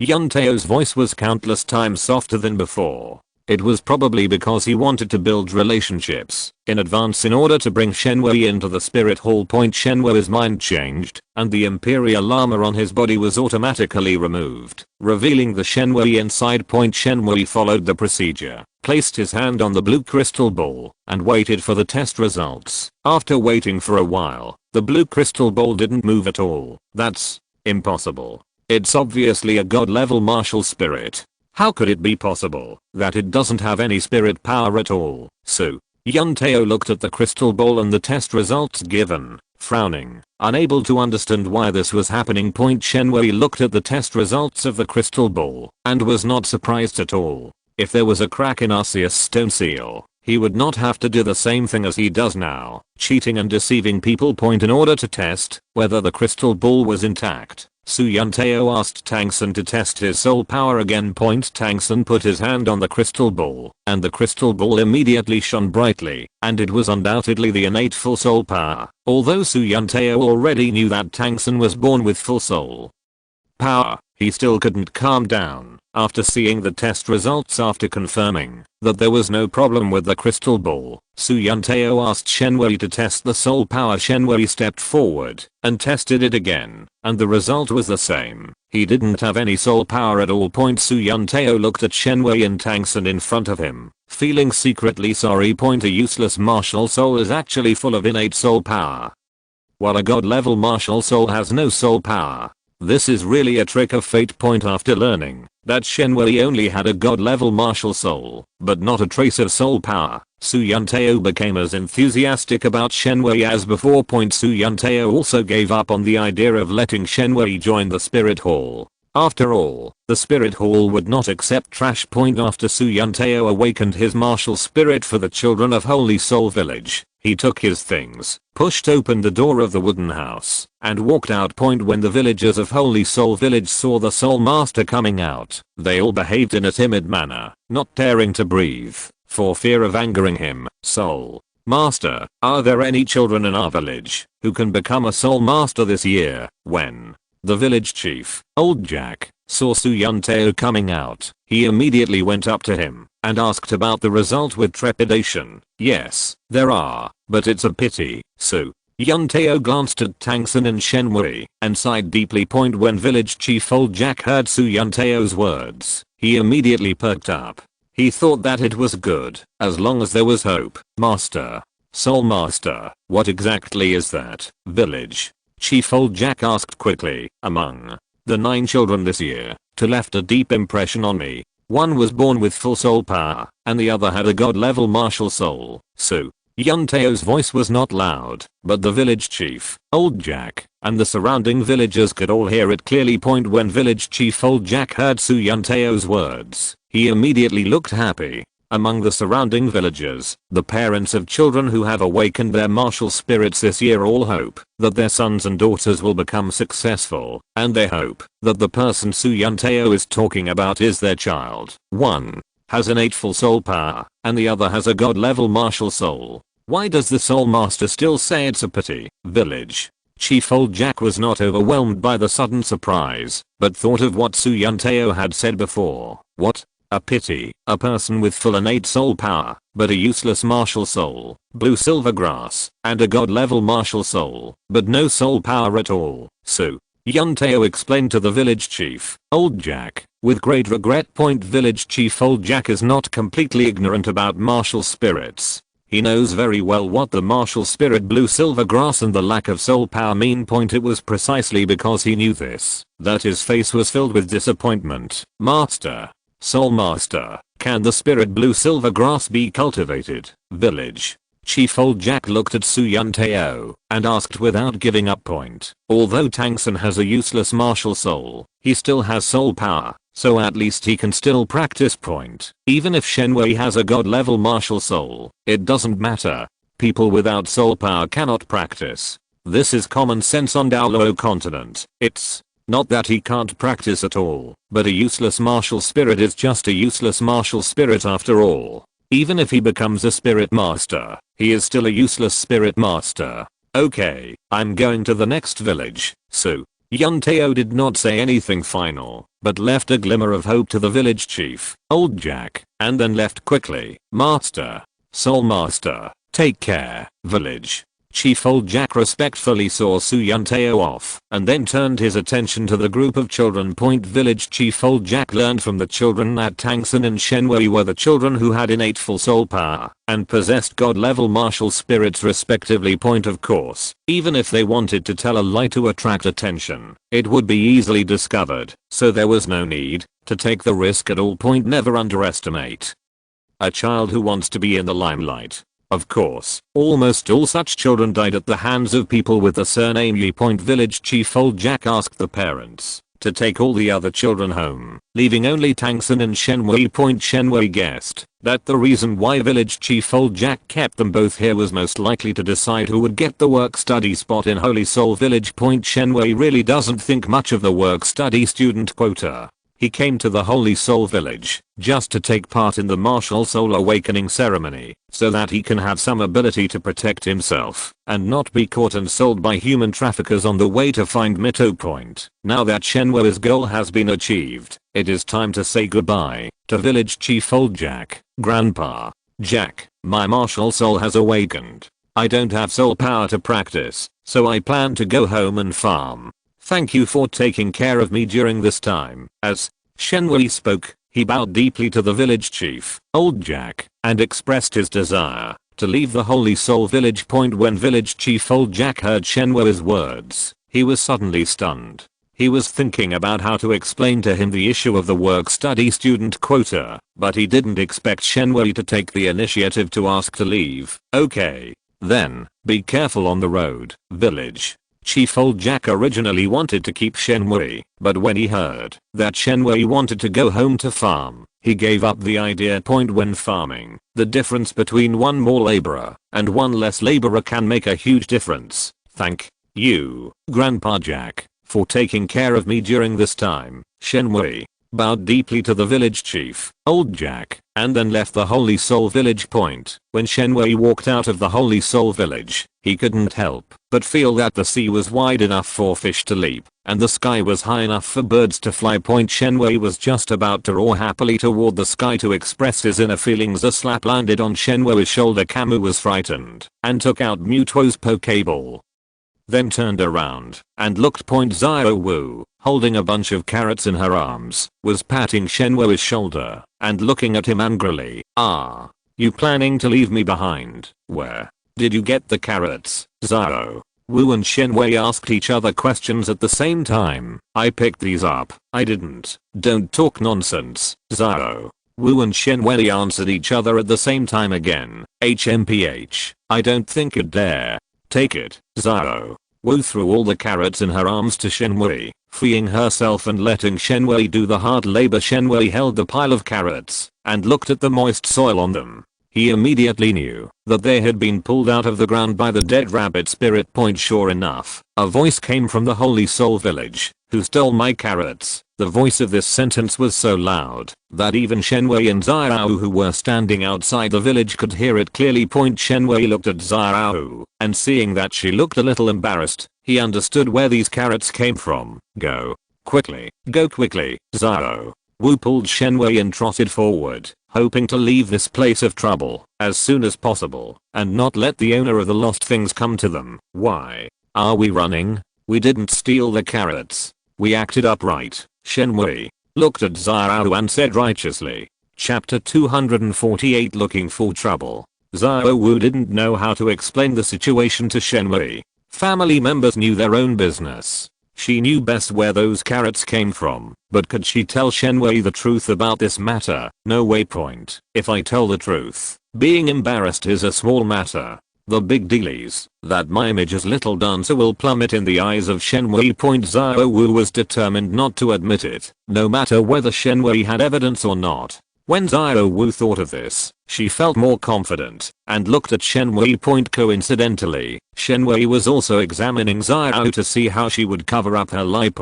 When their eyes met, Zhao Wu felt Shenwei's scrutinizing gaze and suddenly felt guilty. Zhao Wu changed her mind and realized that Shenwei had no evidence that he stole the carrots, so why should she feel guilty? What's that look in your eyes? As Zhao Wu spoke, she jumped up and slapped Shenwei on the back of the head. Shenwei's head was buzzing after receiving the slap. He then covered the place where he was hit and looked at Zhao in disbelief. What are you looking at? You are the best, Zhao. Wu scolded Shenwei while praising herself. The word Shenwei had said before was very good when applied to herself, but unfortunately she didn't remember it. Walk upright and sit upright, Shenwei reminded from the side. Yes, your little sister Zhao Wu is a very upright person. Does she look like the kind of person who steals and cheats? Zhao Wu's ability to tell lies with open eyes has made a qualitative leap after she met Shenwei. No, not at all. Shenwei agreed with Zhao verbally, but he was thinking in his heart, you are indeed not a thief. You are a dead rabbit who stole other people's carrots. Well, that's pretty much it. Zhao Wu was very satisfied with Shenwei's reaction and let the matter go contentedly. Zhao Wu was holding a carrot in her hand, chewing it while skipping forward. Shenwei followed Zhao with a bunch of carrots in his arms, making faces at her back and venting his resentment. Every time Zhao Wu turned around, Shenwei quickly put on a poker face to hide his emotions. As Shenwei and Zhao were walking, they saw a bearded uncle standing in the middle of the road not far ahead, who seemed to have been waiting for a long time. The unshaven uncle, dressed in coarse cloth, had a strong physique, broad hands, and a haggard face, but his eyes were very sharp. It's not appropriate to just walk away after stealing someone's carrots. The bearded uncle glanced at the carrot in Shenwei's arms and then looked at Zhao. Hey, what do you mean by stealing? I dug this out of the ground with great effort. Zhao Wu was looking angry. She glared at the unshaven uncle, baring her arms and rolling up her sleeves, and was about to go up to him to argue with him. But before Zhao Wu could realize this idea, she was pulled back by Shenwei and her mouth was covered. Why are you stopping me? Zhao Wu pried Shenwei's hands apart, spat out the dirt in her mouth, and asked Shenwei to give her an explanation. You shut up. Shenwei lowered his voice and reprimanded Zhao Wu, then turned around to face the unshaven uncle. I'm sorry, we didn't mean to do that. These carrots will be returned to their original owners immediately. Please be magnanimous and spare us this time. Shenwei immediately put on a smiling face. As the saying goes, don't hit a smiling person. This applies everywhere. He bowed and apologized sincerely. After doing all this, Shenwei pulled Zhao and moved carefully, slowly walking around the bearded uncle. The bearded uncle watched Shenwei's every move without any reaction. Shenwei was also happy about this. so he quickened his pace and immediately left this place of trouble. Stop, the bearded uncle spoke again and stopped Shenwei and Zhao. It seemed that he was not going to let them go. When Shenwei heard this, he paused and sighed in his heart that what is coming will eventually come. Uncle, if you have anything else to do, just tell me and I will do my best. There was still a smile on Shenwei's face until the last moment. Shenwei didn't want to fall out with the unshaven uncle in front of him. It was not because of anything else, but because the person in front of him was Tang San's father, Tang Dachu. In Shenwei's mouth, the youngest title Daoluo in the eyes of the world, Heiyoshan Daoluo Tang Heio. There aren't many things that are worthy of a title Daoluo blocking the way. But there happens to be one next to Shenwei, a 100,000-year-old dead rabbit spirit. Boy, you can go, but the girl behind you has to stay. From the previous contact, Tang Dachu also figured out what kind of person Shenwei was. People like Shenwei have one thing in common, which is that they cherish their lives and weigh the pros and cons of everything. Once you find that things are developing in a disadvantageous way for you, you should withdraw immediately without dragging your feet. Tang Dachu expected that Shenwei's answer to him would be no exception. If you want to stay, then stay. Why should I listen to you? I'm leaving anyway. Zhao Wu got angry and didn't take Tang Dachu's words to heart at all. She pulled Shenwei and was about to leave. Shenwei stood there without moving. Zhao Wu pulled Shenwei but failed, so she turned around and looked at Shenwei with a puzzled look, wanting to ask him why he didn't go with her. Can't we just go together? The smile on Shenwei's face gradually disappeared and he looked at Tang Dachu calmly, striving for the last chance. Zhao Wu, a 100,000-year-old dead rabbit spirit, did not get to know Tang San, but met Tang Dachu first. Without this relationship, Zhao Wu's end would have been very miserable. Boy, what are you talking about? Get out of here. Tang Dachu is a titled Daoluo, facing the might of a man who has just awakened his martial spirit. His words reveal a sense of command. Tang Dachu's words awakened the arrogance hidden in Shenwei's bones. Ha ha ha. The ancestral Uchiha laughed wildly. Tang Dachu, do you still think you are the high-spirited Heiyoshan Daoluo back then? Shenwei pointed out Tang Dachu's identity, and from that moment on, this matter could not be resolved peacefully. Tang Dachu hid in the Holy Soul Village to avoid being hunted by the Spirit Hall. Now that his identity has been discovered, for the sake of his own and Tang San's safety, he must make Shenwei shut up forever. After Zhao Wu found out that Tang Dachu was a titled Daoluo, she was so scared that she shrank behind Shenwei, clutching Shenwei's clothes tightly with both hands, her body shaking uncontrollably. Tang Dachu looked at Shenwei in surprise. Who told you? Tang Dachu said in a cold voice, and at the same time, summoned the clear sky hammer and captured it in his hand.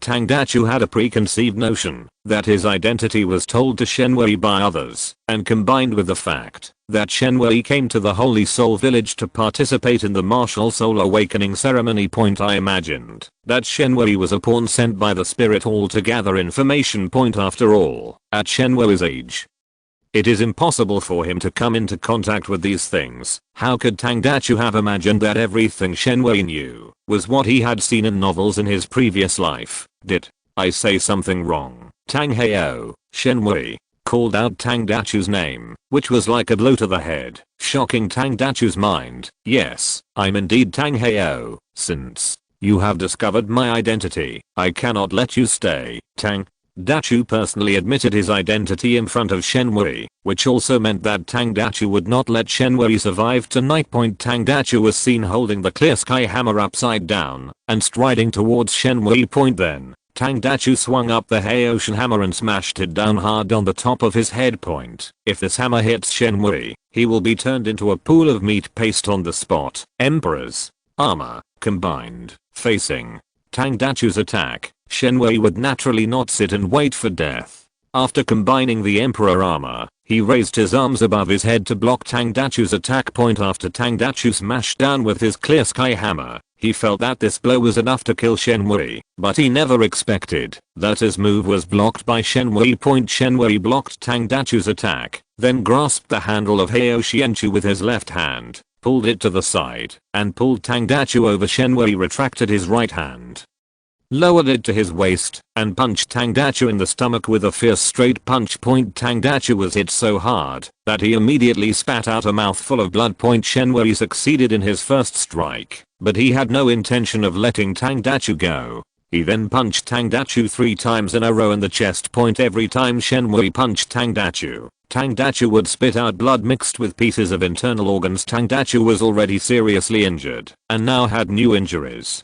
Although he had the strength of a titled Daoluo, he could only exert 40% to 50% of it. Tang Dachu was careless and was severely injured by Shenwei. He then hurriedly put away his martial soul and summoned it again to break free from Shenwei's control. Tang Dachu roughly wiped the blood from the corner of his mouth, and when he looked at Shenwei, there was a bit more seriousness in his eyes. Tang Dachu, in your heyday, I might have to stay away from you, but today, you can't stop me. Shenwei's voice came from the Emperor's armor, and his tone was so relaxed. You really underestimate a titled Daoluo, the Great Sumeru Hammer. Tang Dachu's ferocity was aroused by the divine power. Circles of soul rings emerged from his body. Yellow, yellow, purple, purple, black, black, black, black, and red. Tang Dachu's strike just now was just a casual one, but now Tang Dachu is going to fight Shenwei for real. Aurora Sword. Shenwei summoned out the exclusive weapon of the Emperor armor, the Aurora Sword, and prepared to have a good fight with Tang Dachu. Shenwei summoned the Aurora Sword, but he was not going to fight head on with the other party's Clear Sky Hammer, as that would be tantamount to seeking death. Tang Dachu's Clear Sky Hammer takes the approach of overcoming skill with force, so its power must be light, agile and fast. Emperor Wind Piercer. Shenwei held the Aurora Sword in his hand, lowered his center of gravity, accumulated energy, and was ready to strike. When Tang Dachu raised the Clear Sky Hammer and smashed it towards Shenwei, Shenwei stabbed out with his sword. Shenwei passed by Tang Dachu, and Tang Dachu's right hand, along with the Heio Shienchu in his hand, was thrown out, and then fell to the ground.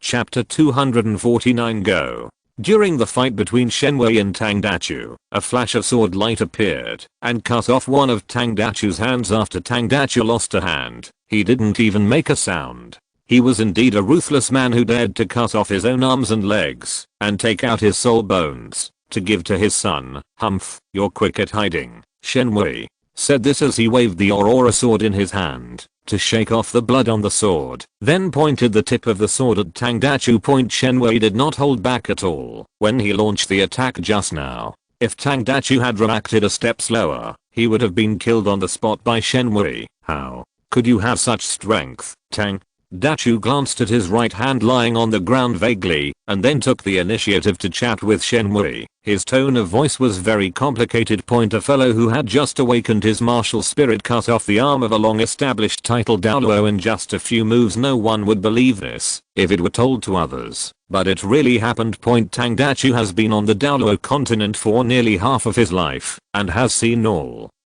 kinds of storms. He has even experienced the encirclement and suppression of the spirit all countless times, but he never thought that he would capsize in the gutter today. Have you seen me in my heyday? Shenwei asked Tang Dachu a question, and at the same time he was asking himself. Think about it. Shenwei was able to fight the god of creation head on his own, but now he can only defeat a decadent uncle with the help of the Emperor armor. The gap between them is more than a world of difference. Tang Dachu was stunned by Shenwei's question and didn't know how to answer. Do you know that the little girl next to you is actually the incarnation of a 100,000-year-old soul beast? Tang Dachu revealed Xiao Wu's identity as a soul beast. After hearing this, Xiao Wu slowly lowered her head, not daring to look at Shenwei, and was ready to slip away at any time. The Emperor's armor covered Shenwei's face, making it impossible to guess what kind of expression Shenwei had inside. Go on. Do you think I believe you? Shenwei already knew Xiao Wu's background, so there was no need for Tang Dachu to help him understand. He was clearly pretending to be stupid by saying this. Besides, who is Tang Dachu? In the last second, he and Shenwei were enemies at loggerheads, and in the next second, Shenwei was about to believe his lies. Isn't this a joke? I can swear on the title of Heio Daoluo that everything I said is true. Tang Dachu did not hesitate to swear on his own title. In the eyes of the people in the Daoluo world, Such an oath is the most important. Hey Ocean. Daoluo? This thing is worth only a few dollars. You can swear on your son. Swear a poisonous oath. If he breaks the oath, he will have no descendants. Shenhui didn't think highly of the name Heiotian Daoluo at all. It was a name that had disappeared on the Daoluo continent for who knows how long. There was no point in bringing it out now. It would be better to be practical and swear on your wife and children. Of course, since Tangdachu wants to swear, let him do it. Shenhui won't believe a single punctuation mark anyway. How does the saying go? You can never wake up a person who is pretending to be asleep. Shenhui is the one who is pretending to be asleep, pretending to be confused, even though he knows the truth. It seems like you already knew it. Dachu did not continue to swear foolishly, but was very sure that Shenhui already knew Zarao's true identity, and used this to alienate Shenhui and Zarao. Tangdachu's words could not seduce Shenhui, but they could seduce Zarao. Zarao's eyes were full of vigilance and distrust when she looked at Shenhui. She was worried that Shenhui would do something bad to her, so she subconsciously distanced herself. Shenhui and Tangdachu. Therefore, Shenhui, Tangdachu and Zarao at the scene formed an isosceles triangle. I know nothing about you. All I know now is that the dignified Heiotian Daoluo is actually trying to sow discord between a pair of children. TSK. TSK.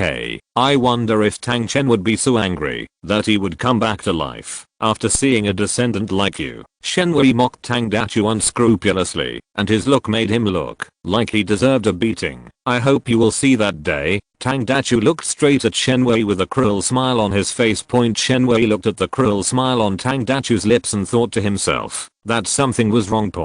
But before Shenhui's body could catch up with his consciousness, Tangdachu had already made his move. Suddenly, a clear sky hammer appeared in Tangdachu's left hand, which was the one in his right hand before. Then he threw it with all his might towards Zhao Wu, who was standing beside him. Shenhui's mind changed, and he immediately appeared in front of Zhao and blocked Tangdachu's attack for her. After Shenhui blocked Tangdachu's clear sky hammer, he discovered that Tangdachu and his severed hand had disappeared. Tangdachu ran away, and Shenhui no longer has the perception ability of Kagura's mind's eye. What if he catches up with him, and Tangdachu comes back and captures Zhao? So I still follow the rules of our ancestors. Don't chase a desperate enemy. You okay? Shenhui took off his emperor armor and asked about Zarao's situation. Zhao Wu looked at Shenhui and shook her head. There seemed to be an invisible barrier between the two of them, causing them both to become silent. Actually, what he said is true. After a while, Zhao Wu was the first to break the silence and confessed to Shenhui that she was the incarnation of a 100,000-year-old soul beast. Okay, I know. Shenhui also admitted to Zhao that he had known Zhao's true identity for a long time. The two fell into silence again. Can we still be friends in the future? After a while, Zhao Wu carefully asked Shenhui this question. Zhao Wu stared at Shenhui with her big Kazilan eyes, fearing that Shenhui's answer would disappoint her. Sure, Shenhui answered very straightforwardly. When Zhao Wu heard Shenhui's answer, her face lit up with joy and she immediately smiled again. But you can pick up the carrots on the ground yourself. Shenhui said something next, ending his hard work and at the same time making Zhao, who was originally smiling, look bitter. Zhao Wu walked to the pile of carrots on the ground, but she didn't have the energy to work. Please help me. At most we can each take half. Zhao Wu turned around and put on a pitiful look to win Shenhui's sympathy so as to trick Shenhui into falling into the trap again. Zhao Wu was thinking in her heart, as long as Shenhui can agree this time, she can find a way to throw all the carrots to him little by little, and then he will inevitably have to work as a laborer for me. Zhao Wu was thinking happily, but she didn't expect the answer she was waiting for would be so straightforward. No. Help. Shenhui refused very straightforwardly. Even though Zhao Wu looked at Shenhui with tears in her eyes, as if she was about to cry in the next second, Shenhui remained unmoved. Shenhui fell into this trap many times in front of Mito and Mira, but if it was Zhao, it would not be easy for Shenhui to fall into this trap, even if he wanted to. Zhao Wu's plan of pretending to be pitiful to gain sympathy failed. In desperation, she could only hold the pile of carrots on the ground and follow Shenwei, who was walking in front of her with an angry look on her face. Xiao Wu held the pile of carrots in one hand, picked up one with the other hand, put it in her mouth, and ate it. He even ate it loudly on purpose, as if what he was eating was not a carrot, but a Shenwei. Shenwei defeated Tang Dachu, and the master-servant relationship between him and Xiao Wu was re-established. In the past, Xiao Wu was the master and Shenwei was the servant. Now they just happened to fall. Shenwei opened the map of Daoluo world again and looked for Mito's location on it. As a result, Shenwei discovered that Mito was now in Shrek Academy near Soto City. Shenwei remembered that in the original novel, the current Shrek Academy seemed to have always been in a situation where Yang was stronger than Yin. From the principal to the teachers, and from the teachers to the students, there seems to be no woman. Right, now that Mito has arrived there, those animals might have their hormones surging. The principal and teachers are fine, but Shenwei is a little worried about the students of Shrek Academy. Who are the students now? Damu Bei, Mahangjin, Oscar. It seems that none of these three guys are good. No, I have to hurry and get on my way. So as to prevent Mizutani from being taken advantage of by them. When Shenwei thought of this, he couldn't help but quicken his pace. Hey, why are you walking so fast? Wait for me. Shenwei quickened his pace, and Xiao was the one who understood it best. Xiao Wu didn't understand Shenwei. Why did he suddenly act like he was full of energy? He wasn't like this just now. Time waits for no one. Follow me. Shenwei didn't have time to explain to Xiao and pulled Xiao towards Soto City. After Tang Dachu escaped from Shenwei's hands and managed to save his life, he rushed back to his home without stopping. As soon as Tang Dachu entered the door, he met his son Tangsun. Tangsun was stunned when he saw his father Tang Dachu, who had gone out and came back with one arm missing. Dad, you are Tang? San asked Tang Dachu about the situation, wanting to find out what was going on and then avenge Tang Dachu. When Tang Dachu heard his son Tang San's voice, he turned a deaf ear to it and walked straight to his room. When Tang Dachu passed by Tang San, he dropped a word. Don't ask, Xiao. Go pack your things quickly. Once you're done, we are leaving here right away. Tang San immediately got up and went back to his room to pack his luggage. While Tangsun was packing his things, he was thinking about his father Tang Dachu. Tangsun didn't understand why his father, Tang Dachu, an honest blacksmith in the village, had made an enemy with someone so cruel as to cut off one of his father Tang Dachu's arms. My father Tang Dachu is a blacksmith. His right hand is his life. How can a blacksmith who loses his right hand hold the forging hammer in the future? Mistress, have everything been packed? Tang Dachu's urging voice interrupted Tang San's train of thought and also made Tang San more focused on the task at hand. Soon, Tang San packed his things into a small bag, put it on his back, and walked out of the room. Chapter 250. Entering the city. Tang San stood on the hillside, looking at a house with flames shooting up into the sky from a farther house that caught fire was where he had lived for 6 years. Stop looking and let's go. Tang Dachu used his remaining left hand to pull Tang San and quietly left the Holy Soul village. Tang Dachu was worried about being blocked in front and pursued from behind, so he didn't dare to take the main road with Tang San, so he plunged into the deep and leafy forest. Along the way, Tang Dachu and Tang San, the father and son, each had their own thoughts and no one took the initiative to speak. After walking a long way, Tang Dachu realized that this place would not be easily found by the people from the spirit hall, so he stopped. Finally having a chance to rest, Tang San sat down on the ground without caring about his image, gasping for breath.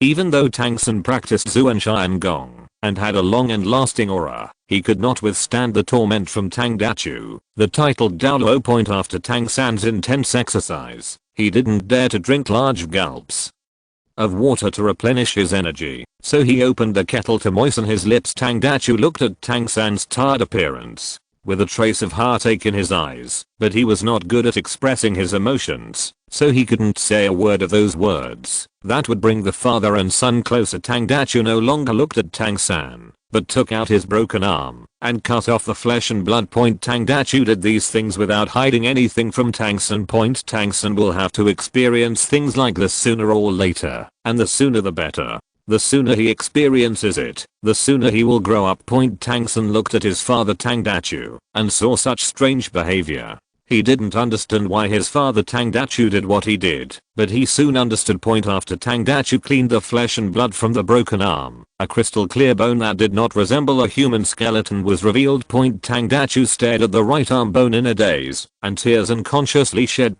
This right arm bone is the soul bone passed down from generation to generation in the Haoshin sect. In a sense, its safety is more important than Tangdachu's life. Tangdachu had always felt that he was unworthy of the cultivation of the Haoshin sect. Now, seeing the things reminded him of the people. The emotions hidden in his heart suddenly burst out.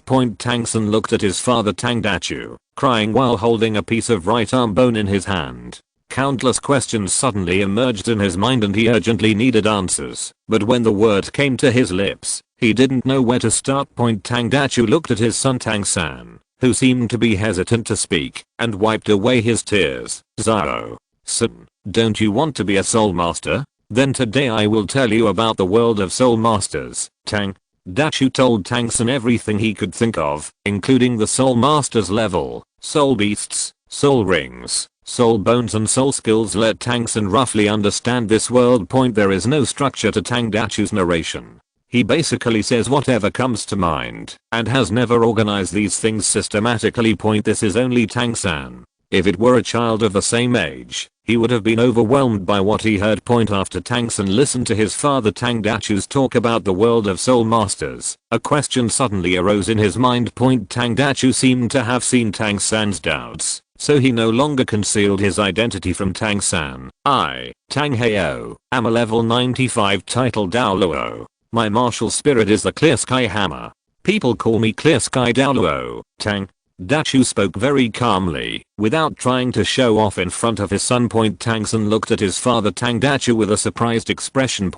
Although Tang-san had some guesses about the identity of his father Tangdachu, he did not expect that he still underestimated his father Tangdachu. Tang-san was surprised for a moment, then returned to normal. When Tang-san thought of his father Tangdachu's broken arm, his face immediately became solemn. He could not afford to offend a terrifying existence who could easily cut off a titled Daoluo's arm. He could only endure it and slowly accumulate strength to avenge his father Tangdachu. Tangdachu saw everything his son Tang-san did. Tang-san has been meticulous since he was young, which is a perfect inheritance from his mother Yin. His maturity that surpasses his peers makes Tangdachu even more pleased. Zaro-san, I will take you to hunt soul beasts and obtain your first soul ring. Tangdachu told Tang-san about the world of soul masters with the intention of training Tang-san on the path of becoming a soul master. Before, Tangdachu was willing to be a blacksmith in the Holy Soul Village. In fact, he didn't want Tang-san to embark on the path of a soul master. He just wanted Tang-san to live his life in peace like an ordinary person.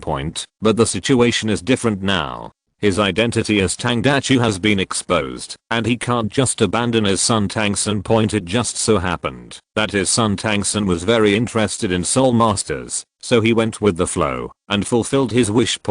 So that you won't be without the ability to protect yourself during your future escape. Tangdachu took his son Tang-san, turned a corner, and went to hunt soul beasts. No, I can't walk anymore. Zaro Wu broke free from Shenhua's hand, sat down on the ground, picked up a carrot, ate it in big mouthfuls, and refused to move forward. No matter what. Shenhua was eager to see Mito, and he rode non-stop all the way towards Soto City, which made Zaro exhausted. Look, Zaro Wu is on strike right now. I understand that you want to rest, but this place is in the middle of nowhere. Are you planning to rest here? Take 2 more steps forward. Once we enter the city, you can rest as you wish. Besides, the resting conditions in the city are much more comfortable than in the wilderness. Shenhui tried his best to persuade Zaro to take a few more steps and use the good rest environment in the city to seduce Zaro, so that he could meet Mito as soon as possible. We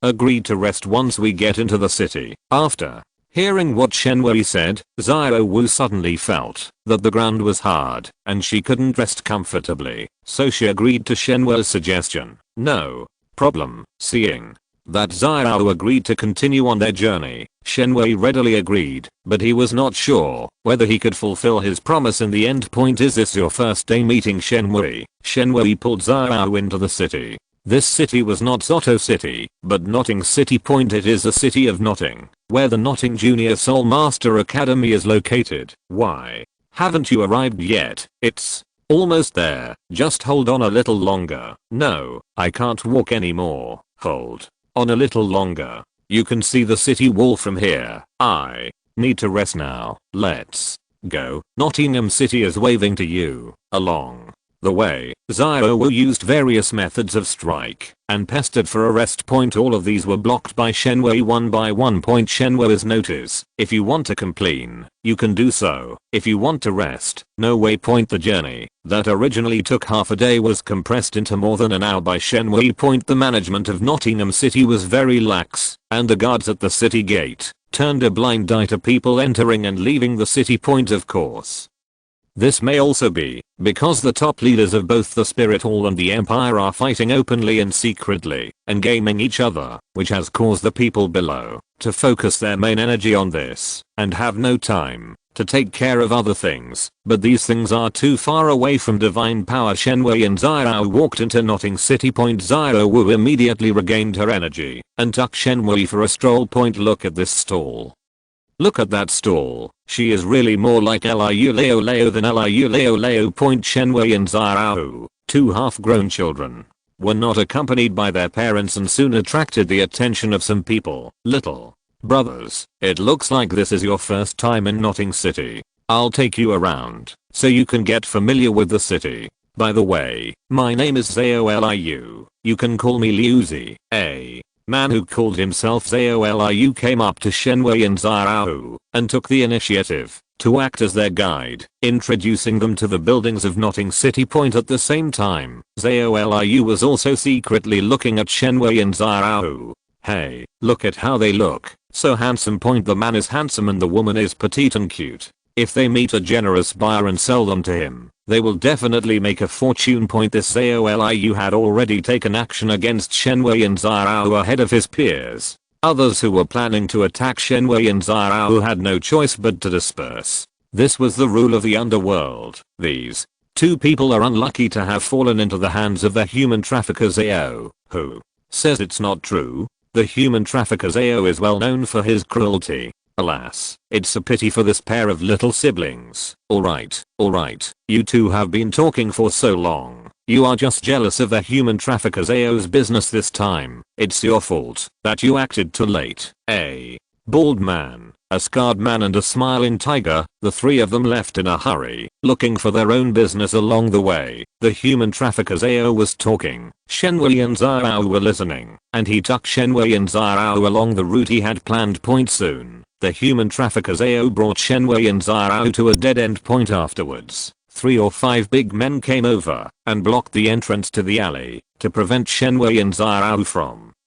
escaping. Hey, what is this for? This was Xiao Wu's first time in human society. She had no idea that there was an industry of human trafficking and a group of people who specialized in this industry. They are human traffickers who specialize in trafficking women and children. You can understand them as bad people. Shenwei answered Xiao, which was also a way to give her some knowledge about human society. You know what we do, so why don't you just surrender? My brothers are very ruthless. If we hurt your delicate skin and flesh, you won't be able to get a good price. The human trafficker Xiao felt that he had enough manpower and was more than capable of dealing with Shenwei and Xiao, two half-grown children, so he revealed his true self in front of them without any scruples. What if I insist on resisting? What can you do to me? Shenwei looked at the human trafficker Xiao and spoke provocatively. Point, when the human trafficker Xiao heard Shenwei's words, his face suddenly turned gloomy. If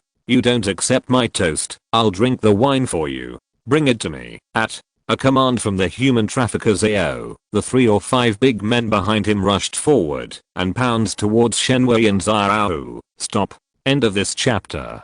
Thank you very much for reaching the end. Don't forget to like. Looking for more exclusive content and immediate access? Subscribe to our Patreon. Remember, every like, subscription, or donation encourages us to continue. Thanks to everyone. See you in the next video.